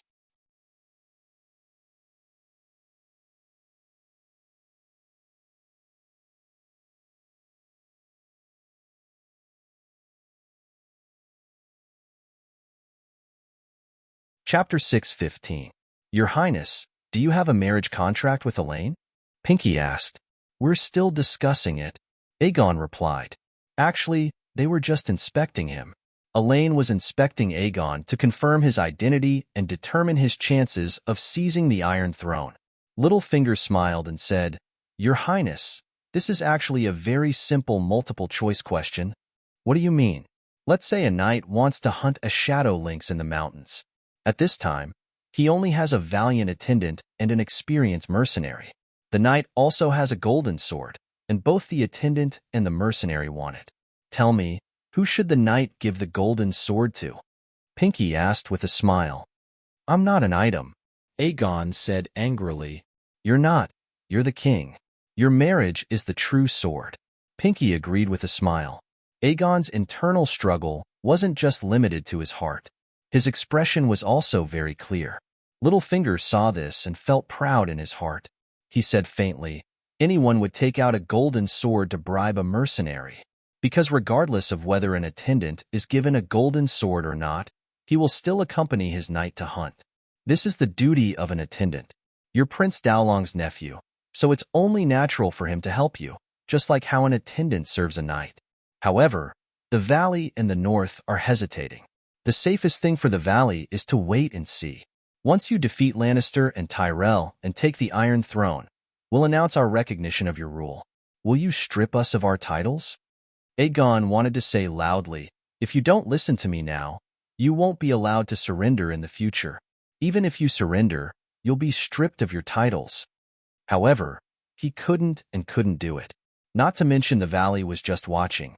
Even if the vassals joined Lannister's camp and surrendered after losing the battle, he would still have to accept them. Just like Duke Tywin's famous saying, when someone challenges you, you should resolutely respond with iron and blood. When they kneel and submit, you should personally help them up. Did Tywin not understand Prince Dowlong's enmity toward him? Don't you know about Dowlong's little tricks during the Battle of the Four Kings? Dowling was preparing to lead Dwayne to join Lon Lee's side, and secretly sent people to contact Sonlu. Erlu then made a move on his younger brother. However, after the rebellion of the Four Princes was quelled, not only did Tywin not punish Dorne, he even approved of Tyrion's decision to marry Messai into Dorne. He even left a position for the Dornese in the Imperial Conference. One must know that Tristan was only Quentyn's younger brother. He could not even be considered as the second son. On the other hand, Messai was the eldest princess, the king's elder sister. Myrcella was marrying a man of low social status. You, who is half Dornish, ascending to the Iron Throne is equivalent to Dorne's success. It also represents the interests of the Martell family, so they will definitely help you. But what can you get from helping Valley? If there is no marriage, the benefits of helping you or not will be the same, but the price paid will be completely different. Let me think about it. Aegon sighed and said helplessly, Your Highness, you are a true dragon. No one can force you. No matter what choice you make, Aaron of Valley and Stark of the Northern Territory will not be your enemy. You can think about it for as long as you want. You can even reject me. There is only one thing. I swear, the day you marry Sansa, 10,000 knights and 30,000 infantrymen of Valley will pledge their loyalty to you. 40,000 elite infantrymen. It was enough to buy a few Dany's ants. Second brother Way and Illyrio sold Dany for 10,000 roaring warriors. Aegon wanted to agree immediately.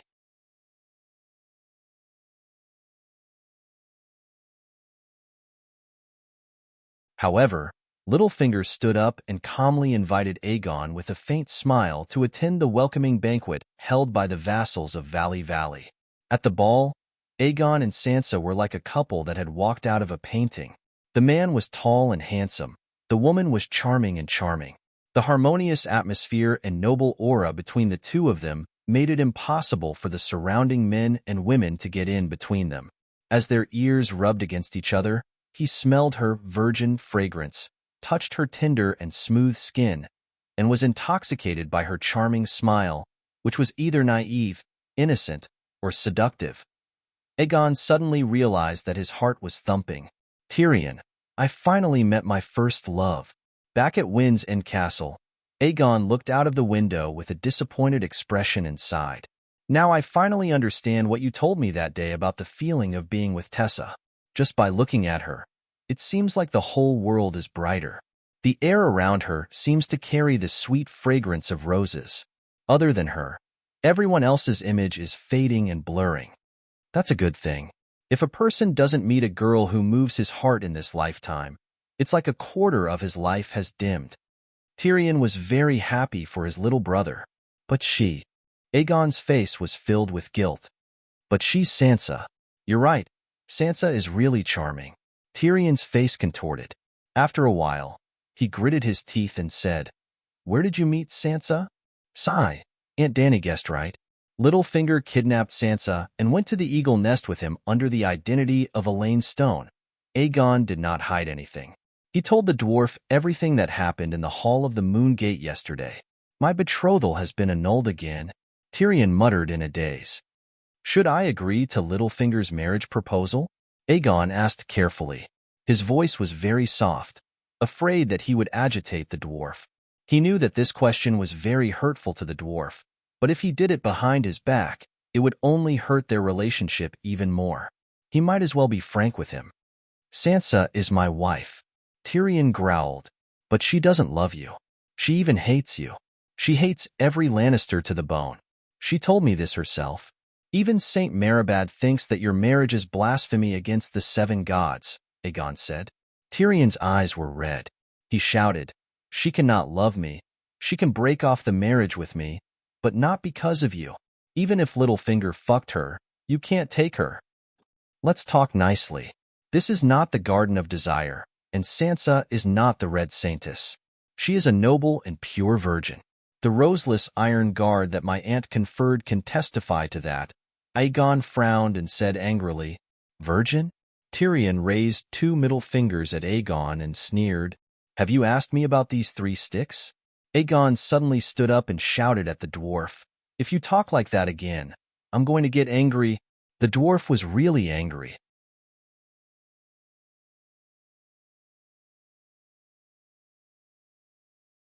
He ran to Aegon with his short legs and pushed him hard in the chest. He said loudly, I almost betrayed the queen and left Slave Bay. I followed you all the way back to the Westeros and helped you come up with plans. I didn't do it to see you fuck my wife. Aegon took a few steps back and looked away from Tyrion's red eyes. He sighed. I like her, and she loves me. There's no fuck, only true love. Maybe not now, but Sansa and I will definitely be a pair of immortals in the future. Our union is the gods' blessing for us, and also the fastest way to quell the chaos in the 7 kingdoms. Immortals? He thought about how Sansa had refused to sleep with him on their wedding night. Actually, it was Tyrion who took pity on Sansa and gave up on smelting copper. Yep, Sansa was almost 13 years old at that time. Then, he imagined how she and Aegon were cuddling and cuddling, uncontrollably. A wicked fire rushed into Tyrion's mouth from the steel door. He said with a mouth full of fragrance, You're just a weak stone. You can't even compare to Pinky's Pinky. Can you satisfy her? What a shitty pair of immortals. The reason why Pinky was called Pinky was not only because his home was on the Five-Finger Peninsula, but also because he was small and thin. Being small did not necessarily mean that the person was small. For example, Tyrion was a mischievous child, but Pinky was not as talented as the dwarf. Awu Aegon was filled with guilt and guilt. He turned into a raging wildfire. His eyes turned green. With a howl, he pounced at the dwarf. The dwarf was careless and fell to the ground. With a thud, his head hit the floor. Fortunately, the floor was covered with a thick layer of mire carpet. However, this also made Tyrion lose his rationality. He punched Aegon in the eye. Aegon howled. The little bit of rationality that had just returned to his heart turned into fuel again, making the wildfire in his chest burn even more fiercely. Bam, bam, bam, crackle. The two of them wrestled with each other like children in the mud. They dug out bird nests, pulled out ears, slapped their mouths, knocked their foreheads against each other's front teeth, punched their noses. One of them was the second brother of the Black River Pass, while the other was Zhao Yun, who competed based on looks. They met each other and exchanged blows. There was no clear winner. They fought wildly in the house. Soon, they were noticed by the guards and reported to the leader of the Golden Army, Harry. After a while, Harry brought people to separate the two of them. Seeing the prince beaten black and blue, Harry had already ordered the guards to lock up the dwarf. However, Aegon got up from the ground and stopped him. Coldly looking at Tyrion, who was looking at him coldly, Aegon rode the Black Death God and left the Wind's End Fortress. That's it. Dragonstone Island, the magic net crystal tower. A dejected Aegon was complaining to Aunt Dany about the grievances in his heart. Dany was in a good mood after eating a big melon.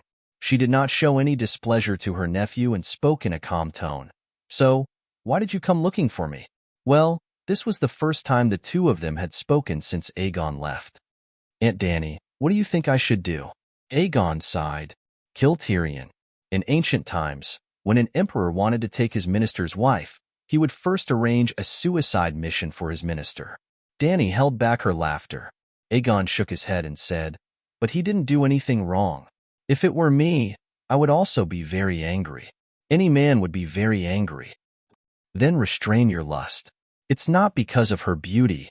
A hint of awkwardness flashed across Aegon's bruised face. Marrying Sansa is equivalent to controlling the Northern Territory. I can also subdue the nobles in the valley and Hudgian. This won't do, that won't do. Think of a way yourself. Dragon Queen turned off the magic mirror communication.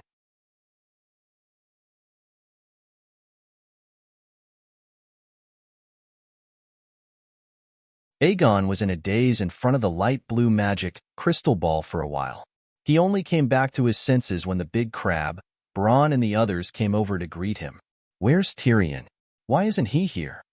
After exchanging some pleasantries, Bronn asked curiously. Aegon hesitated for a moment and said, he's helping me manage the winds in Fortress. He doesn't have time to come. Bronn saw the wounds on Aegon's face, but would never have thought that it was caused by Tyrion. So, he started chatting with the prince about the dwarf. When I first heard that he killed Tywin, I was as shocked as everyone else. But after thinking about what Tywin did to him, I could understand. Tyrion is a good person, but when he's pushed to the limit, he can do all sorts of crazy things, Bronn rambled on. Aegon was stunned for a moment. Then, he suddenly stood up and left.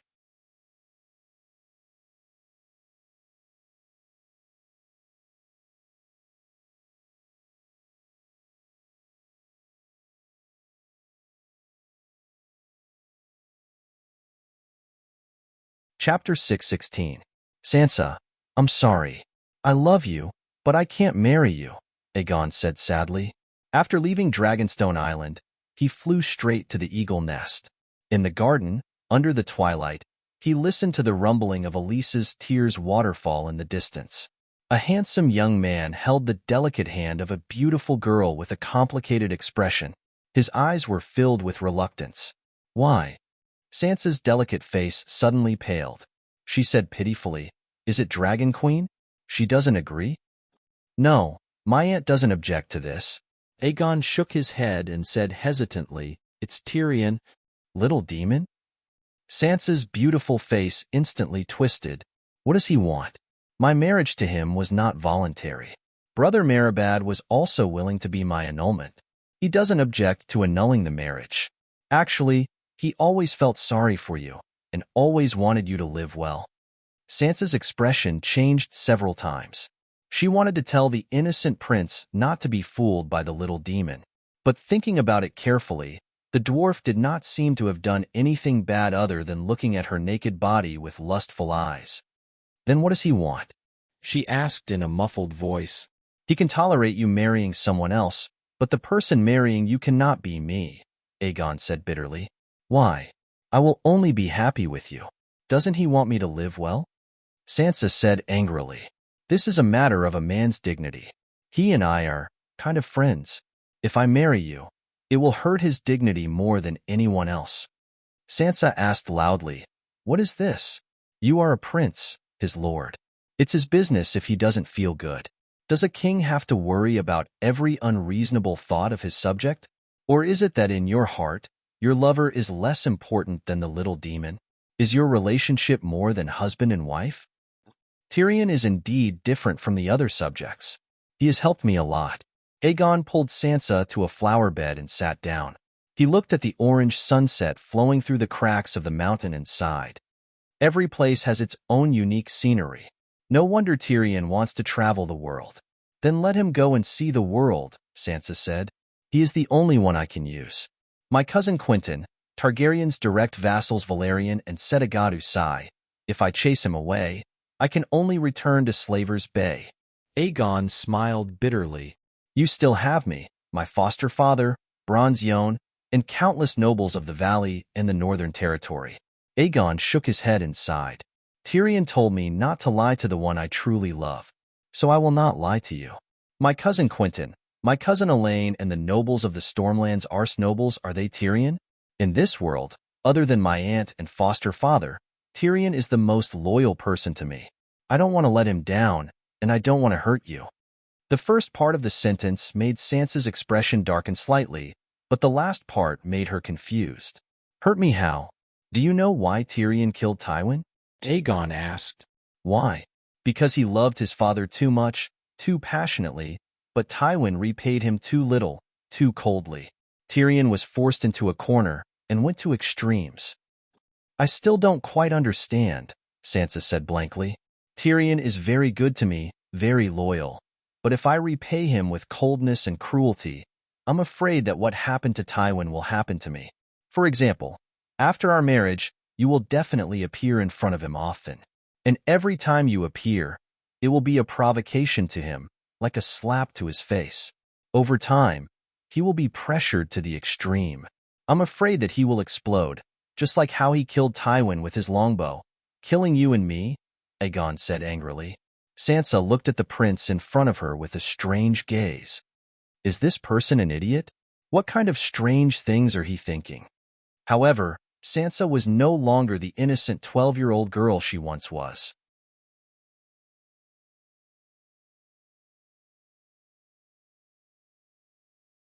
Although she was still young, she had experienced a lot in her life.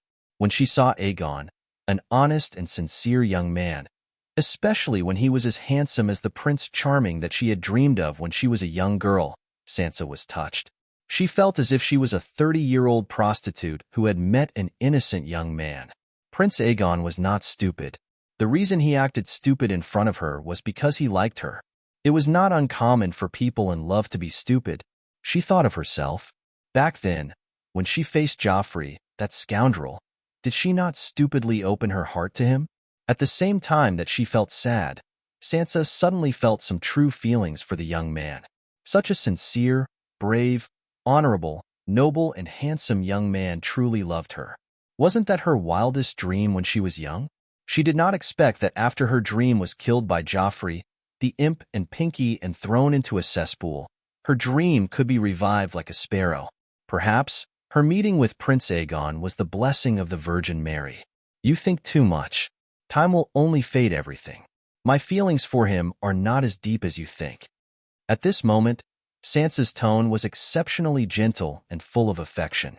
It was enough to melt any man's heart. He is Lannister. Lannister. He has a strong memory. If he could not even remember, how could he repay his debt?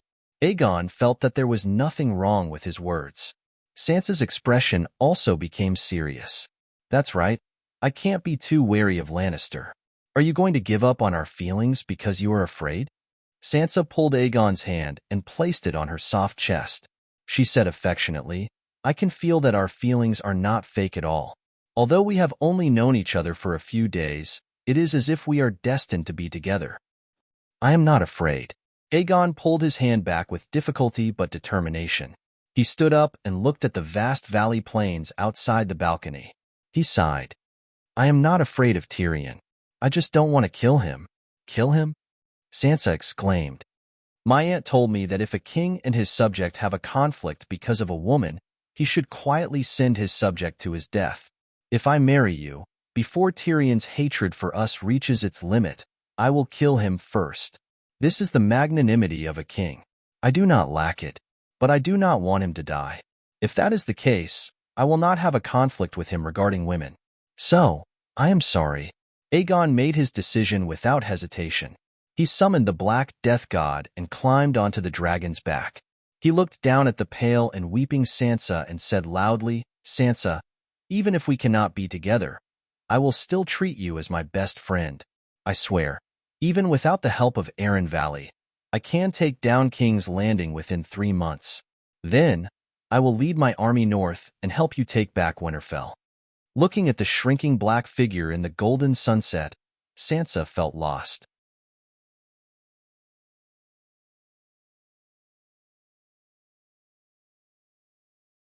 Her eyes reddened and 2 streams of tears rolled down her cheeks.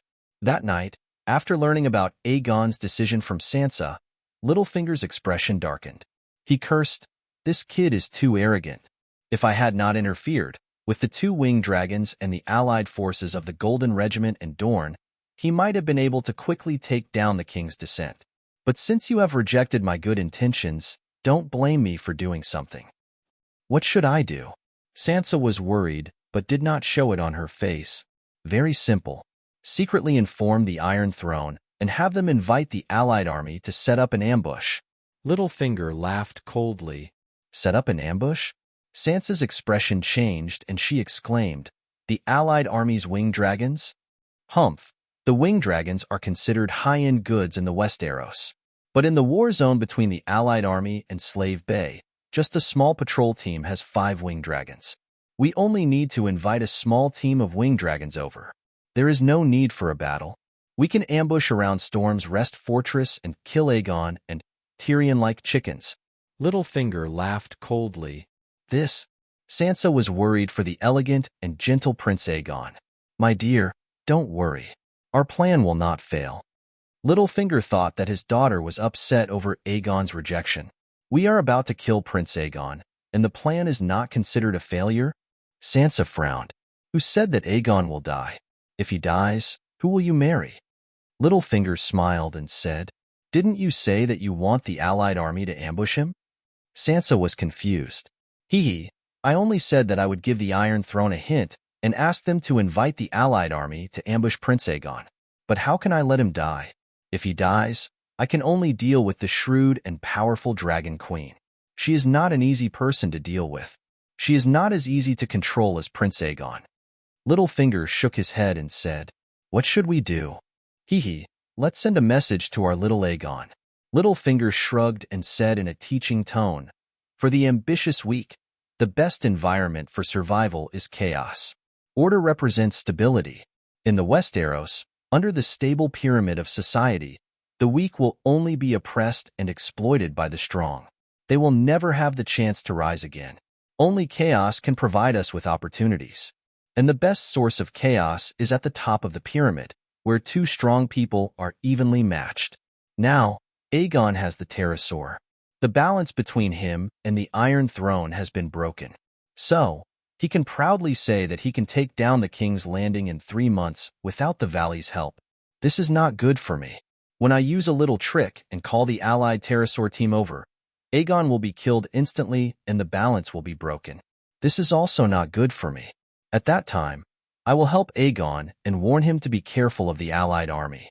The Iron Throne and Aegon's pterosaur have been exchanged, so we can only rely on the army. And the Valley has the strongest cavalry of the 7 kingdoms. Together with the Northern Territory and some of the Hudgian County lords, we have the strongest army. This way, Aegon will beg to form an alliance with us.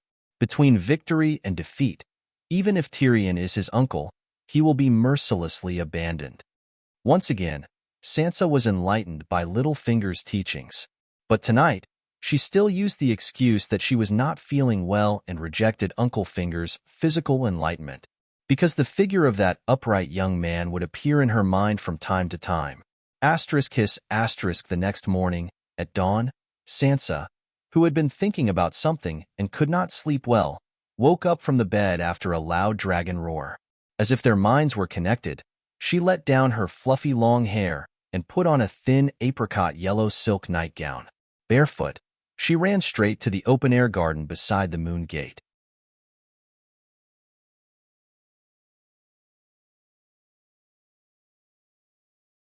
Oh, Aegon was also sliding down the pterosaur's tough wings. When he saw the girl running towards him, he could not help but hug her and kiss her. After half an hour of passionate kissing and comforting, the two finally separated. Sansa, I want to marry you.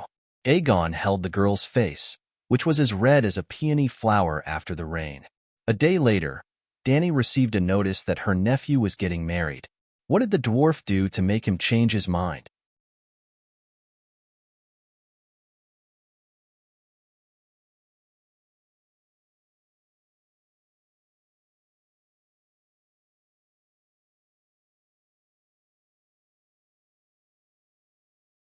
Chapter 6:17.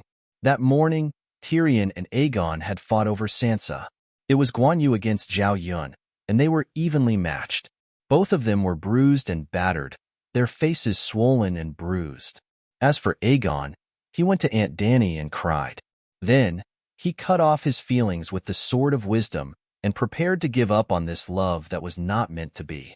Tyrion also went to find someone to talk to. Yelaine was the only familiar person in Windrest Fort. Tyrion could only go to her. Actually, the two of them were comforting each other. Yelaine also knew about Aegon's plan to marry Sansa. How should she put it? Prince Dowling of Dorne was too steady and courageous. However, he sought stability all the way and did not have the drive to take risks. He and his younger brother, Oberyn, one was gentle and the other was tough. One of them was scheming and astute, while the other was decisive. The brothers were of one mind and were perfect. Unfortunately, Oberyn died, As for second brother Wei, whose identity was clear, Prince Daolang observed him again and again. His daughter was already in her 20s, but he did not send her to complete the holy marriage. In the end, second brother could not see any hope of reviving the country. He became more and more extreme and crazy. However, the more extreme and crazy second brother became, the more hesitant Prince Daolang was. He was even more unwilling to put his daughter and Dorn's future in danger. As a result, the promising Ocean Palace Oath, signed by Auberon and William Derry, was reduced to a piece of scrap paper. When it came to Aegon, he had good looks and character. However, he had an unknown identity and an uncertain future. Prince Daolang wanted to place a bet, but he did not make a decision immediately. Instead, he sent Yelaine to Windrest Fort to observe. In the end, Aegon was much more popular than Prince Daolang thought. Uncle Finger, the best godfather of the Seven Kingdoms, entered with his daughter. Yelaine was tragically raped by Sansa. Hence, Princess Yelaine was also depressed. They were both in the same boat. Moreover, they were old acquaintances. The dwarf and Yelaine talked about the depression in their hearts while drinking to drown their sorrows. Wine was the medium of sex. Heart to heart, body to body. Aegon rode the dragon back to the Wind's End fortress with a sorrowful and regretful heart. Suddenly, he saw Tessa spreading her wings and gliding slowly under the moonlight above the ink sea. On her back, a pair of adulterers were performing the difficult spring cry art together. They were chanting loudly, and they were extremely unrestrained. The dwarf dragon trembled. Aegon's mind was greatly shaken. Ylien and the dwarf were also greatly shaken. The three of them were greatly shaken. Aegon's eyes turned red. With a roar, he charged forward on his dragon. Tessa, run! The dwarf hurriedly shouted. At noon, Bronn was still wondering why he hadn't seen his old friend. That night, his old friend came. Aegon chased the dwarf all the way to Dragonstone Island. It was almost like a monkey's version of Broken Boat Cove Dance. P.S. Actually, Aegon had also just left Dragonstone Island. At noon, he told Aunt Dany about his troubles. In the evening, he made a decision. After bidding farewell to Sansa, he came to Dragonstone Island again to tell Aunt Dany about his decision. Aunt Dany was annoyed to death. Now, it was already late at night. This was the third time he came to disturb Aunt Dany in a day. Tyrion was helpless. Other than going to Dragonstone Island to find the Dragon Queen to mediate, he had nowhere to hide. He also didn't want to keep running. After chasing for a few hundred kilometers, Aegon regained his senses in the sea breeze. Seeing that Tyrion had landed on the top of the flying dragon tower, he didn't go down. He only shouted, "Just you wait," and left.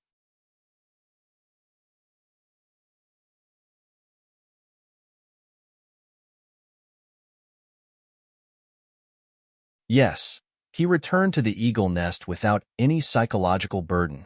In fact, he even felt the joy of revenge. He hugged Sansa, kissed her, hugged her. If they weren't in the eagle nest and Uncle Finger was watching with a smile in the corner, he would definitely have done something else. Seeing Elaine and Tyrion in disheveled clothes and panic-stricken faces, Bronn, who brought his guards over to check on the situation, instantly guessed what had happened. After Elaine staggered away with the help of her maidservant, Bronn sighed and said, "Sooner or later, you'll lose your life because you can't control second brother. You're doing well." Looking at Bronn, who was exuding confidence and arrogance of an old-school noble, then looking down at his unbuttoned shirt and shorts that revealed his hairy and deformed legs, Tyrion felt embarrassed. "Far worse than you. Riding a dragon and playing with the king's wife." The stern expression on Bronn's face instantly disappeared and was replaced by a mercenary's lewd smile. He whispered, "How does it feel?" The familiar smell made Tyrion completely relax. He didn't care about his current sorry state. He shook his head and lamented, "Sigh. It's terrible. Drinking too much really messes things up." Bronn stopped smiling and patted his old friend's shoulder. He said, "It's really your fault this time. You went too far." The dwarf shook his head. "You don't understand. Things between us are very complicated. Isn't it just Sansa Stark?" You know?" Bronn nodded and said with a complicated tone, Everyone knows that the girl didn't marry you willingly. Although she tricked you once with Joffrey, think about what the Lannister family did to Stark. Aegon is different. Just like, the dwarf gave a very inappropriate example. If Loras was pregnant because of me, you would be even more unhappy. Loras was Bronn's wife. Before marrying Bronn, she was raped by dozens of thugs in King's Landing and became pregnant. Only then did she find the mercenary Bronn to be her bodyguard. Slap. Bronn slapped the dwarf. Your mouth is even worse now. Sorry. The dwarf wasn't angry. He rubbed his face and smiled bitterly. His words are crude, but his reasoning is not. He wanted to do my wife. How can I not be angry? He really should have done your wife. Unfortunately, the little prince isn't as shameless as you. After being beaten up by you, he went to the Eagle's Nest and rejected the marriage with Sansa Stark. What? Tyrion's eyes widened in disbelief. Bronn nodded slightly and sighed. He rejected Littlefinger's marriage proposal. Tyrion's heart was filled with mixed feelings. Sansa and Aegon's marriage was a success. This time, even Tyrion didn't have the face to object. Elaine also left the Winds and Fortress awkwardly. After Prince Dowling heard the whole story, he sighed and nodded in agreement to form an alliance with Aegon VI. He no longer cared about the authenticity of Aegon's identity.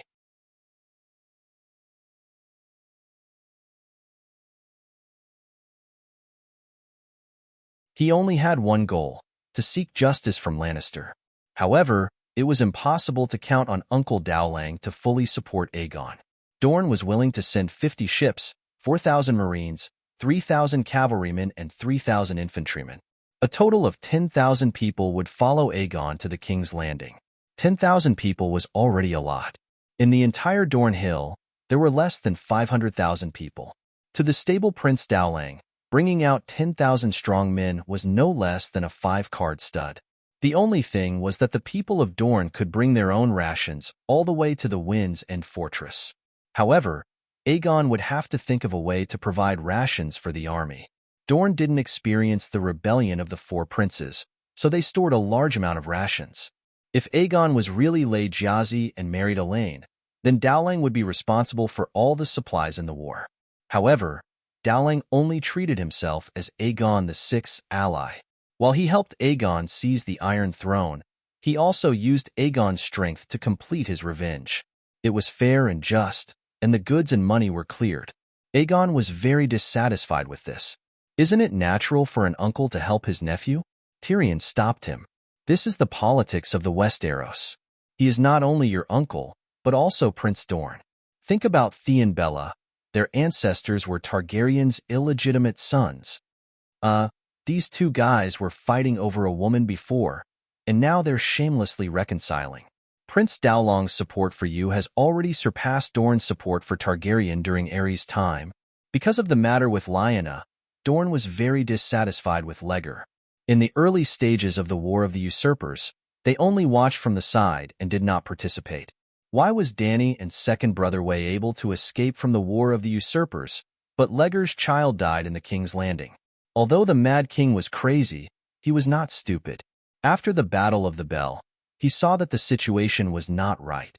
The first thing he did was to send his pregnant wife and second son to Dragonstone Island.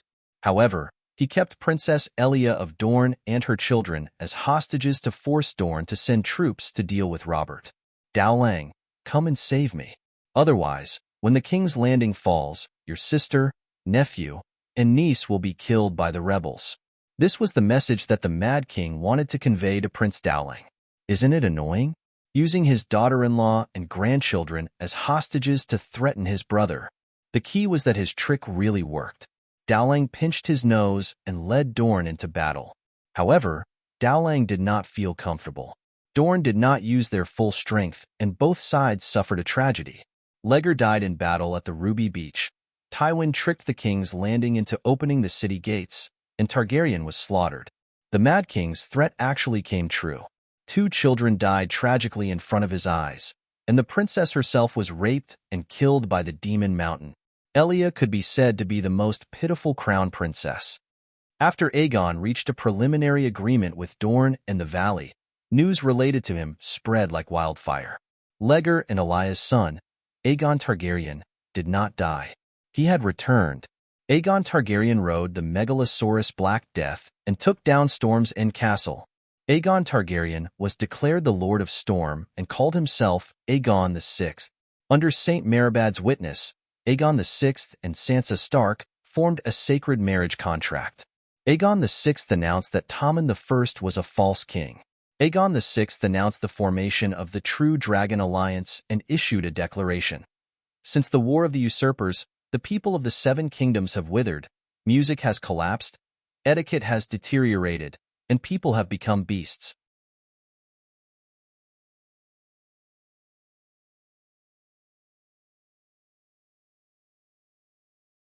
Following the will of the universe, we raise the banner of justice, purge the evildoers, restore the glory of the Seven Kingdoms, and establish Targaryen as the rightful ruler. Dorne responded to Aegon's call and announced that they had joined the True Dragon Alliance. On the next day, Sansa Stark announced that she was the only successor of the King of the North, Robb. At the Eagle Nest's Moon Gate, she was crowned as the Queen of the North. She would lead the nobles of the North and Huggian who were willing to pledge their loyalty to the Queen of the North to join the alliance. On the third day, Robert Arryn pledged his loyalty to Aegon and led the Arryn Valley to join the alliance. On the next 2 days, the nobles of the Stormlands announced their loyalty to the new Duke of Storm's End Castle.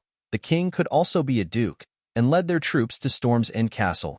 Aegon's True Dragon Alliance almost included 5 of the 7 kingdoms of the Westeros: Dorne, the Stormlands, Huggian, the North, and the Valley. Even the king's domain had nobles who were secretly siding with Aegon. It could be said that the marriage arranged by Uncle Finger for Aegon was much better than Tyrion's previous plan of using power to suppress others and confirm his identity. When Aegon had the full support of the North and the Valley, Tawas Lang did not care about his identity. With the support of the North, the Valley, and Dorne, the nobles of the Seven Kingdoms did not care about whether he was a true dragon or a false dragon. At this point, Aegon's influence was like the sun in the sky. The Seven Kingdoms were terrified, my ass. The people of the Seven Kingdoms were shocked by an even more terrifying news. Luwin is fierce, and the roses wither.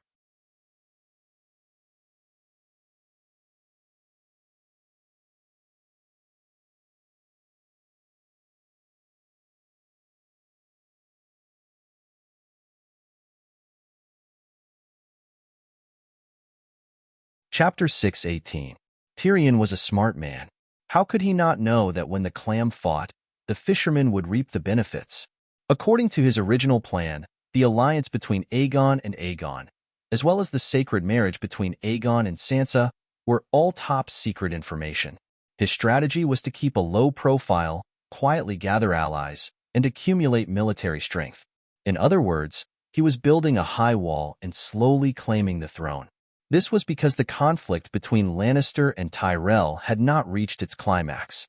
Tyrion did not expect a war between Cersei and the High Court to break out when Aegon had appeared. His whore sister might be stupid enough to be willing to fight a civil war to warm up before a great enemy, but Rose was not stupid, and Lyon was not stupid either. Yes, in terms of family prosperity and talents, Lyon's family could look down on the sum of the 5 kingdoms outside of High Court. The great nobles of Riverbend were all descendants of Green Hand, Garth, and Beast. Garth alone reproduced a kingdom. Lyon Tywin, Kevin, Lyon Tyrion, and Tiger Jaime were well known.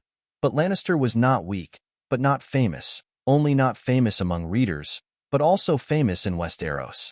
For example, the acting mayor of Casterly Rock City, Damian Lannister, was a collateral relative of Lannister, and no one, readers, knew him.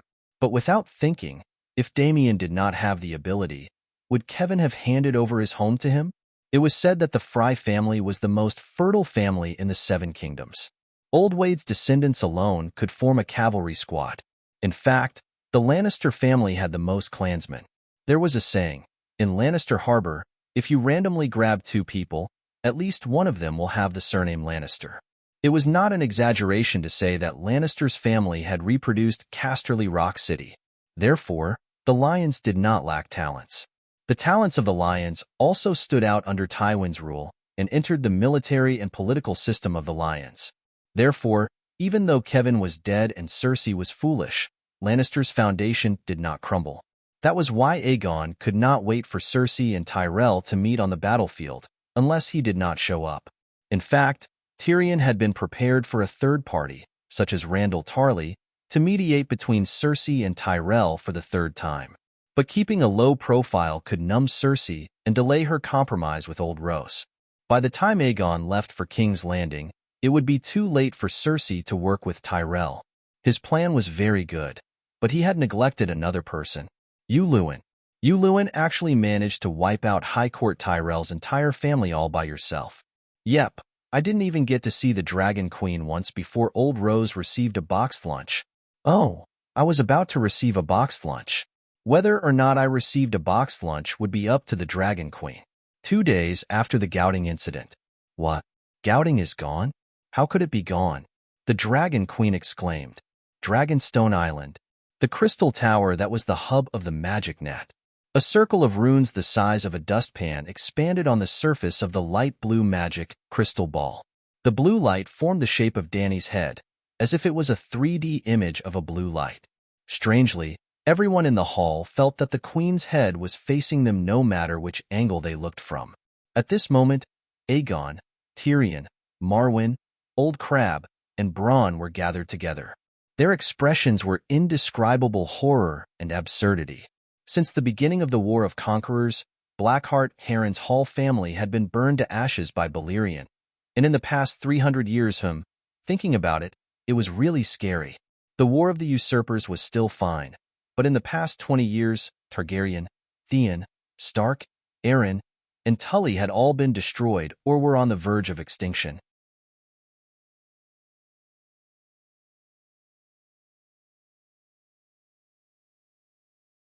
Now, 7 Duke-level families had been destroyed, and they had all died so suddenly and unimaginably. It was easy to get addicted to power, and the Iron Throne was poisonous. Anyone who touched it would be unlucky. It is said that Gouting Tyrell was massacred by Uluin, but this news has not been confirmed. However, Cersei of King's Landing acted almost at the same time and arrested Prime Minister Mace Tyrell and Queen Marjorie for treason. If the rumors are true, then other than Loras, who is receiving treatment at the Great Cathedral, no one in the Tyrell family with thousands of years of history has escaped. Even though it had been a few hours since he received the news, Marwyn was still in disbelief when he spoke of this matter. His voice trembled with fear. How did Uluin do it? Dany asked in surprise. Marwyn turned his gaze to Tyrion and Aegon and said, Gouting is still sealed by Uluin, so I am not sure what exactly happened. Dragonstone Island only received a few messenger crows from Riverbend's vassals, saying that there was a huge change in Gouting, and that they were not even sure if Gouting had fallen. However, Varys knows more than we do. He has dealings with His Highness. Without waiting for Dany to ask, Aegon nodded and said, Count Varys contacted me once. The change in Riverbend first occurred at the Shield Islands, and the Green Pavilion Island fleet was completely wiped out. Perhaps Gouting is only trapped now and has not completely fallen. Varys told me to be wary of Uluin's sea monsters and evil sorcery. Before the situation is clear, it is best to hide in Dragonstone Island. Even sea monsters came out? Tyrion had a complicated expression as he said. Varys said that it was a red octopus. Its tentacles reached out of the sea and were even taller than the mast. It suddenly came out of the sea and wrapped around Count Redwyn's ship with a dozen tentacles, a huge warship with 400 oars. It was as simple as a clumsy servant breaking a baguette. Those were Varys' words. Unfortunately, Villa Tyrell was also on that ship at the time, and Gouting lost its heir. Unbelievable. I always thought that sea monsters were just legends, Bronn said in shock. Marwyn shook his head and said, After the queen hatched the Megalosaurus, the magic tide surged, and the legendary creatures became active. Since 3 years ago, sea monsters have appeared in the narrow sea from time to time. Every time they appeared, a ship would be dragged to the bottom of the sea. However, no one thought that someone could control them. Sigh, with the Megalosaurus in the sky and sea monsters in the water, how can ordinary people live? The dwarf sighed. He also recalled that during the War of the Four Kings, when he was the hand of the king at King's Landing, He had received a report from a customs official that there were sea monsters destroying ships on the Five-Finger Peninsula. At that time, he had even ridiculed the official.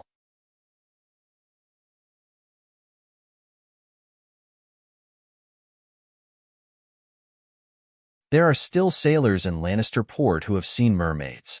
Why don't you go catch a few and make Emperor Joe happy? My family has an ancestral horn. It is said that it can control sea monsters, the old crab said hesitantly. You're not even sure about your family's horn? Tyrion said in surprise. I haven't seen any sea monsters for hundreds of years. Also, blowing the horn requires a special talent. The old crab looked at the Dragon Queen. The last time I looted, ahem, when Rhys was trying the evil slave merchants, I also got a sea monster horn. I've studied it, and the runes inside are really effective.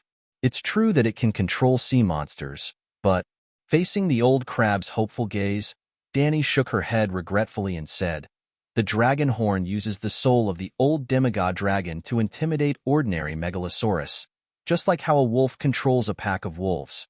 However, the sea monster horn only captures a part of the sea monster's soul and seals it in the horn, using the remnant soul of the sea monster to control that sea monster. In other words, one horn can only control one sea monster. When the sea monster dies, the horn becomes a decoration.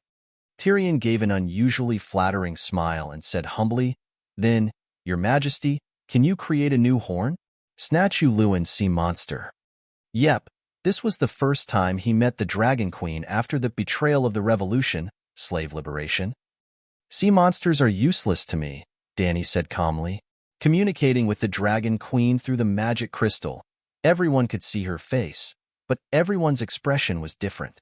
Facing Tyrion, the Dragon Queen's expression was always cold, as if she did not want to talk to him. How can it be useless? A single sea monster can decide the outcome of a naval battle, he said with a mocking smile.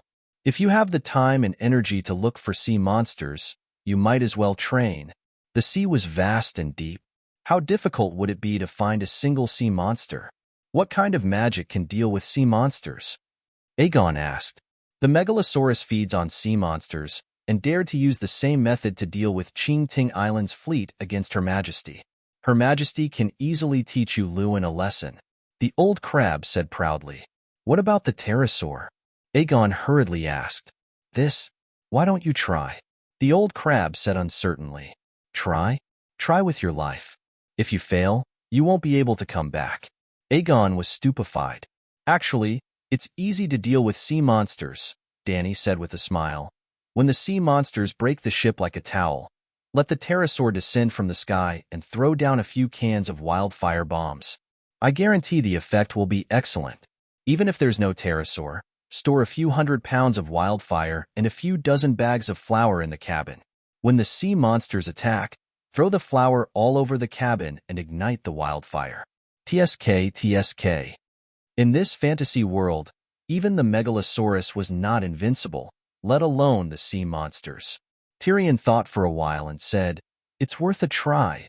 Aunt Dany, Lewin still has evil witchcraft. Do you have any way to counter it?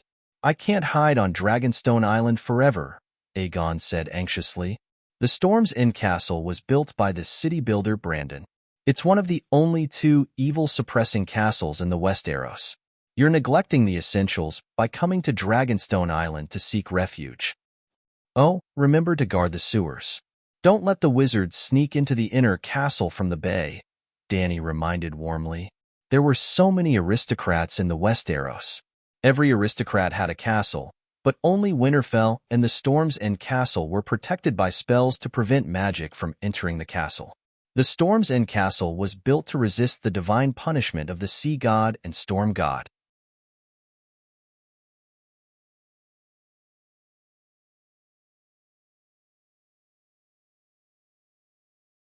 Wasn't Dragonstone Island built with Valeglia's stone? It can't defend against evil witchcraft? Tyrion asked in surprise. Everyone has their own specialization. Dragonstone Island is impregnable, but its ability to suppress evil is far inferior to that of the Storm's End Castle. Of course, now that there's a magic net hub, I'll let whoever dares to cast blood witchcraft around Dragonstone Island know what it means to reap what you sow. Do you have a protective talisman? I have to get married, and I have to lead the army to war. I can't stay in the Storm's End castle forever, Aegon asked. Dragon Queen thought for a moment and said, On the day of your wedding, I'll get someone to send you a set of enchanted steel armor. Actually, it's easy to defend against blood witchcraft. Prepare more alert hunting dogs, and equip the guards with steel weapons. Before his cheap son grew up, Aegon had to protect his shield well, and Aegon was extremely touched. He made a promise and said, After I take over King's Landing, I'll bring Sansa to visit you personally. Dany glanced at the dwarf. She thought to herself, You should bring Sansa to visit your uncle. Your Majesty, you see.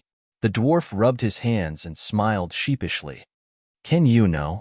Dany knew what he wanted to say and rejected him without hesitation. You're tuning in to the Romance Rendezvous YouTube channel. We're so grateful for your support, and don't forget to subscribe to join us on this incredible journey through captivating stories. Your generosity through donations truly makes a world of difference, as it's the primary source of revenue that allows me to expand and enhance this channel for you. Thank you from the bottom of my heart for being a part of this adventure.